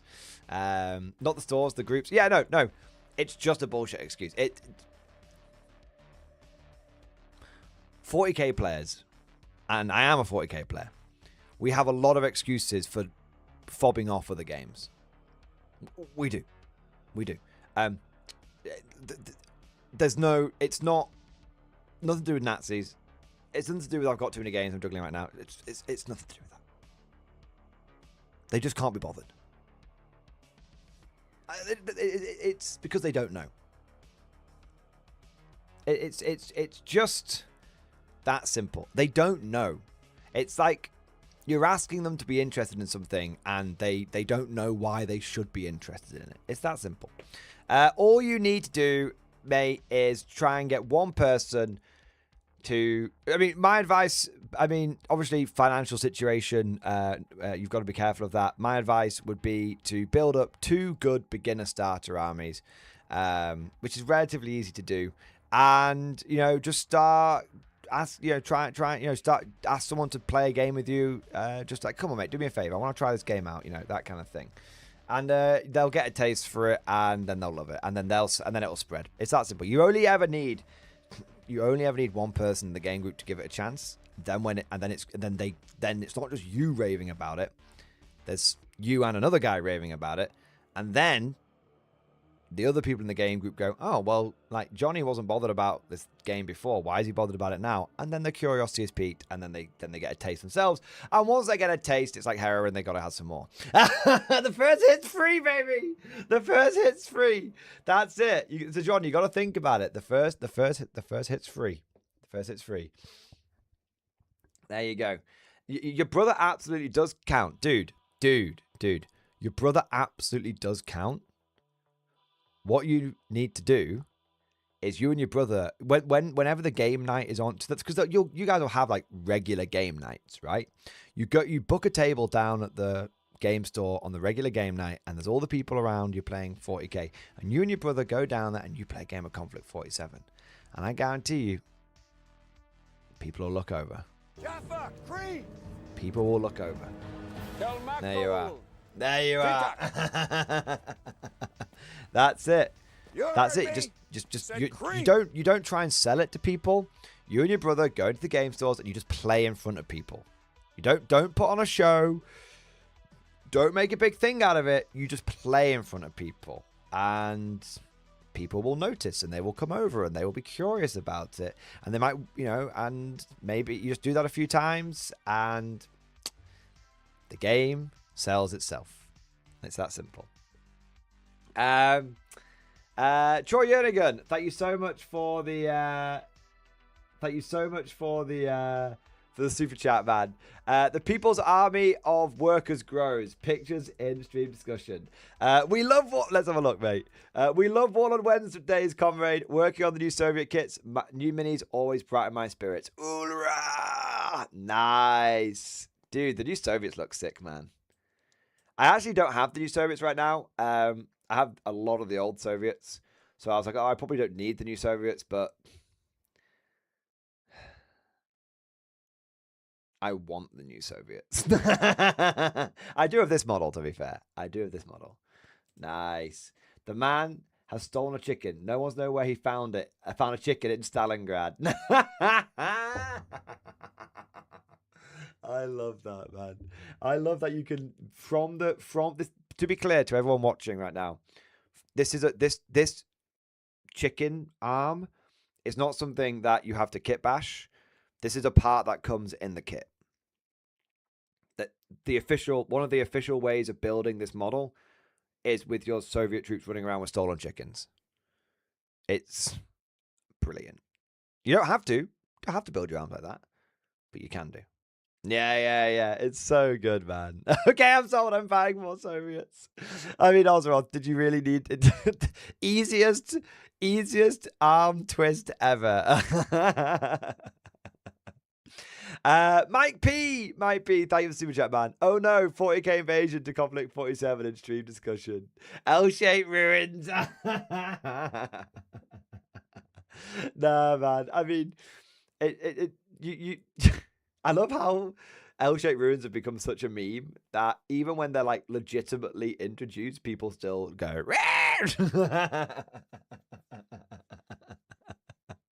Yeah, man, I love it. I've actually got a bunch of Warlord terrain. I definitely need to get on it. I've got like 2 or 3 of the ruined farmhouses, and loads of these new ruins as well. I got shitloads of new terrain. I haven't even opened it yet. I think I've got a whole box of new Stalingrad terrain. Yeah,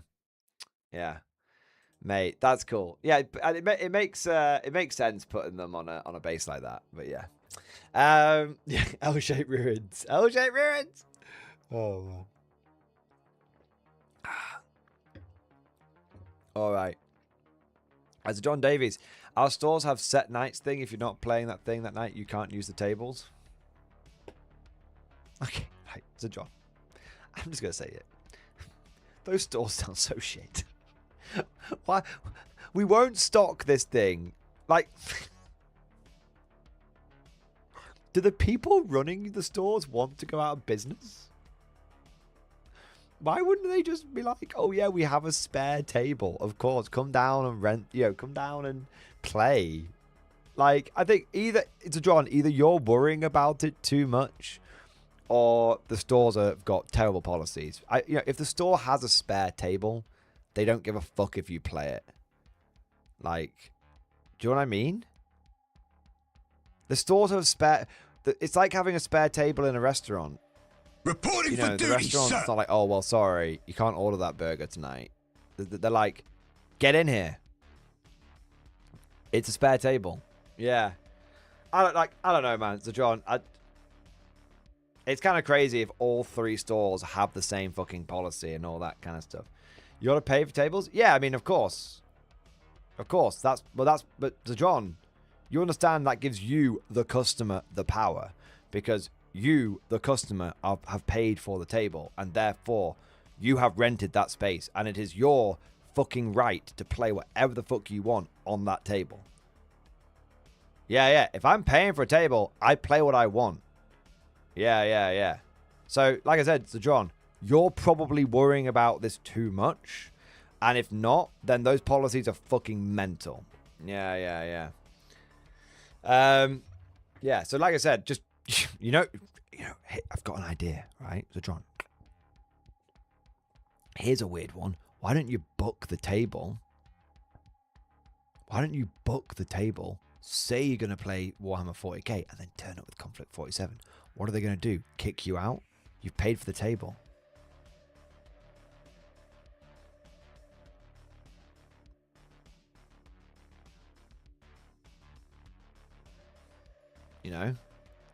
What the fuck? And if they do kick you out, then what the fuck? Like, GG no re, Like, okay. Yeah, book a fucking table. Play whatever the fuck you want. Yeah. Yeah, exactly. Like, exactly, Mark Talibet land. It's people like them what cause unrest.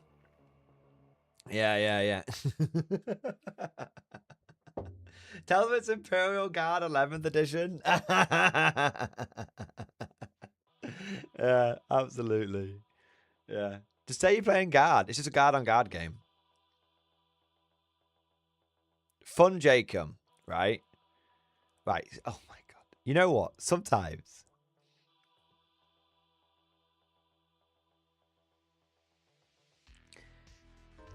When it comes to fighting crime, that's a violation of there's only terms of one service. man They keeping can the reject streets service safe. for breach of contract. Keeping it real.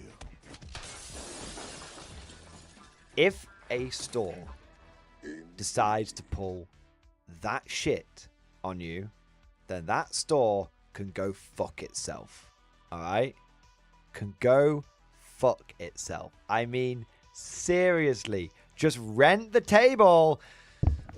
Just rent the fucking table and play the fucking game. It's not hard. You're making this harder.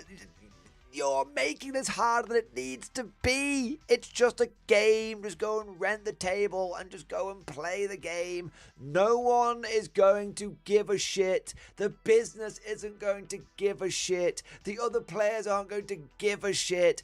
This is all just made up barriers. It's all bollocks. You're lying. You're all lying to me. I can smell. You can't bullshit a bullshitter. You can't bullshit a bullshitter. I mean, you just can't, all right? I mean, they did refuse and refund a group for playing an old edition of D&D because it's not the current product. If that is true, then that store is awful and deserves to go out of business. The fucking Philistines.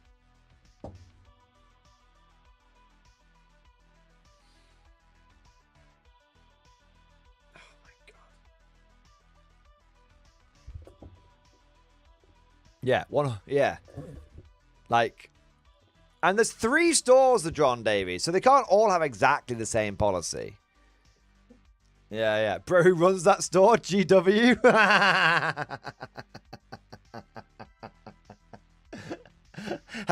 RD. Hello? Yes, please. Someone has tried to play K47 at our game store. Please hurry.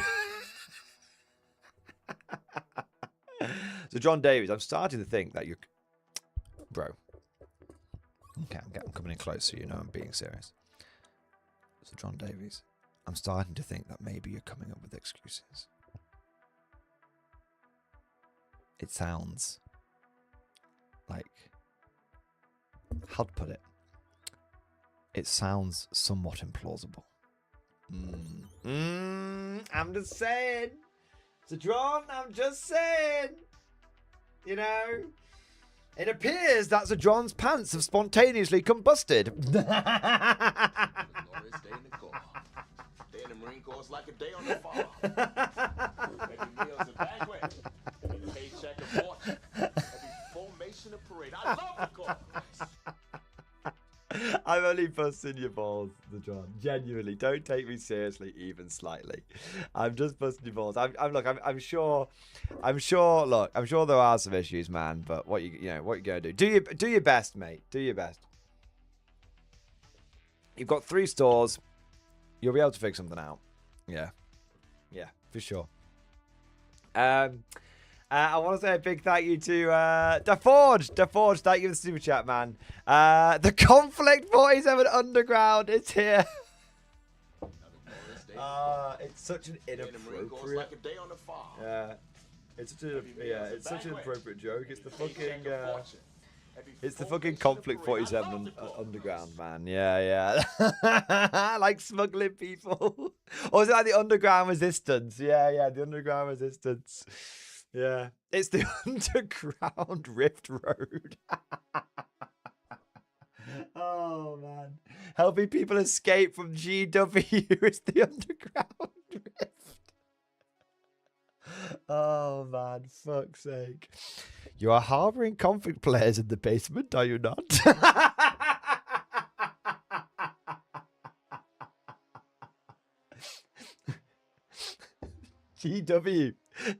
GW talking to like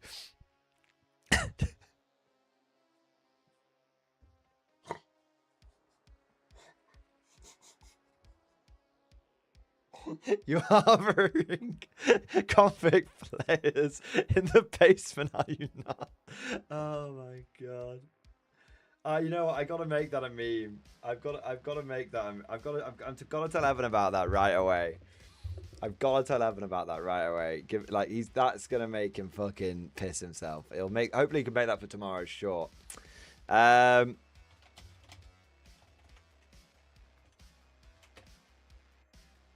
want to do it as a short. Yeah, let's have a look.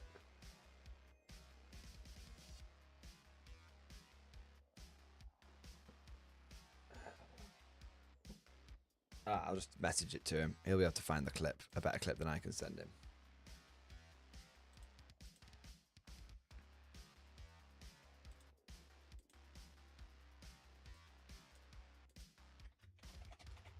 Hey man, chat just had a brilliant idea for a short. Take the seed from Inglorious Bastards, where he says, where the main Nazi guy When it comes to says, fighting crime, there's you only are one man keeping the streets safe. hiding While keeping it real. enemies of the state under the floorboards, are you not? And adapt it to be GW talking to FLGS owners, stock it. FLGS owners having K47 players in their store.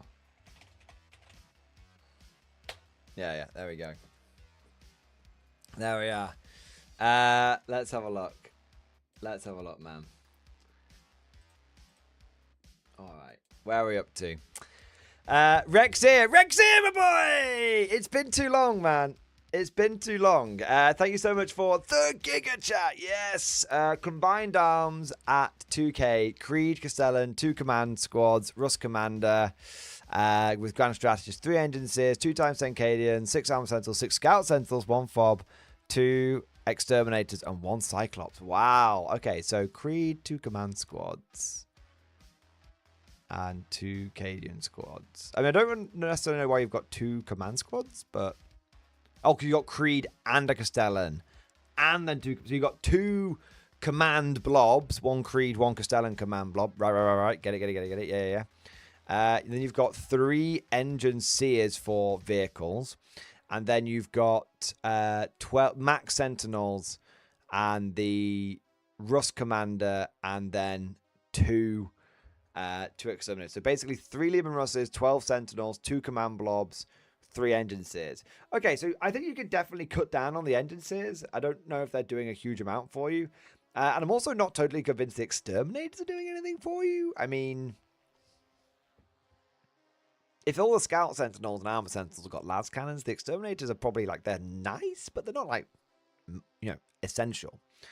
I'd definitely swap them out for either Vanks. No, we don't. If all the Sentinels have got las cannons, I don't think you need Vanks. I think just swapping the Exterminators out for Plasma Executions would just be straight swap.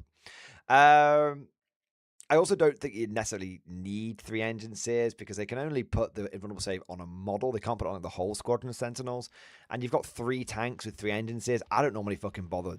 I take like 1 Engine Seer to like buff 1 Dawn out of like 3. Do you know what I mean? So, yeah, there's a lot of points there. It's like 135 points there. So, you know, you could get it. Honestly, you could probably get away with 0 Engine Seers because at the end of the day, if someone wants to kill a Lehman Rust, even with a 4th Invulnerable Save, they're probably going to manage it. It's only toughness 11. It's only got 13 wounds. You know, it is what it is kind of thing. So, yeah, I'd probably go for... you could get away with not running the Engine Seers. You get away with, or if you are thinking of running them, I'd drop 2 Engine Seers. Downgrade not downgrade. It's actually an upgrade, but you're saving points. Save points and take the Fob as an artillery team with a heavy mortar. Then take another heavy mortar from the points you saved, and you're good to go. So the list I would run to put it in totality would be Creed, Castellan, 2 command squads, Rust Commander, a Grand Strategist, 1 Engine Seer, 2 10-man Cadian squads, 6 Armor Sentinels, 6 Scout Sentinels, 2 artillery teams, 2 Executioners, and 1 Cyclops. And I probably wouldn't take the Cyclops. You should have enough points left over to upgrade the Cyclops to a Commissar, because you don't really need the Cyclops because it can't really do... I mean, the Commissar does everything the Cyclops can do, but better for 5 points more. So, yeah. That's what I would do. Plan on running max plasma cannons? I mean, you can do. If you're going to run max plasma cannons on the Sentinels, I'd think your Lehman Russell should have Vanquishal cannons. But I personally, I would just go for plasma on the Russes, because that's good for you. Because 2 Vanks is fine, but 3 Vanks is where it's at. And you don't want to give the Commander a Vank because it's just not quite as good. So it makes sense to go Plas on the tanks, Las on the Sents. Yeah. But you know, you do you. Honestly, Rex, we're sort of getting into splitting hairs. At this point, my advice would be both are good.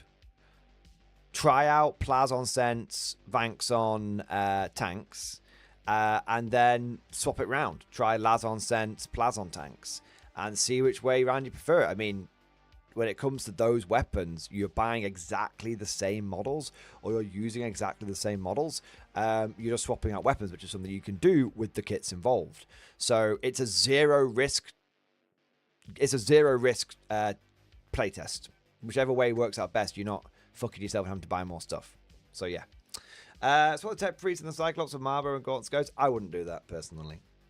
I wouldn't do that, but you do you. But yeah, Rex, it's solid, mate. Yeah. Anthony Williams, thank you for the super chat, man. The Krieg engineers have improved Arcadian, Lehman Russ, nuclear, biological, and chemical readiness, but there were unforeseen complications in stream discussion. Let's have a look, mate. Let's have a look.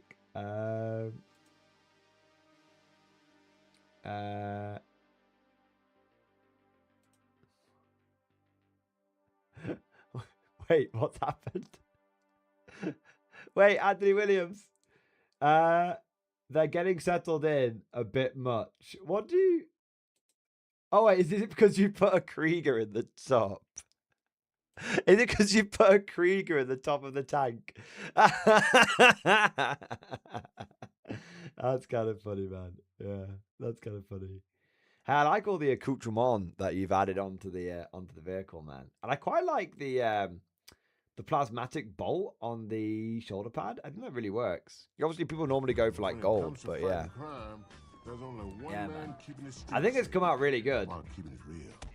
I always think guard tanks look better when they are festooned with accoutrement. I think it just adds a lot of personality to the tank. Yeah, I think it depends on the style of regiment you're going for. I think if you have nice, clean tanks with not much stowage on them, they do look more like fresh recruits, freshly raised. But I think if you want to go for more veteran style regiment, then having things stacked all over them does make a lot of sense. Yeah. All right, I like it, mate. That's cool. And then we've got Cosmic Drew. Cosmic Drew, thank you for the double super chat, baby. Yes. Let's start the competitive conflict club. I mean, when you say competitive conflict club, are you talking like we set up a competitive conflict like team? We're assembling a team, or was it just the fact that it was KKK and that's inappropriate? I know, Cosmic. This is coming from you, who keeps trying to get me to do a certain kind of salute. Like, hey, measure on the wall, like, how tall, like, the bayonet is, or whatever it is. How tall the spear is. I've got your ass, Cosmic. I've got your ass. Oh my God. There you go. What's the club part too much? Should we swap to Colt instead? No. I think we should take a leaf out of... I think we should put a leaf... Take a leaf out of video games. It should be a clan. Yeah.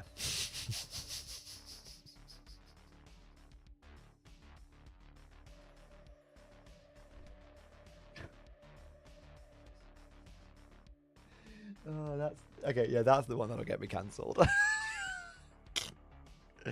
Alright. Alright. Oh, man. Cosmic Dream. Video to react to stream discussion. Bolt action. Conflict 47 related. Yeah. Yeah, I've seen this before, man. Yeah, let's have a look. This is a Flammenwerfer. It werfs Flammens. This better not be This too is a inappropriate, Nebelwerfer. actually. It werfs Nebels. This is a Stammgewehr. It's the Gewehr you stand with. It's the Gewehr. This is a Panzerschreck. It schrecks Panzers. This is a Königstiger. It is König among Tigers. This is a Panzerfaust. It fists Panzers. Fist This Panzers. is a Stug. It stugs. This is Gutschutzwagen. It's a wagon for the Gutsschutz. This is a Jagdpanther. It jags panthers. This is an M16A1. It jams. This is a Schwimmwagen. It's a wagon that swims. This is the Colt Browning M1895. It digs potatoes. This is a still hand grenade. You grab the steel in your hand and grenade. This is hard. It hard jizz. Yeah, I mean, This obviously, it is was, the grenade it's fucking 4chan, so at some point, something unbelievably inappropriate was going to come along, but there we go. launcher. It launches grenades. This is the Messerschmitt. It measures Schmidt. This is a Fagewolf. It fogs wolves. This is a Lederhosen. It hosens leaders. This is a Flugzeuggewehrkanoner. It work anyone like Flugzeuger. This is a Maschinengewehr. Gewehrsmaschinen. This is a Raketenpanzerbusch. It bush Panzer with Raketens. This is a schweres Infanteriegeschütz. It's a schweres Geschütz for Infanterie. Fuck's sake. Yeah, there we go. There we go.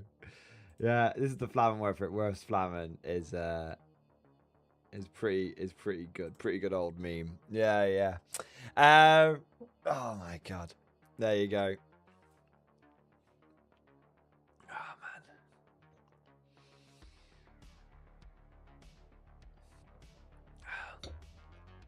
Isn't language grand? Yeah, exactly. Yeah, yeah, yeah. Where are we up to here? 1 second. Gonna close that. Oh, man. I'm trumping a lot today. Okay. Oh. Yeah, there we are. So, Cosmic, you've completely distracted me. All I can think of now is goddamn Flamen Pepper. Oh, I had a revelation. Cosmic, you're a genius. You're a genius. I mean, I know you know that you're a genius, but you've reminded me to talk about something. All right, I've had another epiphany. Another Conflict 47 epiphany. So,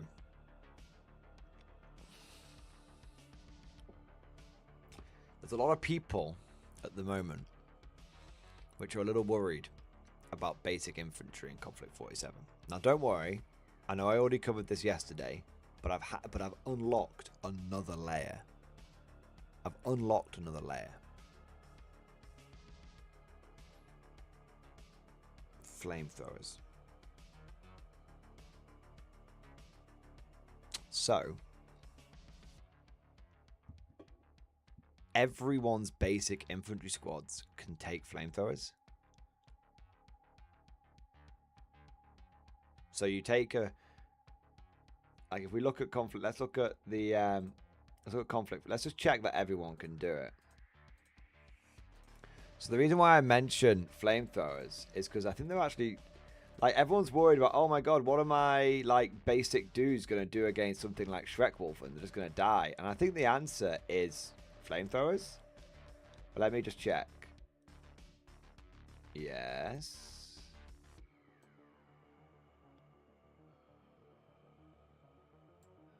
Oh, shit. Oh, pissing Nora.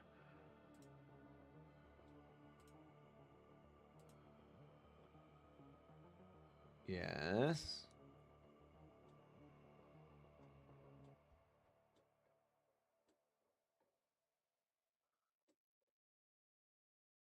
Yes. Everyone seems to be taking them. I've checked 3 armies so far.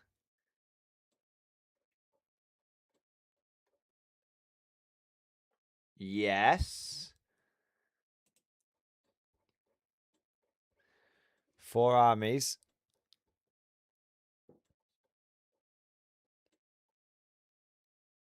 Yes.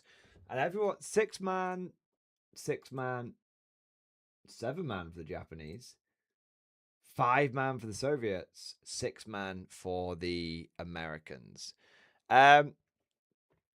So yeah, I think so seriously, I think I think flamethrowers are going to be absolutely clutch for basic infantry, because not only do they provide pen, but they also ignore cover. What are the 2 things that make Shrekwolfen really hard to deal with? And also Totenkor in many ways. The fact that, well, Shrekwolfen especially, is the fact that when they're in cover, they're on like a 2-up save, and they're like damage value like 6. So a damage value 7, so you can't win them with small arms. So everyone's been like, oh, I'm going to take like rifle grenades and shit. But I think you just take a flamethrower. And so if you take like a regular squad, 60 points, make them engineers, that's 66 points, and then chuck a flamethrower in there. It's coming out at like 96 points, which, let's be real here, in a game of Conflict 47 is like unbelievably cheap, right? And flamethrowers ignore cover, and I think they've got more than 1 pen.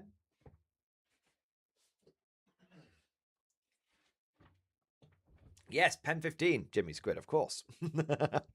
Pen Island. So let me have a look at how flamethrowers work. Flamethrower infantry 75.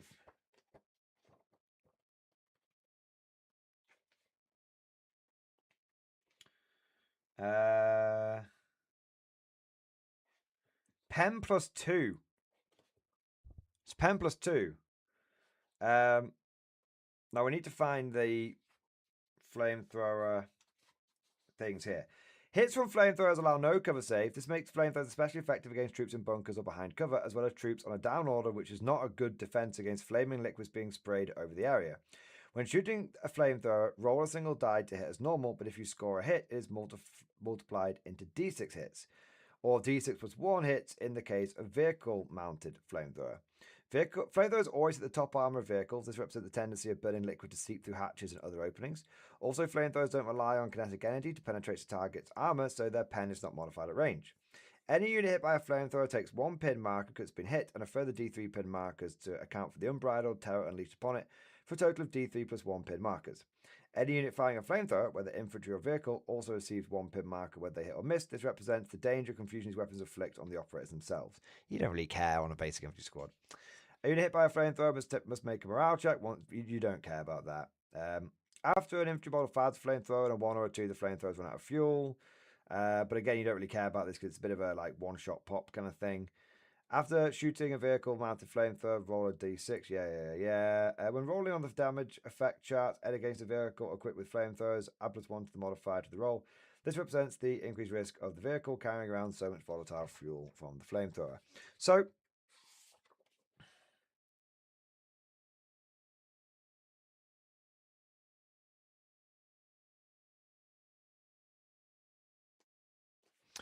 yeah, I think the fact that you can just give basic squads flamethrowers makes them actually really efficient at dealing with Schreckwolfen. I mean, Schreckwolfen are like 40. How many points are Schreckwolfen, for example?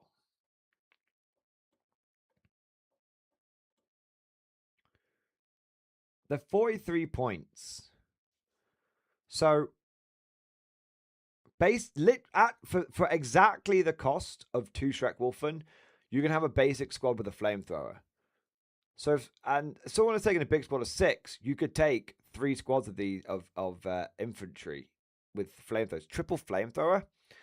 Now, flamethrowers hit on like 3s because they're not assault.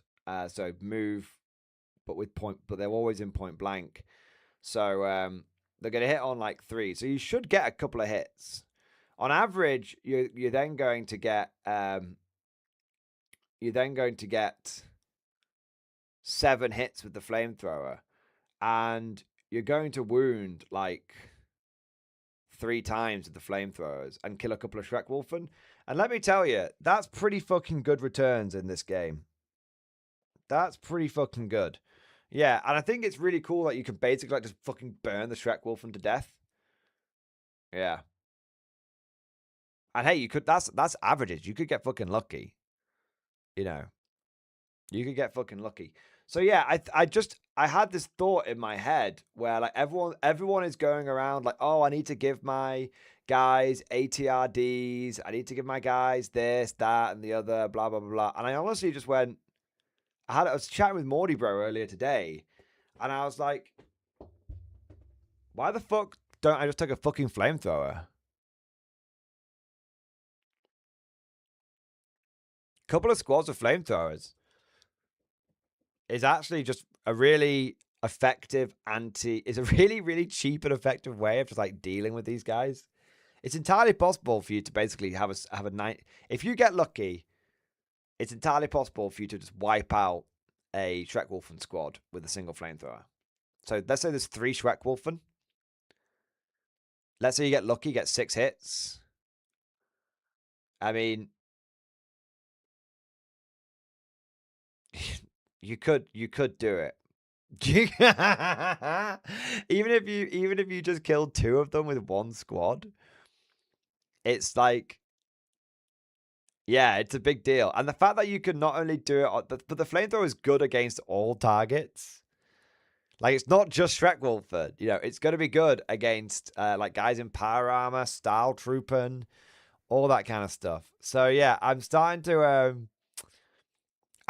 think that the more I dig into basic infantry, the more I'm starting to think that these guys have got a lot of potential. People are just looking at them the wrong way. Unfortunately, and I know Cosmic is going to ask this question straight away. Unfortunately, you can't use Arsenal of Democracy on a flamethrower because you roll 1 dice to hit, and then you times that by d6. But it's still you're still only rolling 1 dice to hit. I did think that maybe there's a chance you could like Arsenal of Democracy the flamethrower, which would be amazing, but sadly it's not possible. Sadly, not an option, unfortunately. But yeah, I fucking love this game, boys. I fucking love it. The more we dig, the more that we dig into it, the more layers you go down, the more you realize that there's plenty of opportunities, plenty of opportunities for every unit in this game to contribute to the fight. Yeah, every single one. There's no, I don't think there's any trash units.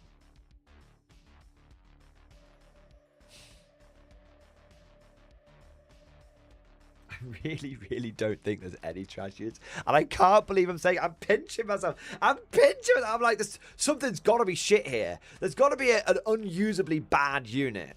Okay, actually, that's not true. I do think there are actually. I think some of the Brit...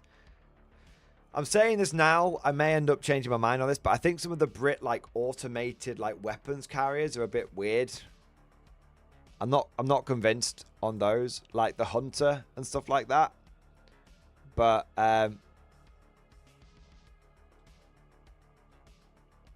yeah, like, automated platform Bombardier. You're paying 84 points for a light howitzer. I mean, it's not so bad, but how much is a light howitzer normally?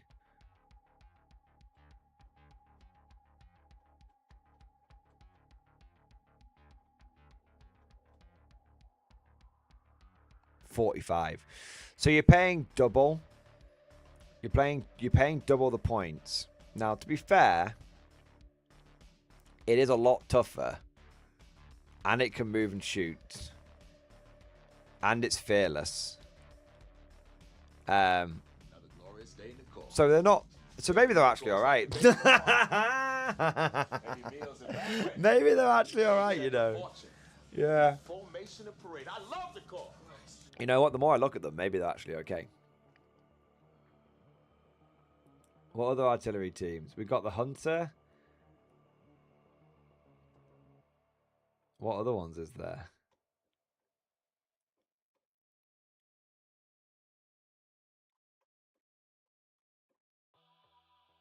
Hunter's the light anti-tank gun. Bombardier is the light howitzer.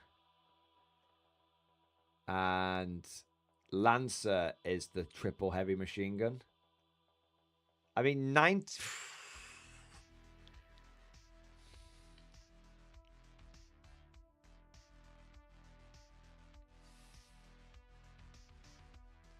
99 points for 3 HMGs. That's an amazing deal. Oh, my. I've totally changed my mind. I just heard some people were like, oh, I'm not sure about my automated mobile platforms, but I hadn't actually really gone into the platforms themselves. Bro! I mean, for the price of 1 Kodiak, you can get 3 automated mobile platform Lancers, and you're going to get... I can't even count that high. 54 heavy machine gun shots, and you'll have change.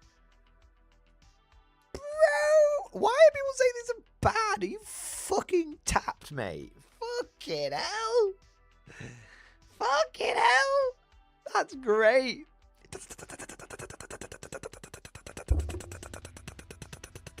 Oh my god.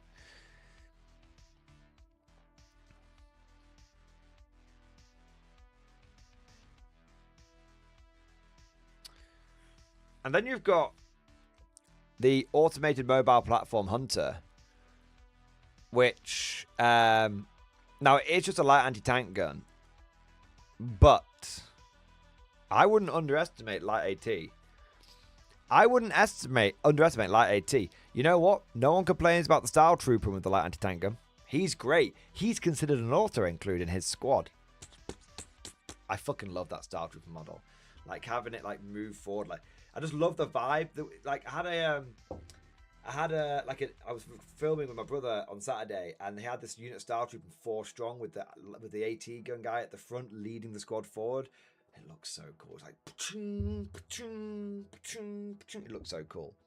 Kind of reminds me of that of like when the like in Team Fortress 2 when like the heavy, like, you know, they don't meet the heavies, like just going for like get behind me. Or is it the scene in like Elysium when the guy's got the big machine gun and like the mass lets him see around corners and he's like yeah, it's so cool. It's a lot, you know, it reminds me of a lot of things. It's a guy with a big gun walking forward like fucking snapping necks, cashing checks. Like it reminds me of a lot of things. Yeah. Yeah. RTRT, MG, you've sold me on K47. Yes! I've been checking out the range, the whole stream. Looks like my Emperor children are going on the back burner. Time for Fulgrim to simmer down. Yes! The revolution spreads. The fire rises, brother. Oh, baby. Yes, mate. Butt Mountain, thank you for the super chat, man. Why is Tesla not bad? Sir. I don't disagree, by the way. Okay, it's really simple why Tesla's not bad. Because you try digging Schreckwolfen out of cover without it. I'll wait. It's that simple. It's that simple. You need Tesla to deal with hard to kill. That's it. We talked about having like flamethrowers and stuff. But flamethrowers are really short ranged. Yeah, Tesla is very, very, very important to be able to deal with Schreckwolfen, because without it, you know, they're on a 2-up save, man. And look, we've all been there. We've all been there when you're fighting against someone with a 2-up armor save in 40k. And you make them roll like 13 saves and they just pass all of them.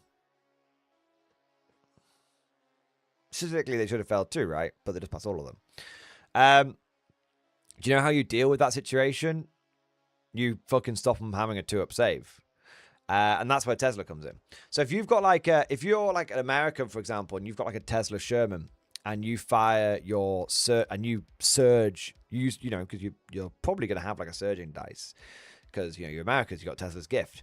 So you fire your surging Tesla Sherman. Well, you're getting 7 shots, and you know, you can get in point blank, or you can do it at range. But you fire 7 shots, you're probably going to get like 4 or 5 hits. Probably get 4 hits and then a reroll with Arsenal of Democracy. So you know, you're looking at, you know, I think you're looking at 4 or 5 hits, and then you're rooting the Schreckwolfen on 5s, which is perfectly okay. It's perfectly okay.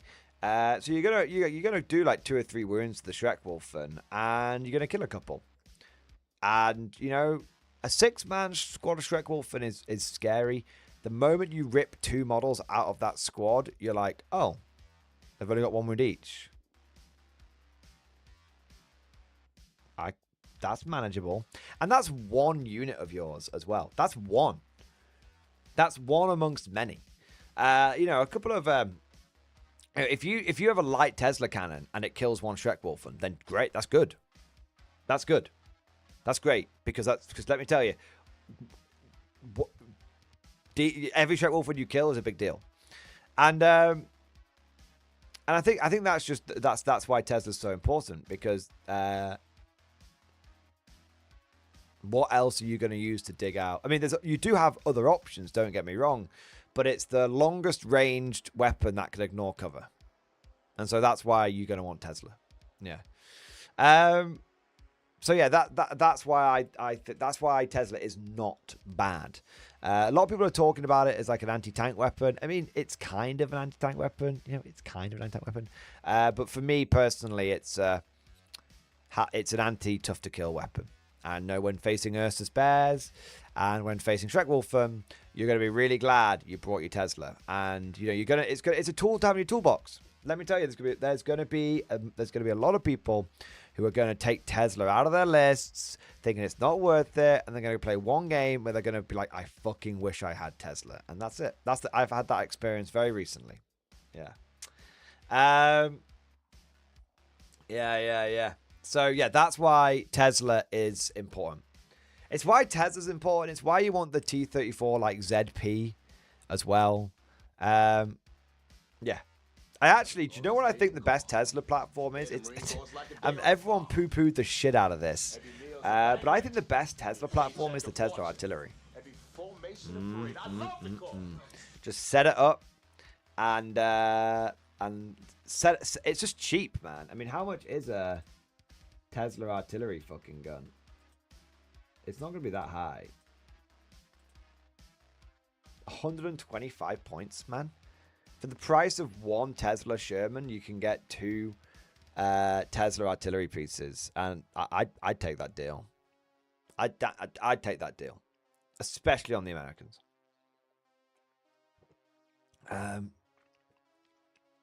Wise Old Worm, thank you for the Giga Chat. Yes. I fancy a field artillery battery for my Conflict 47 British force. Are there any you'd recommend, including for bot action, unrelated, hairy feet in Discord? Okay. It's not actually your hairy feet. Hey, man, it's a great model. I love that. What's it called? Like field supply. I can't remember what it's called. Is it like field supplies or something? Field rations?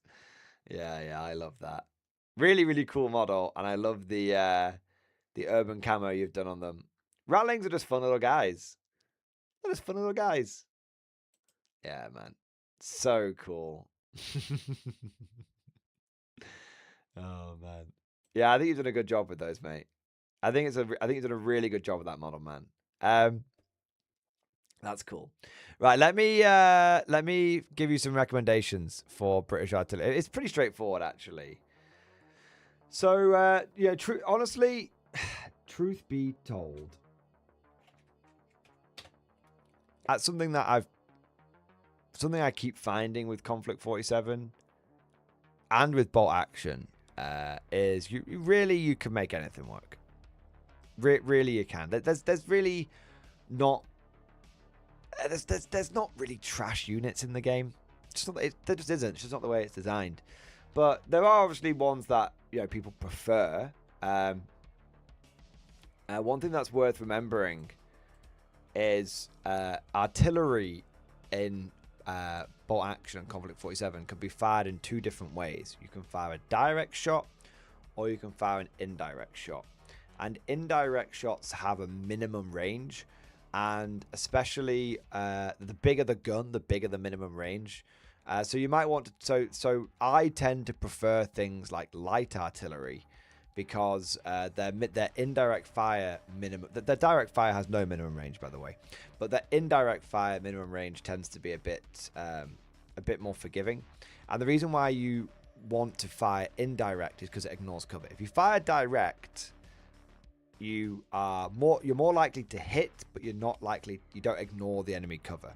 If you fire indirect, you're less likely to hit, but you do have a better chance of ignoring cover. And being able to ignore cover is as important in this game as it is in any game, because cover is important. It helps make your models tougher. So based on that, I do tend to prefer a couple of things. Let me just find you a good example here. Oh yeah, that's a good one.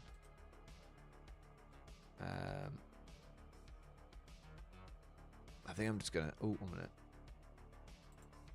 I think I'm just gonna search it.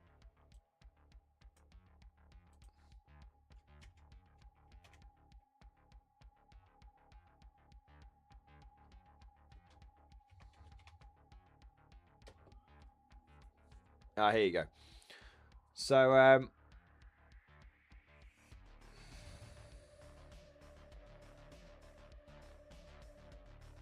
okay. Yeah. 1 second. Just going to... I found I had a few things open that I didn't need to have open because I found a better version by searching on the Waller website. So really, for me, I would recommend the following two artillery pieces. I've got one conventional and one rift. So your conventional artillery that I would recommend is the good old 25 pounder, aka the light howitzer. If you want to know where this is covered, what rules the 25 pounder has, it's a field artillery, light artillery team. Okay.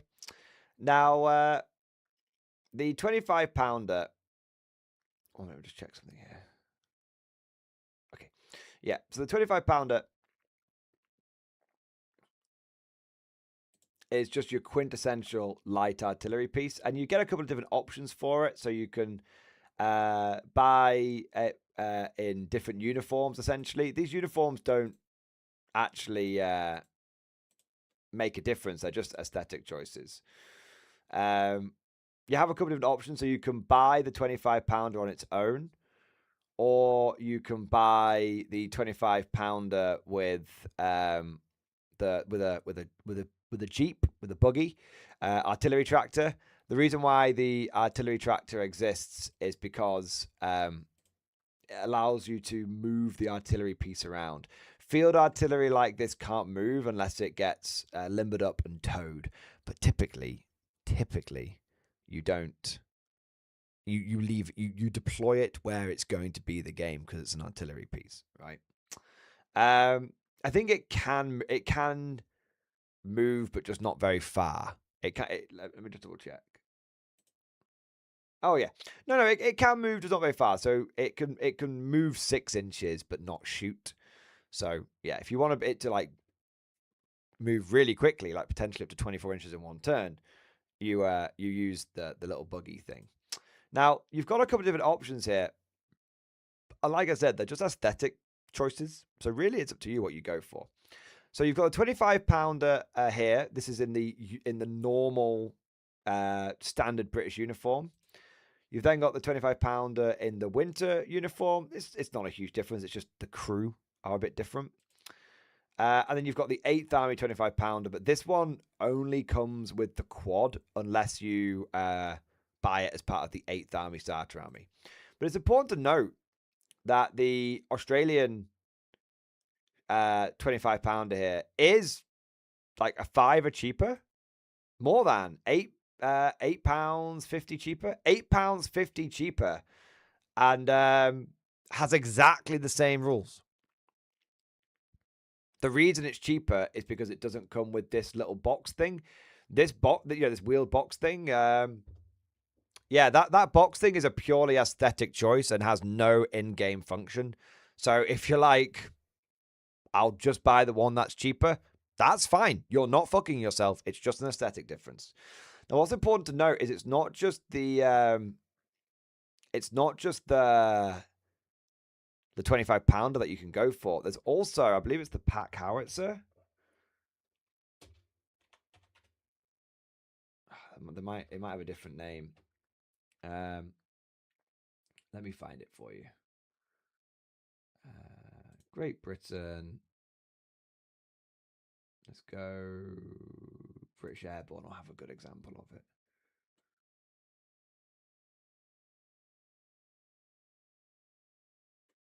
There you go. 75mm pack howitzer. But it's not just the British Airborne that get it. So let me search it now.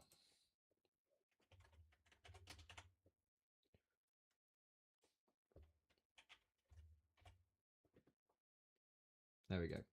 So you got loads of options for this, man. So this pack howitzer here does exactly the same thing. It's just a light artillery piece.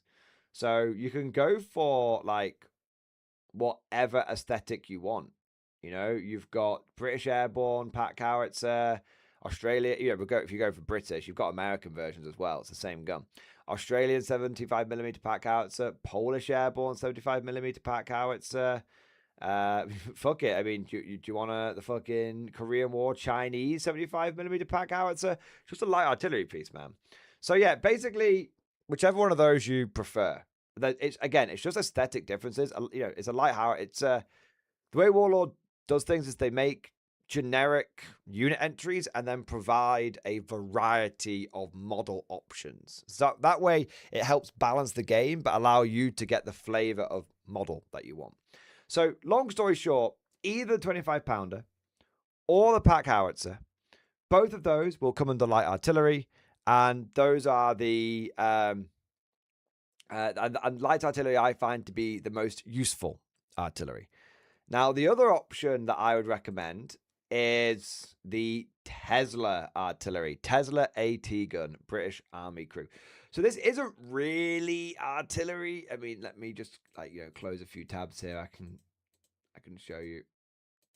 It's not really artillery. It doesn't come under the field artillery section. It comes under the anti-tank gun section. So you can see it's here. But I mean, at the end of the day, it goes in the rules, in the force organization charts, it goes in an artillery platoon. And honestly, I think having like two of these things, having a pair of Tesla AT guns, I think would be like a really useful weapon system. So yeah, I think these are good.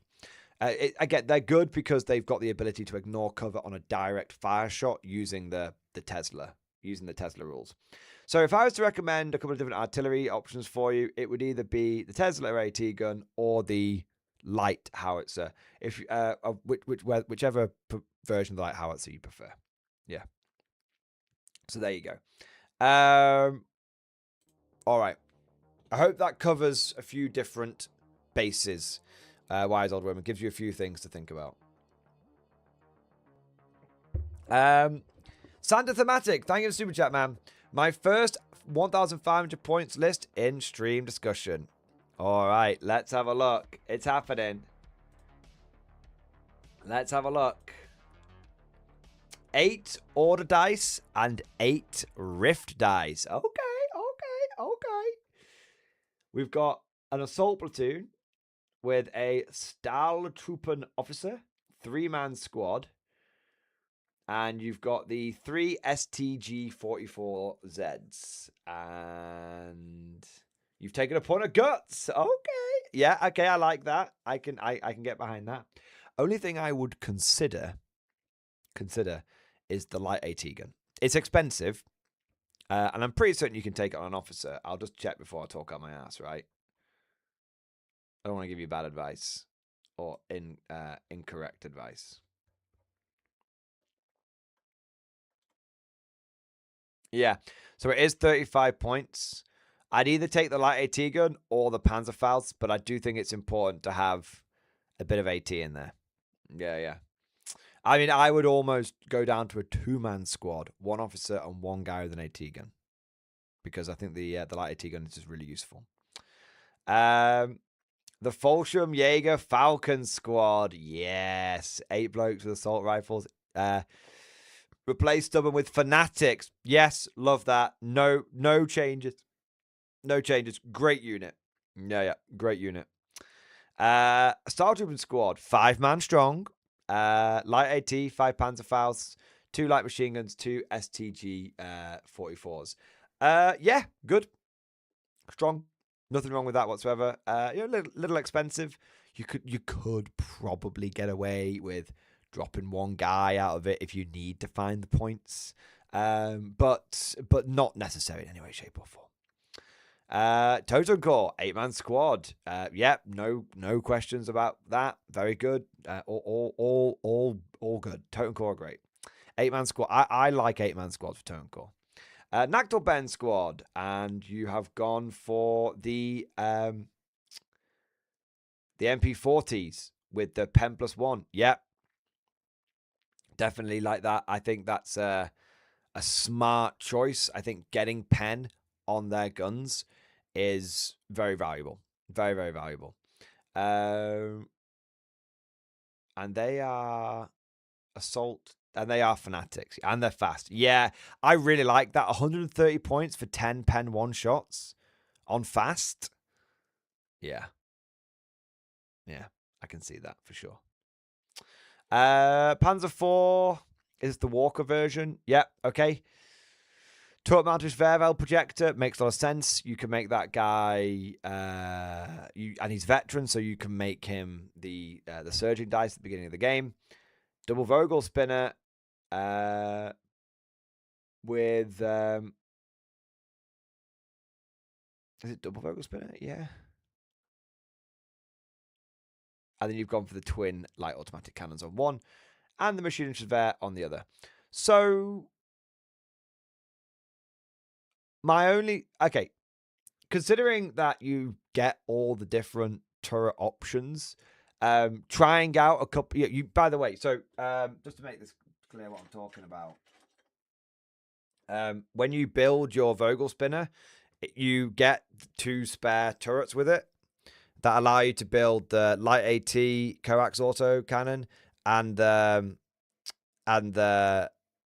twin autocannon version. So what my recommendation is, build all the turrets you get, so that way you can swap and change each one's out. My instinct is always to gravitate towards the machine and Javert because I like Rift dice and I like Rift units, and the advantage is that the machine and Javert, it does fire. It does get to ignore cover. It does get to ignore cover, which can be very, very, very, very nice. But try out the twin light autocannon. You may like it. Yeah, you may like it. I'm trying to think. What's the pen on the machine and Javert normally? I think it's like 2. I think it is pen 2.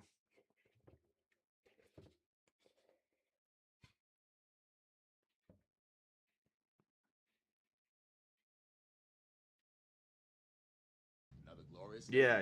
Okay. Day in the Marine Corps is like a day on the farm. Yeah. Okay. So overall, I like the list. I like the Vogel spinners, and the fact that you can play around the different turrets without worrying about it is great. I think the Panzer IV with the big projector, solid unit. I think the Nactal Ben in that loadout is actually interesting. Something I hadn't considered, and now I've seen it, it's probably the way I'm going to go with mine. I think Totem Core fantastic. I like the Chunky Squad Style Troopin. I like the fact you've gone for the Fallschirmjäger. I think that'll give you some speed. And I like the Style Trooping Squad. I like the 3-man Style Trooping Squad because it feels like an actual proper squad, not like one dude. So it can actually contribute to the battle. Yeah, I think you've got plenty of pen in this list, something which they can, Axis can sometimes struggle with. And I think you've got a nice variety of units. I think if you built this list, you would have fun with it, and I think you could win games with it. I will say one thing, and it's not something that's a criticism, it's just where you might want to, units you might want to consider in the future. The Rail Panther is really fucking good, and Shrek Wolfen are really fucking good. But they are by no means mandatory. And I am starting to, after playing a few games against both units multiple times, I am starting to suspect that they're one of those units that they're really good at first, and then the community will figure out how to deal with them. And then suddenly we'll all be like, why the hell were we worried so much about these guys? Do you know what I mean? So not going for them, I don't think it's going to limit you in the long run at all. But they are really fun units. And so long term, you may want to consider adding them to your collection merely for enjoyment purposes. There you go, mate. There you go. So yes, and thematic. Long story short, I have observed your list. I do not see any glaring errors with your list. Your list seems to have good tools in its toolbox, and I think I think it would do well. Yeah. I don't think it's overpowered, but I think if you're a good player that practices with it, you'll become very good. It'll be a good list. Yeah. I think it will be. But Mountain, thank you for the super chat, man. Bolt actions. That's conflict 47 question in stream discussion. Light / medium / heavy, AT guns / mortar / artillery. I don't quite know what size weapon I'm looking at. The description of a weapon sometimes says medium AT gun, and that's great. But other times it says 47mm AT gun or 105mm howitzer. I don't understand what the cutoff is for light, medium, and heavy weapons is. Is there anything I could reference? Does it really matter all that much? Yeah, it's because it's essentially historical accuracy. Yeah, it's because it's historical accuracy. So the reference is if you look it up on Wikipedia. No. So the reference is it's much clearer in bolt action than it is in conflict 47. Let me give you an example. Okay.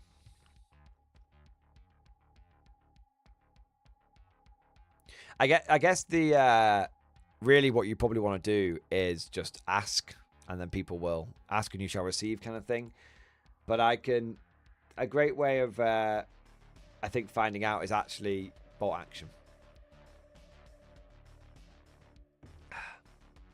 I think it's more clearly defined in the bolt action rules than in the conflict 47 ones.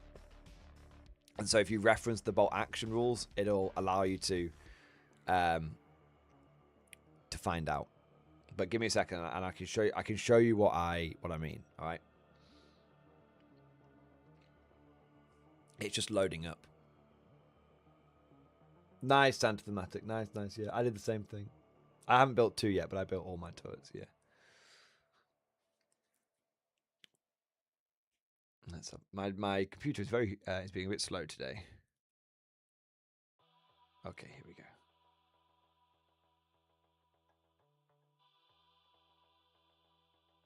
I may have gone a bit too far. Whoopsie daisy.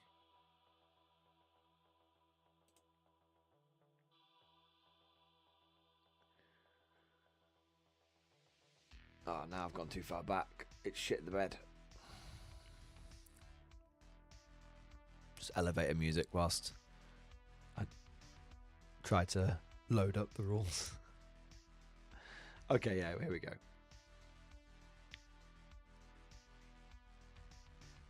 So the mortars. Let me have a look at the Germans, for example. Could we look at the mortar teams? Mortars.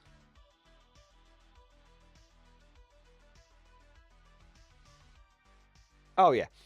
So when it comes to the mortars, they're all pretty well. It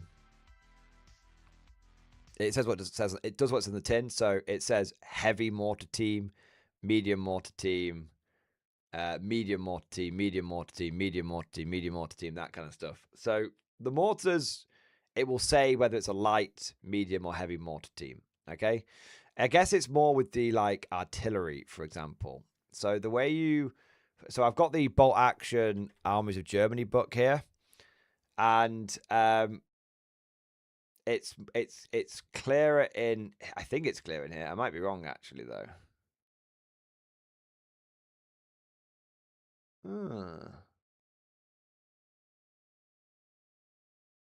Ah, no, it is. Yeah.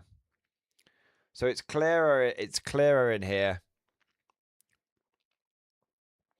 So if you look, it's got like light artillery, and it has a little description like 75mm, 105mm, 150mm, and then it has like the names of them and stuff like that. This gives, hey look, this is a medium artillery team.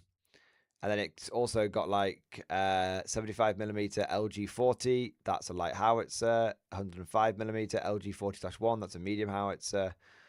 And then you also have obviously the big anti-tank guns, but I think they're gonna like the Flak 88 is a super heavy anti-tank gun. Yeah. 37mm Pack 36. This tells you what this is a light anti-tank gun. Yeah. So you'll find, I think it's a little clearer in like it's basically defined in the bolt action books, but obviously you might be like, well, I don't want to fucking buy a bolt action book. Yeah, no, totally legit. Honestly, best thing you can do, man, is just ask, and we'll be out, and the community will be able to tell you. Ask in the Discord, ask on any bolt action page. They'll be able to point in the right direction. Yeah, I don't think it matters massively though. I don't think it matters like massively. Like, I guess the big question is, which ones were you looking at for the British, I'm guessing, right?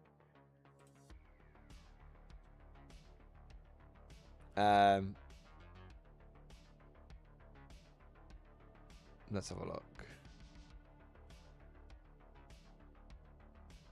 British.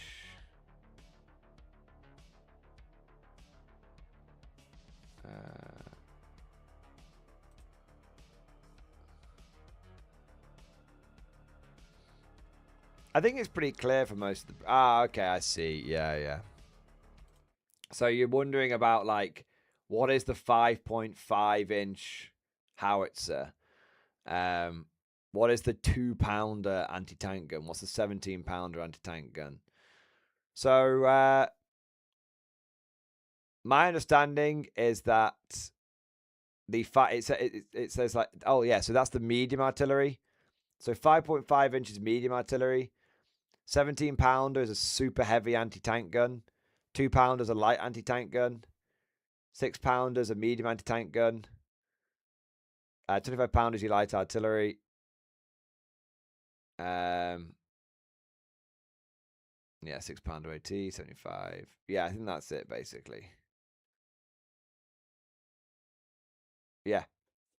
I don't know if the Brits have got heavy artillery, but to be fair, you could just loot one from another faction.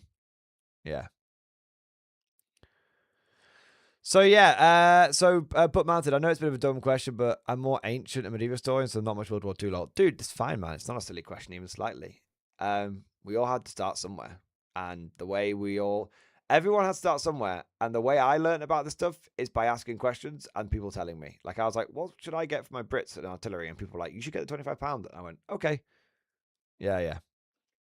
I have a 47mm AT gun for the Japanese, a 105mm howitzer. For the Americans, I have a 75mm howitzer. So the American 75mm howitzer will be your pack howitzer, which will be a light artillery piece, if I am not mistaken. It's the one we were looking at before. Yeah, so your American one is a light howitzer. Your 47mm AT gun for the Japanese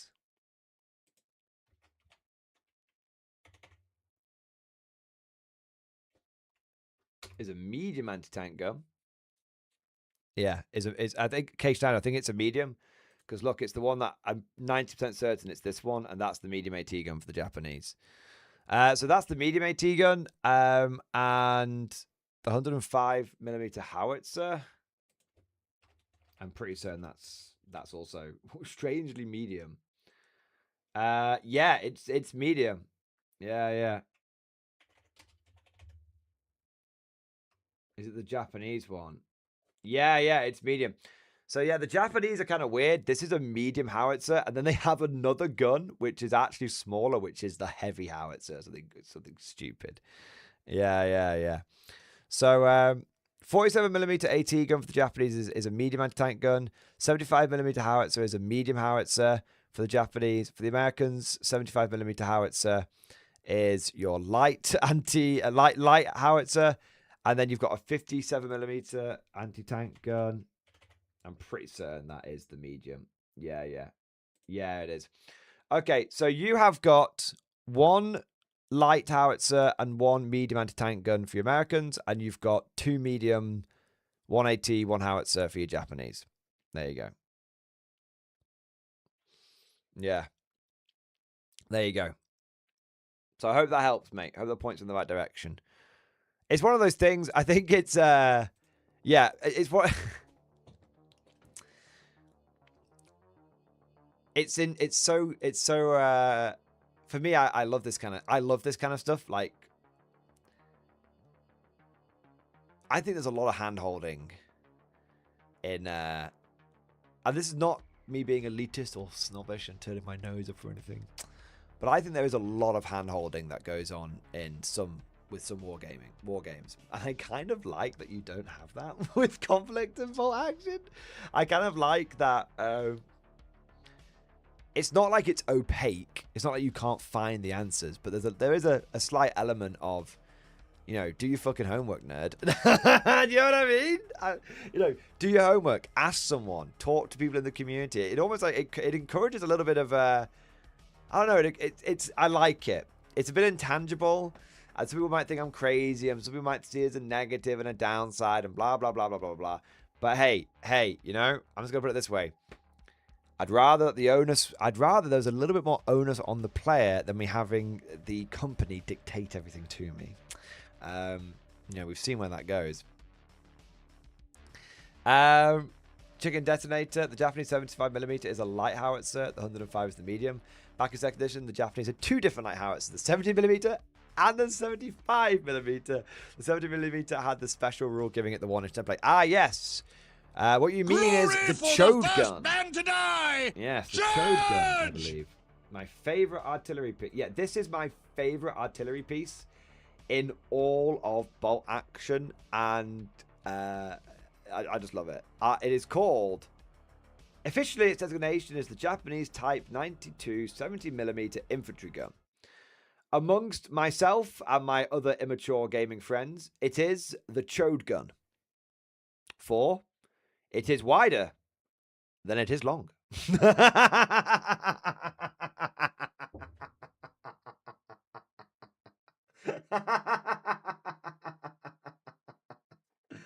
Yeah, I love it. The goddamn Chode gun. It's fucking great. So the reason it's not really an artillery piece. It is essentially a gun that could. So obviously a lot of artillery has to be like limbered up and dragged around, and it could be very heavy. But the Japanese made extensive and effective use of these guns because they were so light. And a lot of people like dismissed them, like, oh, they're so fucking light, they can't do like enough damage. But at the end of the day, if you've got an infantry company that can just fucking pick up and take its artillery with it, well, you know what? Do you know what's better than having no artillery? Having some very light artillery. Yeah. And so they made very effective use of this, and it allowed them to march around, you know, the jungles of the Pacific, the jungles and Rocky Mountains of the Pacific, and infantry could bring their guns with them, and they were very simple and they were very effective, and yeah, I think they look great as well. So yeah, it's the Shogun's Chode. There you go, the goddamn Chode gun. Raven, thank you for the super chat, man. K-47 hard pass until they bring in aliens.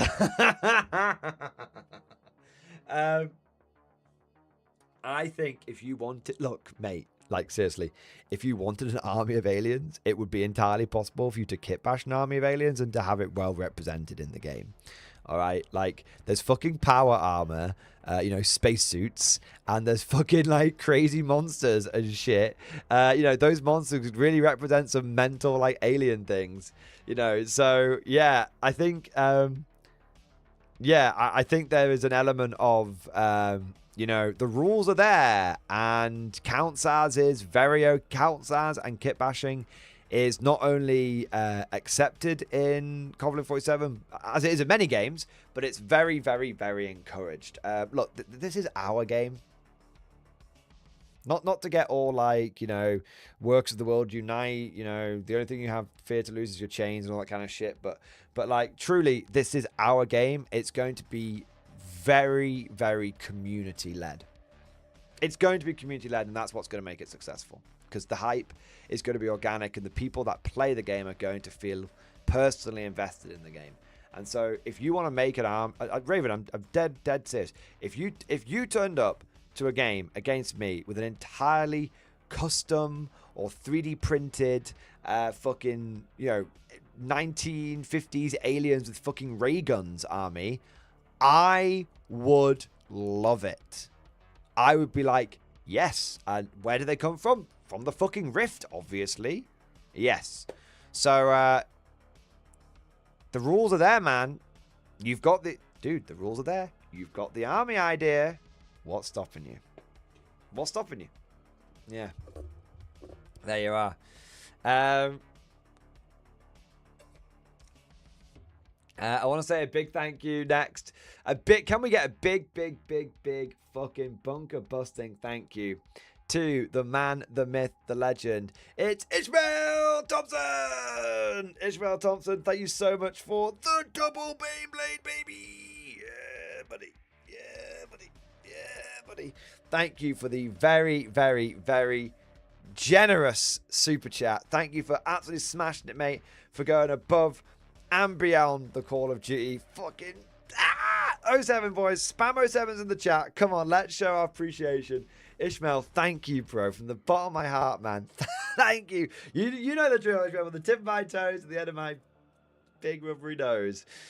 Thank you so much for the very generous support, man. Let's have a look. Rogue Trader finally got its 1.5 update to make all the homeworlds and backgrounds better and usable. Okay, dude, for a moment, I thought you were talking about Rogue Trader, the board game. I was like, wait, like, GW just released like Rogue Trader 1.5? What?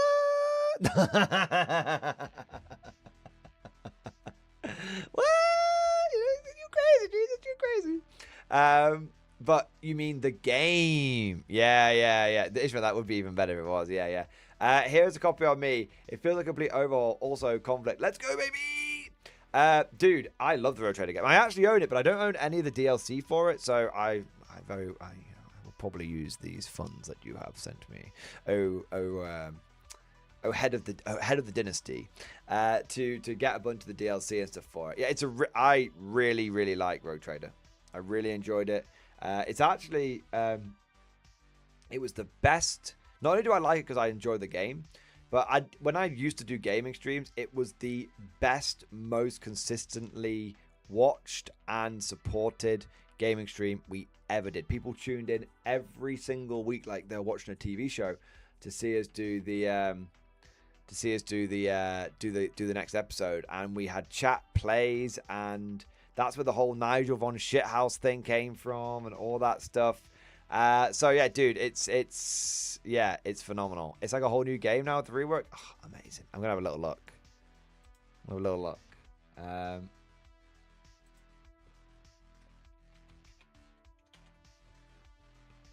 Let's have a look.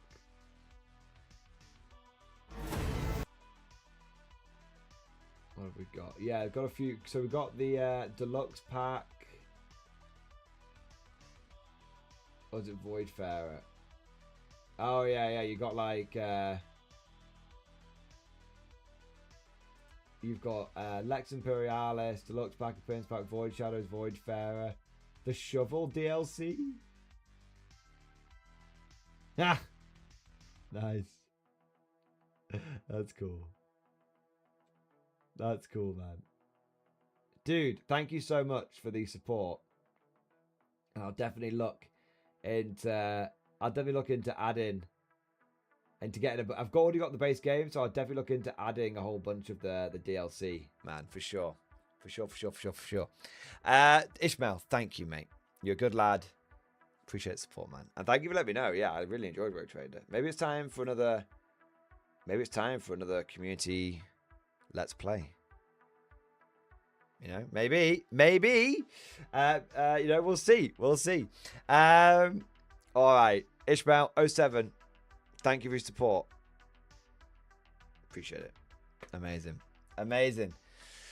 Mordian, Simon V77. Mordian, what's your favorite conflict 7 unit and why? Ugh, I mean, I like. The thing is, it keeps changing, Simon.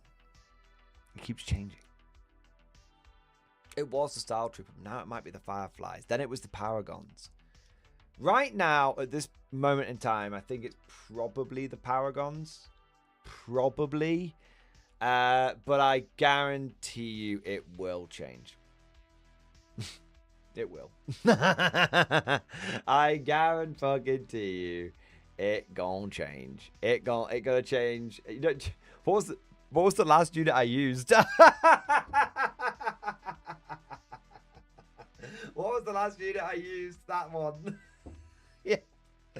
That's the answer. Yeah. They're all just, yeah. Every unit I use, I enjoy. I'm sure in the fullness of time, things will settle down, and I will find myself. I will find myself enjoying a variety. I'll find myself with some favorites, like some favorite nations and stuff. But right now, whilst I'm on this voyage of discovery, it's all great, and I only have temporary favorites. Yeah. There you go. Ishmael Thompson, thank you, Super Jet Man. I want the Paragon aesthetic, but just regular troops. Indeed. I got you covered, boo. I got you covered. Right. See, I thought something similar. So, I've had 2 ideas.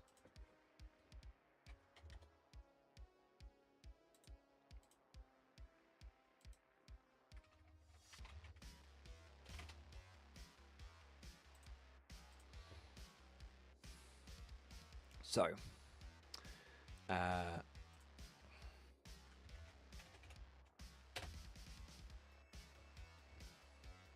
actually, I need to. It's a good job that you said this, because it's reminding me I need to buy some bits to try this out.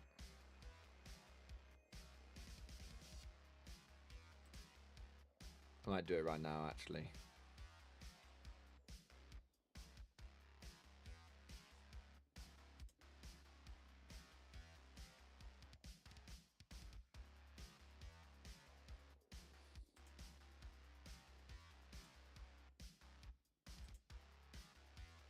Give me a second.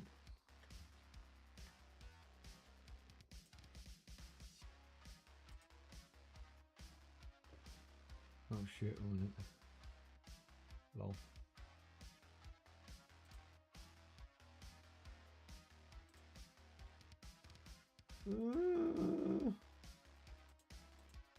Oh, there you go.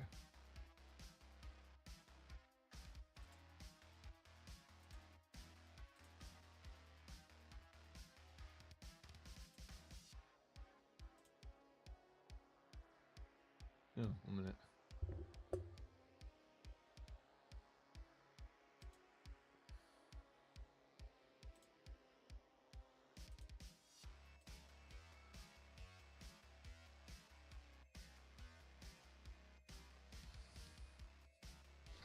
Oh no, I just want to make sure I'm being safe.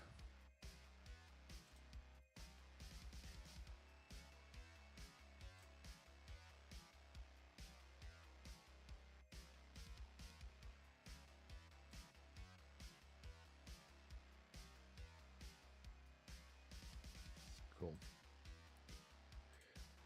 So where was I?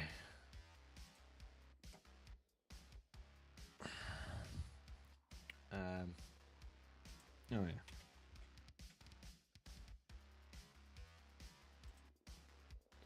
yeah. Yeah. Okay, so I had an idea. I had an idea for how to make cheaper Paragons. So, firstly, I present to you the obvious alternative Paragon squad. Kelly's Heroes. 8 models. I mean, you're telling me these guys aren't heroes? You know, you're telling me these guys aren't heroes? If someone put these guys on the fucking board, they're obviously heroes, right? like OVs. So firstly, Kelly's Heroes, I think, and I'm very, very, very, very, very likely to very likely to use these guys as paragons in a future game, because I don't need to take myself too seriously. The other option though is I actually think these guys look pretty paragony. So these are the US Ranger platoon commanders.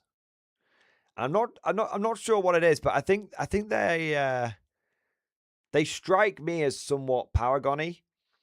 And also, what's important is they're made out of Warlord resin, which means you can shave these backpacks off. Now, I'm thinking to myself, guys, we get these. You put some of the spare Firefly shoulder pads on each arm, because you should have shitloads of them spare. So spare Firefly shoulder pads on each arm.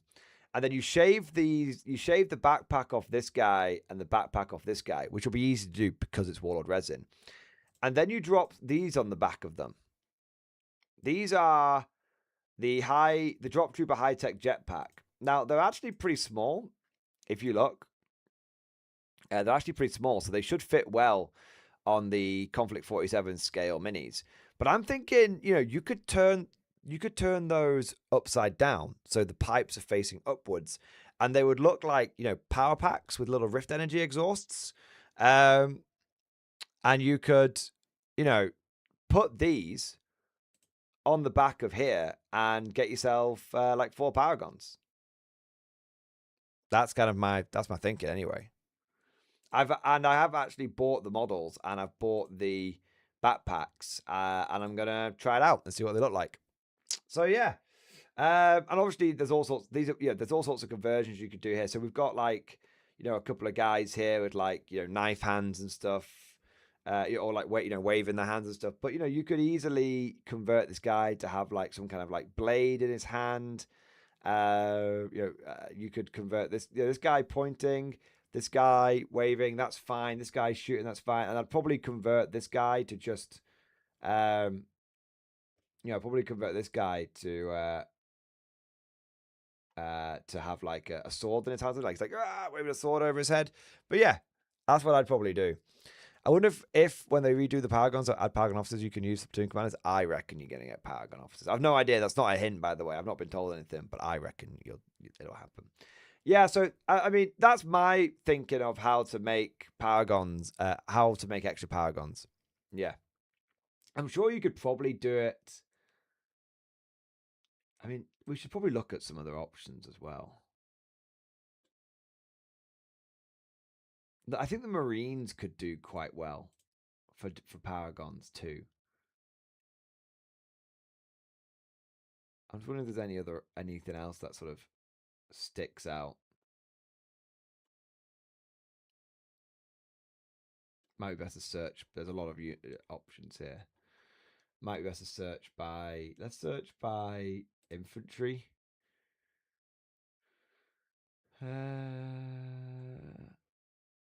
Marines definitely. Mel's Marauders maybe.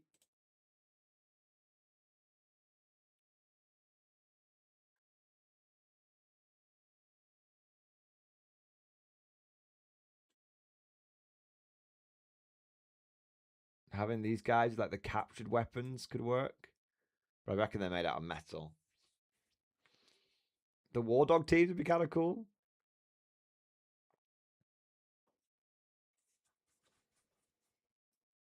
Yeah. So the Marines might work because obviously a lot of the Marines have got like no sleeves or rolled up sleeves and stuff. And so obviously that's pretty like hardcore looking. I think this guy specifically makes for a great Paragon model, But they are just normal sized infantry. They're not like really big like they're not bigger like Captain America is. But they are going to come with shotguns and a big variety of weapons. So I think these guys could definitely do some work. You've got Mel's Marauders. I think they'll be harder to I'm not sure they would be great just because they're going to be made out of metal. So that's not going to be as good. And then, same with these guys. These guys are going to be made out of metal, but they are pretty unique looking. I think if there was any plastic kit that I think was going to look best for you converting them over to Paragons, I think probably the Marines would make the most sense. And what I would ultimately do is I would take the Marine models here, and I would use the spare Firefly shoulder pads, and I would still combine it with these things. That's what I would do. How about the Space Nam fighters? Like, oh yeah, I mean, if you're going outside of Warlord, man. Yeah, if you're going outside of Warlord, then yeah, these guys would be great. Yeah, 100%. No doubt. Yeah. I mean, yeah, they would definitely do. If you want to go out, and please, I fully encourage it. If you want to go outside of Warlord, then yeah, Space Nam would do you. I think. I mean, yeah, you've even got the fucking Tesla rifle there, man. Look at that. Tesla rifle, right? You got Tesla rifles. Yeah, these guys would do great. These guys would definitely work as well. Yeah. They'll be quite big though. I know I said before you want them to be bigger, but maybe these might be even too big, but I think if you have them on the flat bases, they'll be okay. Yeah. But yeah, I think those would look all right.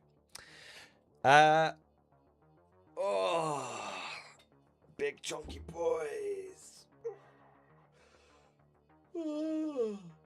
Right.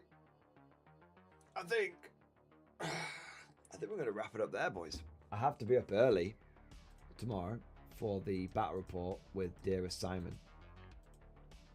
And yeah, I have to be up early tomorrow for Simon, and truth be told, I've got quite a lot of housework and stuff I need to do before he comes over. And we've been streaming for about 5.5 hours now. So yeah, I think I streamed for like 8+ hours yesterday. So I think I'm gonna stream. I think I'm gonna chill out a little bit today, not stream until like 5 in the fucking morning, So yeah, I think we'll do a quote unquote normal length stream, because 5.5 hours now for me is actually a shorter stream. But I have to say, the longer streams have been fun, but I'm definitely feeling it get to me. I took like 3 days off at the beginning of October. I already feel burned out again because I've been like 8 hours. Yeah. So there's no point of having time off if it's gonna make me feel, if I'm just gonna fuck myself later. So yeah, I'm gonna be good. I'm gonna go and have a wee, and I'm gonna go to bed and all that kind of good stuff. Yeah. All right. But Gentlemen, let me just say thank you so much to all of you. Before I rush off incredibly rudely, I want to say a big thank you to every single one of you crazy, beautiful bastards who joined today's stream. Thank you so much, everyone who joined, who liked, who subscribed. I want to say a big thank you to everyone who went above and beyond the Call of Duty with super chats and member flexes and gifted memberships and all of that good stuff. And a big shout out to Ishmael for coming in with the biggest super chat of the night, the double Bane Blade. Yes! Ishmael, thank you, mate. And big thank you to you, and a big thank you to everyone. Thank you to everyone, boys. It's it's going to be good. Tomorrow, Simon and I will be filming, ideally, we will be filming a game with the new Dogs of War, the new Renegade Crowns. So yeah, that should be pretty good. So we're going to film a game with the new Renegade Crowns. We're going to do a couple of battle ports with Renegade Crowns, and then I'm going to take them to a tournament. So I should actually get a couple of practice games with them, which should be cool. I'm basically going to use my Empire for it, so it should be fun. So that's why I'm going early now, so that I have time to have a bit of a sleep and enough time to get everything ready in time for the battle report tomorrow. So there we go. But yeah, thank you so much to everyone thank you so much to this incredible community. And I love every single one of you crazy, mental, beautiful, degenerate bastards. Thank you for watching. I hope you enjoyed it. And of course, as always, I'll see you guys next time.